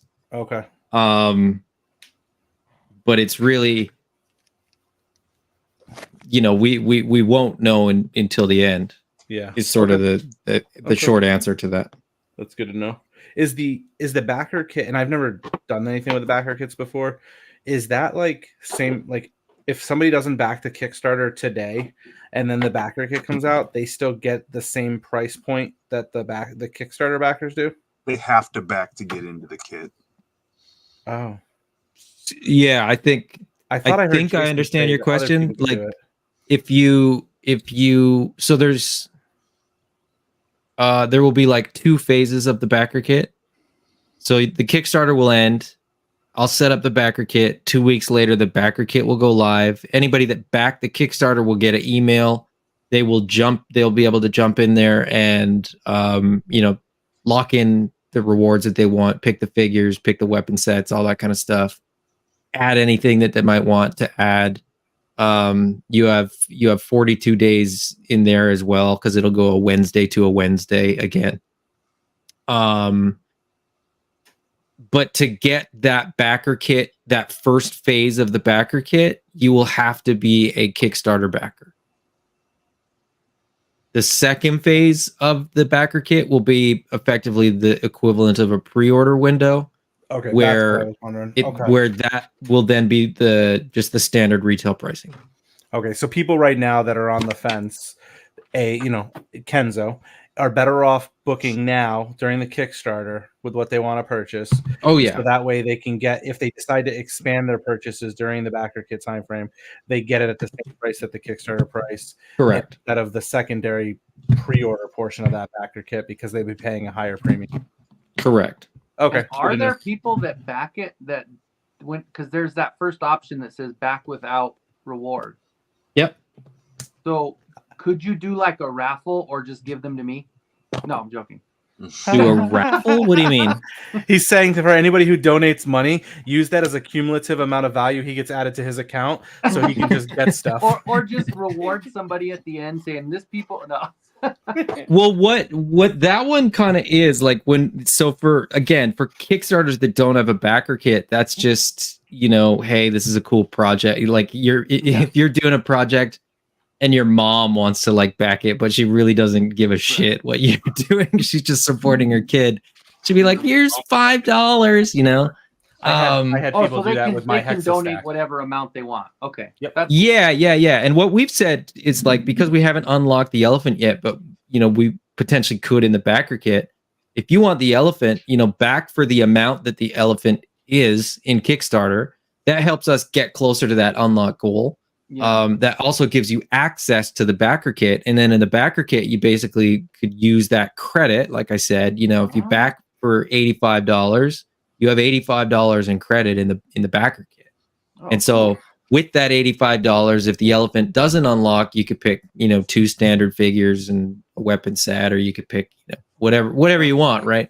If the elephant unlocks, you pick the elephant. Yeah, that's cool. Yeah, we're gonna, it's flexible. I mean, but I do have to stress, right, that the Kickstarter, you're just pledging an amount to support, the line and support the brand.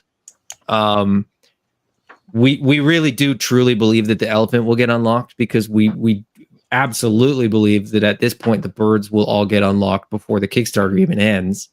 And then we might even get to the ox, and then we're so close to the elephant that the backer kit, if it's anything like last time, the backer kit will easily put us over the elephant and well into like the rhino and hippo. So there's a bit of a leap of faith, right? Because you like, especially if you're doing an epic all in at $650, you're like, yeah, but we're still like 5 figures away, 6 figures away from the actual like full thing unlocking.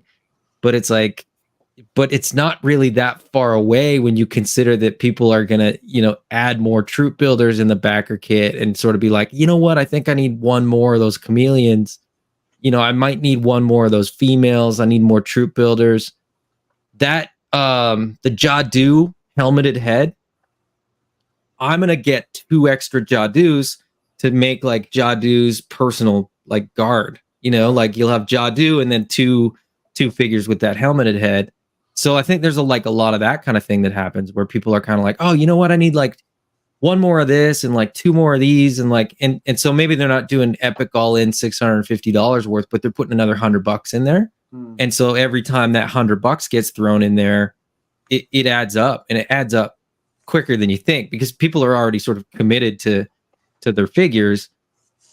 And then we're showing them like more details, and then we'll show them other stuff. And we'll probably at some point maybe mention like, hey, maybe there's some free stuff getting thrown in if you're a Kickstarter backer, and we just haven't mentioned it because we want it to be more of a surprise. So yeah.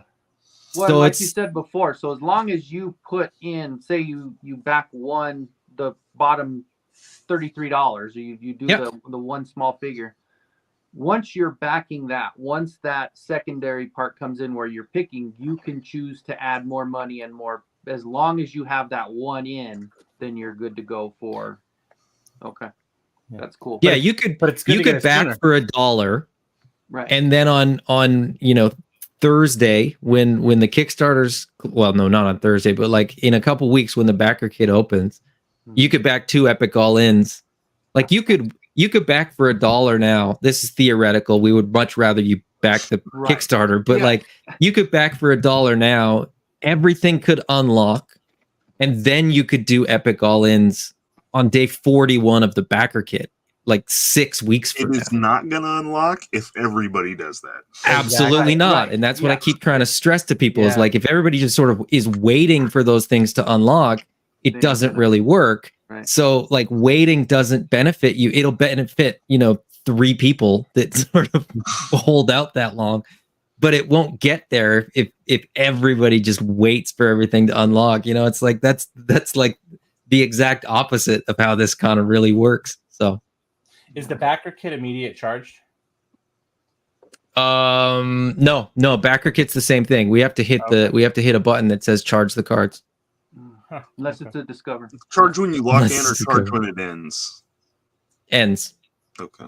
Yeah, backer kit works kind of the same way. It's like a manual. Like we set the date and we tell backer kit to we tell backer kit when we're going to end the period. We tell backer kit when we're going to charge the cards, and so all of that information will appear.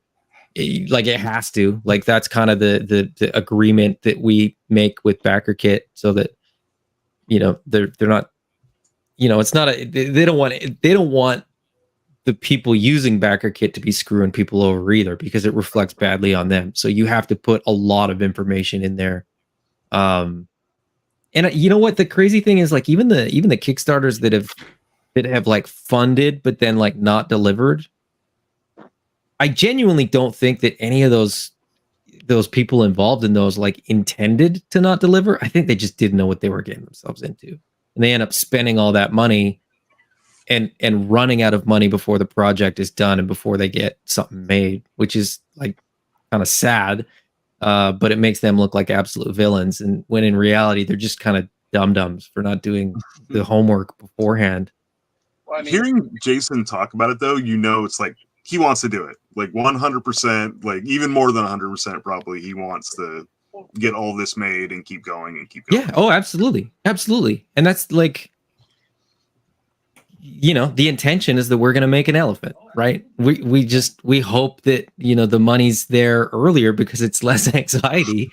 And it's like, if you have the money, you can kind of tell the factory like, okay, let's go, let's roll. And then you kind of lock in your production windows, way further out, which means that there's less variability. It means that like, if we give you a production date, it's much more likely to be accurate, because we're not sort of waiting to pull the trigger on some of the steps where there's steps along the way where certain parties will be like, okay, this invoice is due. And if you're like, oh, I don't quite have it, you get bumped to the back of the line. Like they don't care. They're not like, well, we'll give you another day, or we'll give you a few days, or like, well, we'll just move you one spot in the line. The factory's like, do you know how many people are waiting to get stuff made? Like, we don't have time to like wait for you to figure out whether you can pay for this or not. Like, we're moving on. And then when you come back and you kind of go, okay, now I have your money, they're like, all right, you're at the back of the line. Thanks. We'll have your stuff ready in 4 months. So this just kind of makes sure that all of those things kind of fall into place, and we avoid the pitfalls that other people have had. So, well, the nice thing about this is it's not your first rodeo. Jason can easily attest to how quickly and easily you get overwhelmed. You're having some kind of mic issue, Oz. Am I? Is it coming through here? Oh, no, I don't think it is. It's not coming through your mic anymore. I think it's coming through your computer or something. Yeah, you're like super quiet and far away. Yeah. It's because. Did you turn the potato mic on? So there you go. When I went off and then kind of came back in, that was because somehow my entire power strip under my desk became unplugged. I think I got excited with the pick and kicked it out or something. But yeah, like I had to reset all of that, and I didn't realize it switched this microphone to this microphone up here that I wasn't speaking into. But yeah, I was just gonna say, like, Jason can attest to how quickly and easily you can get overwhelmed with a project like this, because it's happened once before, which is how Adam got the job in the first place. So I mean, This time, I have full confidence that that portion of it is going to run 1,000 times smoother because of experience. Mhm. And he's already got somebody that's dealt with untangling the web. So hopefully, with the amount of explanations they've done too, people kind of understand more. So they're going to get a lot less emails of, well, where's this? And then they have to get the disheartening email of, that's not what you backed. Because I heard that story a couple times. And you guys, Adam, right? You guys are using a third-party shipper for this, so that'll alleviate like massive amounts of headaches for you guys. Which so you guys I mean, so much. That's the kind of thing that like I nerd out on, because like I pushed really, really hard for that for a number of reasons. But like when we were going through the process and sort of figuring out, which company to work with and stuff like that, we sort of ended on a company that lots of other toy companies are actually using. It's called Fulfill Right. It is based out of New Jersey, and all they do is fulfill orders for like other companies, right? Like their business is fulfilling orders. And when we talked to a couple other companies that have used them, they had nothing but amazingly good things to say about them. Like they don't screw up orders, nothing gets delayed, they don't get bounce backs, they don't like, these guys are absolute pros at what they do. And but sort of to further that, like they know exactly how to do it, and they're like open and willing to sort of like work with the way that these creators sort of envision some of this stuff happening too. So they're like flexible, which is awesome, because when you include an item that's sort of like not a sale item, they've been very helpful with like, okay, here's how you'll do it, this is how this will work. The really cool thing too is like we still have control over when orders get fulfilled. So we're gonna release all the international orders. We're gonna release my order first, and then the next day we're gonna give them a whole day to do my order, and then we're gonna release all the international orders, and then we'll move on to the US domestic orders. It's not domestic for me, but still, the domestic orders. So the idea there is that like, if my order is going to take 5 days to get to me because it's got to cross a border, but your order's, going to take 3 hours. Jersey, I'm getting it next day. The guy can walk it over to your house. Yeah. It sort of makes sense to have the one that's going to take longest ship first, because the one that's going to take the least amount of time is probably still going to get there first. But that lag between like people seeing somebody get an order delivered and their order getting delivered gets kind of leveled out a little bit. Yeah. So that's a big thing, is that like a lot of the domestic orders, people got them, the next day after they got shipped. And a lot of the international orders were like 3 weeks later, because they didn't fulfill them first, let alone sort of account for the shipping time. So there was people that were like, where's my order? Where's my order? Where's my order? And the reality was, the fulfillment team is great. Derek and Sequoia working in the fulfillment center are phenomenal people. They're very good at what they do, but it's a numbers thing. It's just the logistics of like 2 people doing what a warehouse full of people can do is it doesn't scale. Like it doesn't even really compare. We heard from like some of the other companies that like Fulfill Right was doing hundreds of orders per day. So that kind of talking a week. We're talking like right now there's 719 backers. If that doubles, then there's 1,500 backers. Yeah, so 2 weeks. We're talking maybe a week to get it fulfilled. Yeah. Which is it just isn't feasible for 2 people, right? No, absolutely. And even with the scaling, even if you were down there and Brick was down there and Eddie, like if every Spiro employee was there, there's still space constraints. There's still the fact that it's the location isn't great, and so the US Postal Service person just doesn't show up for 2 days. The UPS person only comes when you call them, but if you don't call them until after 3, they don't show up that day. Yep. They take the wrong pile of stuff. Like there's so many weird little logistical hiccups that happen when you're kind of doing it in a small scale. Yep. and a third party fulfillment company just knocks that stuff out of the park, and like just so many things that just make everybody's life so much easier. And we still control everything, like we still own that inventory, and we still manage everything remotely, which is great. Like we basically will see the orders and we'll just click boxes and say here's the ones to do next, and they'll go ahead and do them. And with any luck, to the best of our knowledge, they'll have 100% correct orders 100% of the time. I mean, there's probably still going to be a couple things here or there. Well, they have checks and balances in those. My brother used to manage a fulfillment center for like Amazon and Walmart.com shipping and stuff back in the early 2000s. So I understand, like, there's, people picking, first person packing, checking it.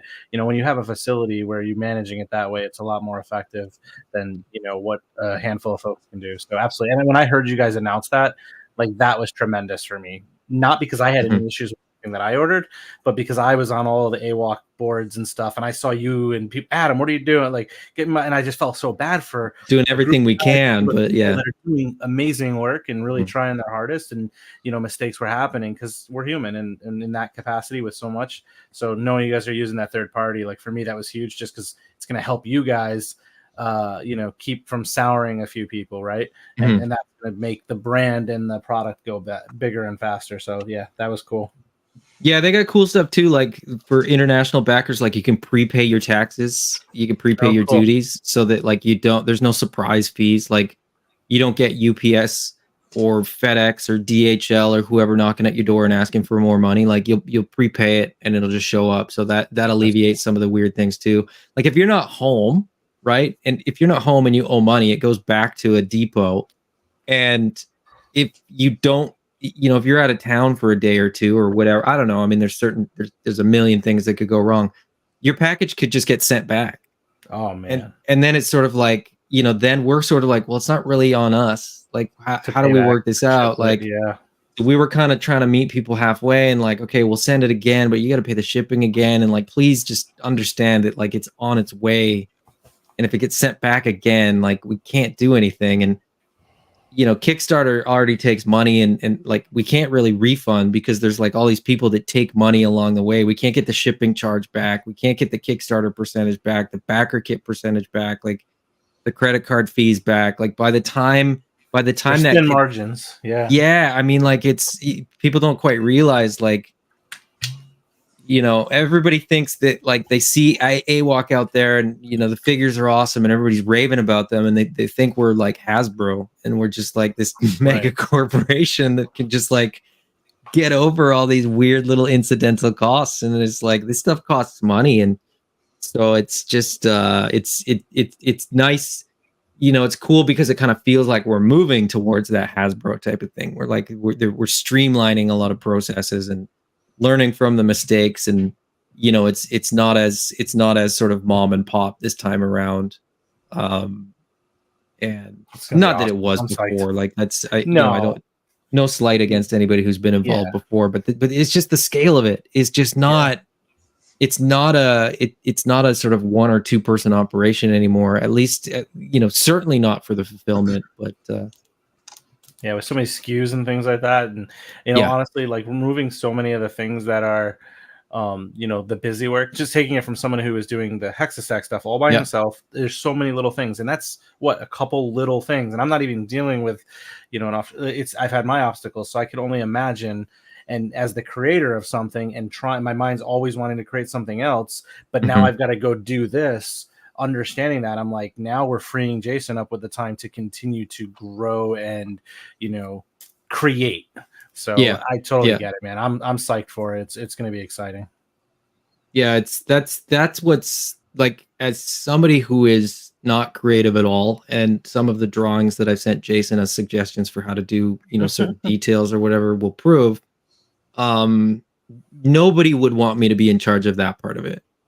But what I can do is kind of free up Jason to just keep going with the creative stuff, right? Project management, that type You of know, stuff. Yep. issue 6 will get to you faster because I'm doing stuff that I'm doing, right? Like the next buck will get designed faster because of the stuff that I'm doing. Yeah. Not because I'm designing any of that stuff, but because Jason doesn't have to deal with the stuff that I'm dealing with. So that's great.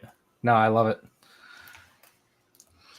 It's good stuff. Sorry for so many AWOC things, but that's my white elephant. That's my holy grail. you know what? I just realized we should do a white elephant.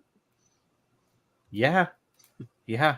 There's But- a there's a Like, there's do a, we there's a mean the reuse gift for the giving elephant. thing, We need a- or okay? I was just we- gonna say, did you mean like a literal white elephant, or like the Yeah, gift? like giving? literally do a elephant that white is ele- white. That should That be the should be a holiday conclusive. edition. That'd be Con- dope. Holiday. a pink one exclusive. too, and then people could army build them for their drunk toys.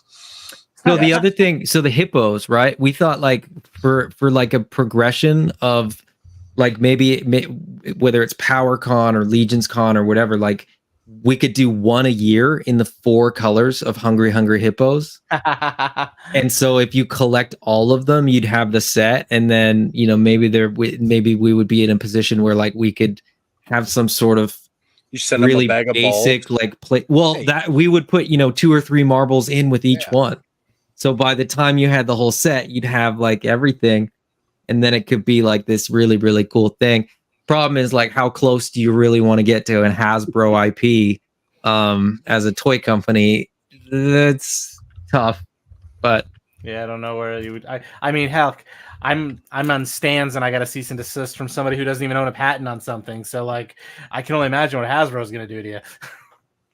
well, I mean, you just have to be far enough away from what they're doing, and I think that's like splitting it over like potentially 4 years or whatever, right? Like, Yeah. I think it's like, would that be on their radar? Would somebody in year 1 be still paying attention like 3 You've years gotta later? call them malnourished pachyderms. That's great. There you go. They can't get you now. I just want dwarf size figures. You need to get a dwarf, and it needs to be your raccoons and your skunks and your muscle hamsters, man. Can you? No, you can't see it very well. Plunderling, exactly. Plunderling. I can see that. I recognize my plunderling. It needs to be that scale. It needs to be that tall. That's all. And it needs to be a muscle hamster. So like built like a brick house. So think of like Punk's height in comparison to everybody else he stands around, and like the Rock's build. So there's a whole bunch of animals that could potentially, if we ever did a buck, right, that we would call a dwarf buck. There's a whole bunch of species that would potentially fit on that buck. Yeah. And that's just gonna come free in my box. I know, Adam. I know. I'm dreaming. No, there's no way. There's no way. We like. Well, you said there's space. I know how those molds work because I've talked to like Ace and stuff. So I know how they work. And you might have a little. You said earlier there might be enough space on the plates to put other things. And if you go with a little muscle hamster, you can fit right in the corner. No, that's where you're thinking too short term. Like that's like. If we did that, we'd have more room for the things like the pinless arms for the apes and stuff. Right. That's Make what it we happen. There, Adam. But that tool, Muscle like hamster. the great thing about that tool would be that you'd get like the buck, and then we could do like 6 heads in there. Like you could easily get away with like putting a whole bunch of stuff in there. Or you could probably get away with, I mean, I don't know the size of exactly the plates, but you could maybe get 2 types of dwarf bucks. You get like a male and a female, or like a more built one and more skinny one. I want a dwarf, but I also want gnome scale. So like, what's the difference in that? I guess I'm not smart enough Smaller. to know that. A dwarf would be like a raccoon, and a gnome would be like a squirrel. Right. Like I think a dwarf would be like. I think there's a badger. threshold because spoiler alert, these are humans that have been changed. Their DNA has been changed. What? There's like a threshold where they would be too small, I think. It doesn't seem to work in the other direction. Like you could be a human that got turned into an elephant, but like you couldn't be turned into like, a 4-inch tall thing. So you're telling me that elephants are fat people? Are you telling me that And the apes tall. are like fit people? Correct. Yeah. Really? You just spoiled the lure for me, man. I guess that done. makes. Why I guess that haven't makes you been you a reading the hippopotamus, comics? Travis. Damn you. No, I'm not tall enough. I'd be The the piggy. Bears. I'd be the piggy. Oh, They haven't you're come a- out with my buck yet. But there's still, I mean, like in the scales that we've done too, like there's still Oh, you guys should do the Winnie the Pooh characters. Do them as a PowerCon exclusive in those types of colors. And could. Winnie the Pooh's a free IP now, right? correct public domain. Yep. There's there's a lot of things that are in public domain where Yeah. like you think of them as, being owned by, a brand or whatever. And there might be a version that's owned by a brand, but there's a lot of stories that sort of Disney used, for example, that are the story is public domain. Like they don't own something like The Little Mermaid. They have to pay for it. Yeah. So Mickey would be like the gnome, and Rocket Raccoon would be your dwarf, right, Thanos? I mean, you could do it that way. Like in theory, like that's like the sizes. We wouldn't go that small. I think dwarf is the smallest. Yeah, I think so. I think just because of the way that the lore kind of works. Like it makes I'm sense. so excited. I need to know more. Adam. Can we just go on a let me send you a private DM and we'll Comics. There are comics. Step to it. I know. I buy 3 comics every month for AWalk from my local comic shop. I buy one of the regular cover, one of the second cover, and the third one I've told my comic shop to give away to some kid or young, teenager to get them goes to the IP.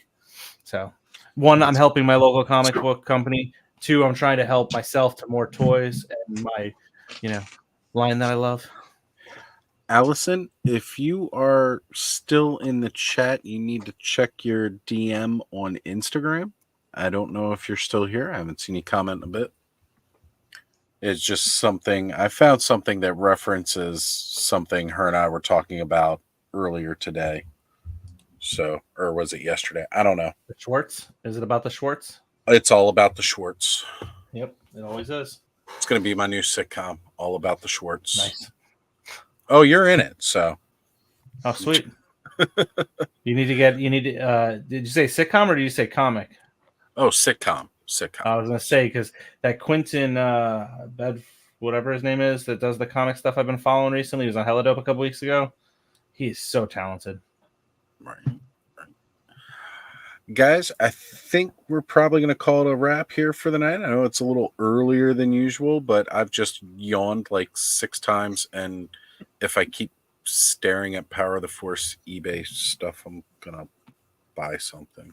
What he means is he wants to get off so he can look at Power of the Force stuff uninterrupted by our conversation. Do I look like I've been interrupted by your conversation? I interrupted your conversation to spread my sickness to somebody else.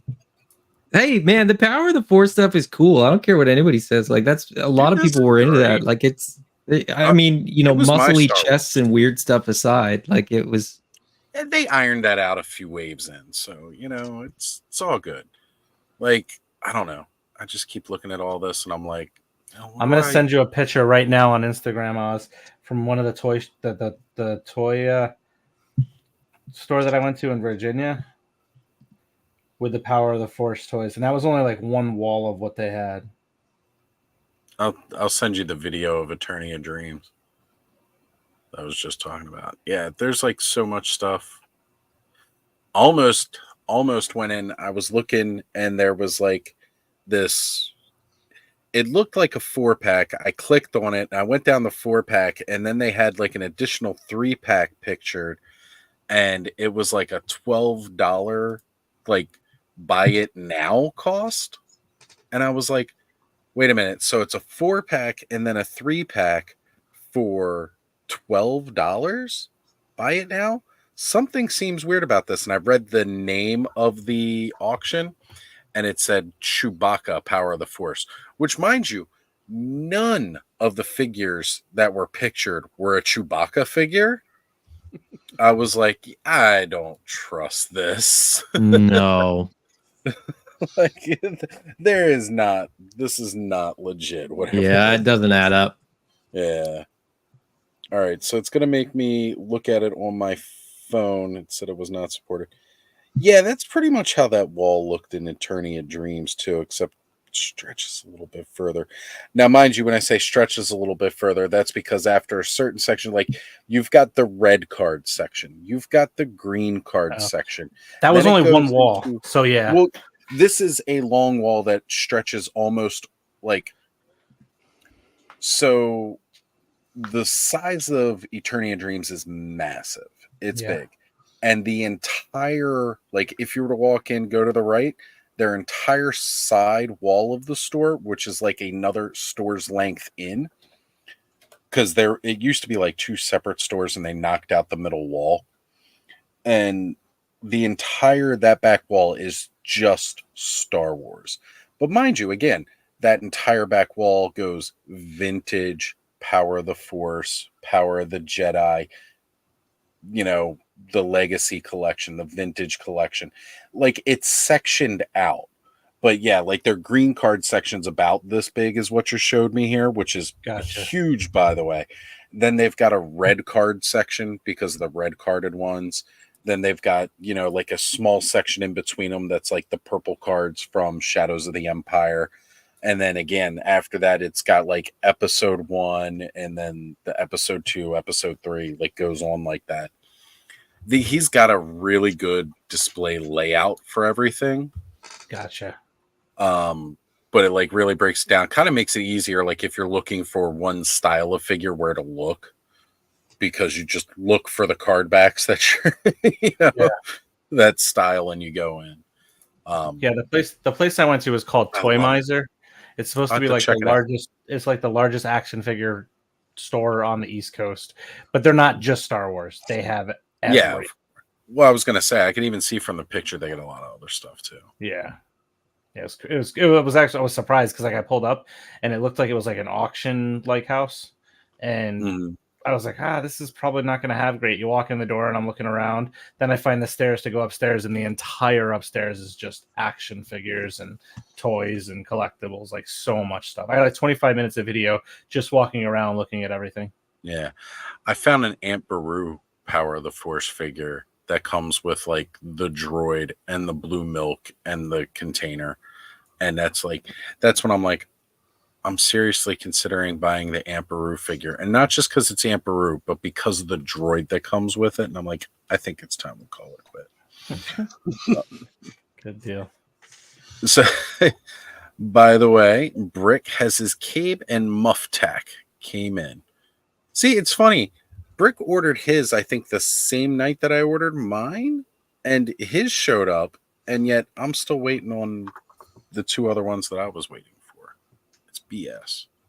I'll take it though. I know you said you were getting ready to get off. It's like 2:30 here, and I can't believe it's this late. But Adam showed up, and I was gonna leave before Adam came on, but then he came on, and I'm like, "Ooh, AWOC," and I could talk to somebody, and I don't have to just type it. This is great. So awesome. Hey, it was good catching up with you guys. Thanks for having me on this week, Oz. I appreciate you, brother. Always. Hey, I have a quick question about the Power of the Force. Are there any Power of the Force figures that are like expensive? Like, is there anything that people are like? Not really. I would assume some of the vehicles maybe get up there, but not that much. Or like even the exclusive figures that were like hot back in the day aren't that. Yeah, like if you were to look up the Bomar Monk, which was a mail away, was never in the vintage collection at all. Mm-hmm. And then it was this exclusive mail away. You look up the Power of the Force version, it's dirt cheap. The one that came out later as a Denzians of Jabba's Palace pack, which was much later, that's like expensive as hell. So it's funny how that works. That like, I mean, I've seen some of these where they're kind of asking like stupid prices for it. Yeah. But like you could turn around and find another auction for the figure where it's significantly cheaper. How much is like the Spirit of Obi-Wan Kenobi going for right now, which was the cereal box exclusive? You get like $5. You can get him for $5, and he still comes with that little for like hundreds of dollars back when. And it's signed by Alec Guinness. Yes. I have the with three a Ghost diorama. The 3-pack from back then. Yeah. Like I did the mail away for the original, the Spirit of Obi-Wan figure, and of course, like again, that went up when my house went up, then went ahead and got the 3-pack when that released. Like, that was one of the first Star Wars toys that I bought, was the Ghost 3-pack, because I was like, I used to just have the one. Now I've got a 3-pack, and you can get that 3-pack really cheap. It's funny when you look at the pricing. If you go to buy like a lot of Power of the Force, most of the time it's more expensive to buy the lot than to just go through and just pick and choose each of these individual figures. Like, people will be like, oh, 14 Power of the Force figures, we want $120, and then I can go find each one of those individual figures and get it for like under $40. Mm-hmm. So, I mean, really, the more expensive part of this is just paying for the shipping. Right. Like, the figures themselves are really quite reasonable. All right, so this is kind of expensive, as our buddy Speaking Moistly has been saying. He's doing a video on the TIE Fighter pilot. I just found a TIE Fighter pilot for like $26 on a green card. That's expensive as far as looking at a Power of the Force figure goes. Like, I would not be paying classified prices for a Power of the Force anything. Mm-hmm. But yeah, like, most of these are so stupidly dirt cheap. Which, when I say stupidly, like, it's good for us. Like, it's really good for us. Oh, that sweet Kirby figure. I'm finding most of the Jabba's Palace stuff tends to seem like it's a bit more expensive. It's just because you want it right now. As soon as you're like, you don't care. As soon as I say it. Yeah. Well, because like I was bet specifically it's looking for them. I bet it's a little bit to do with the fact that Hasbro is doing the vintage collection stuff, so people are kind of wanting to fill out that, the little throne room thing or whatever, right, for Boba Fett. The Max Rebo band was also very limited when it was released anyway, because it was towards the end of the line. So towards the end of Power of the Force, and then some of them didn't even get released until it was Power of the Jedi. Yep. Going into that next wave. But like, even the thing that I just sent Allison, she loves getting the Princess Leia figures, right? And her and I were talking. She's got all of them open and loose. They had these 2-packs where the figures came with soft goods. Princess Leia in Bespin Gear soft goods, and Han Solo in Bespin Gear soft goods. Wicket and Princess Leia, and she had like that outfit from the Ewok village, soft goods, like that. So there was 4 of those sets. So you have 4 different Leias in soft goods and 4 different other characters in soft goods. We all know how soft goods add cost, right? She was talking about wanting all of them mint on card, like, because she's already got them loose. And I just found somebody was doing it with a buy it now price of $24.95. That's why I was saying, if she's still in here, she needs to check her DMs, because I just sent it to her. Like, look, you wanted to get them all? Here you go. You can get all 4 of the packs. $25, whatever the shipping is. I didn't even look at the shipping. Not like it would matter for me anyway, because my shipping's probably going to be different than her shipping. So yeah. But I mean, like, that's the kind of stuff you're running into with these, and that's kind of what makes it so fun right now. Like, because we're so used to looking at collecting this line or collecting that line, and it's always kind of expensive. It's refreshing to look at, oh, look, here's a Greedo I could buy for $6. And like, that's surprising with those Leia 2-packs, because those things were hot too back in the they day. were. You didn't see like a lot of those in store, and I think it's because most stores were figuring these are selling to boys, so they didn't order as much of those. Leia, there was never that many Leias. Yeah, like, I got the Princess Leia 2-pack with Wicket, the Ewok, but that was because that was the first way you could get the Ewok. Yeah, he wasn't available. Like, later he became available in a 2-pack with another one, but originally that was the only way you can get them. So I got that one.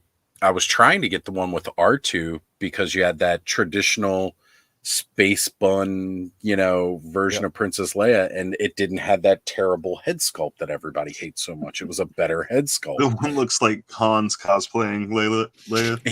It does. It really does.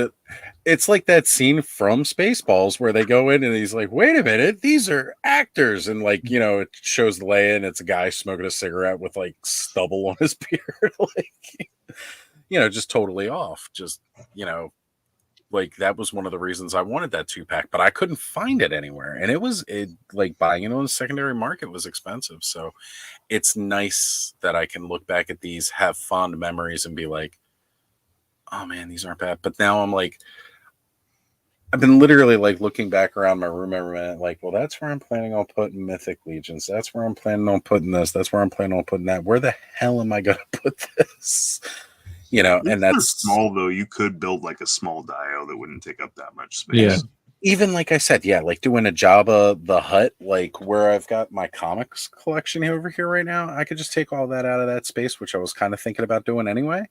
I could put like they've almost got like one of those extreme sets cardboard dios for Jabba's Palace, and even fleshing it out with like the harder plastic elements within that could fit on that shelf, and I could put 90% of the figures that I'm looking for on that space, and it's not going to take up a lot of room. Yeah, that'd be the best way to do it, actually. That's kind of what I've been thinking. Yep. Yeah, get like the extreme set, and then just get, well, again, it's not an extreme set. It was a Hasbro thing from back in the day. Yep. Yeah, it's all cardboard, and then just flesh it out with the little plastic bits that I can here and there. Yeah, I still have my cardboard cantina from Hasbro, all folded up. You know what's funny? I saw a 3-pack or a lot of 2-packs earlier that came out later in the line, where you could actually get the bar from the cantina. Like it had a piece of the bar, and it was across 3 different sets. Those. Yep. Yeah, so like that 3-pack gives you the full bar, and then you would just buy the other elements to fill it in. Like you said, the backdrop from the cardboard one back in the day. Perfect. Yeah, the cardboard one had that bar, but it was all cardboard. The whole thing was. Exactly. Yeah, that's why this one, like getting the hard plastic one to replace the cardboard Yeah, they also version. made that one, which was the set with either Han or Greedo with the little table from the cantina. The table in the middle. Nook. Yeah, it was a little nook. Well, and then I saw the single carded, and again, it was later in the line, Power of the Jedi, but the bartender, and he comes with the droid security scanner thing that like you could sit at the front of that dio. Like, okay, cool. Just again, those little world building elements I'm so fond of. All right, guys, we're calling it quits. Have a good night. We'll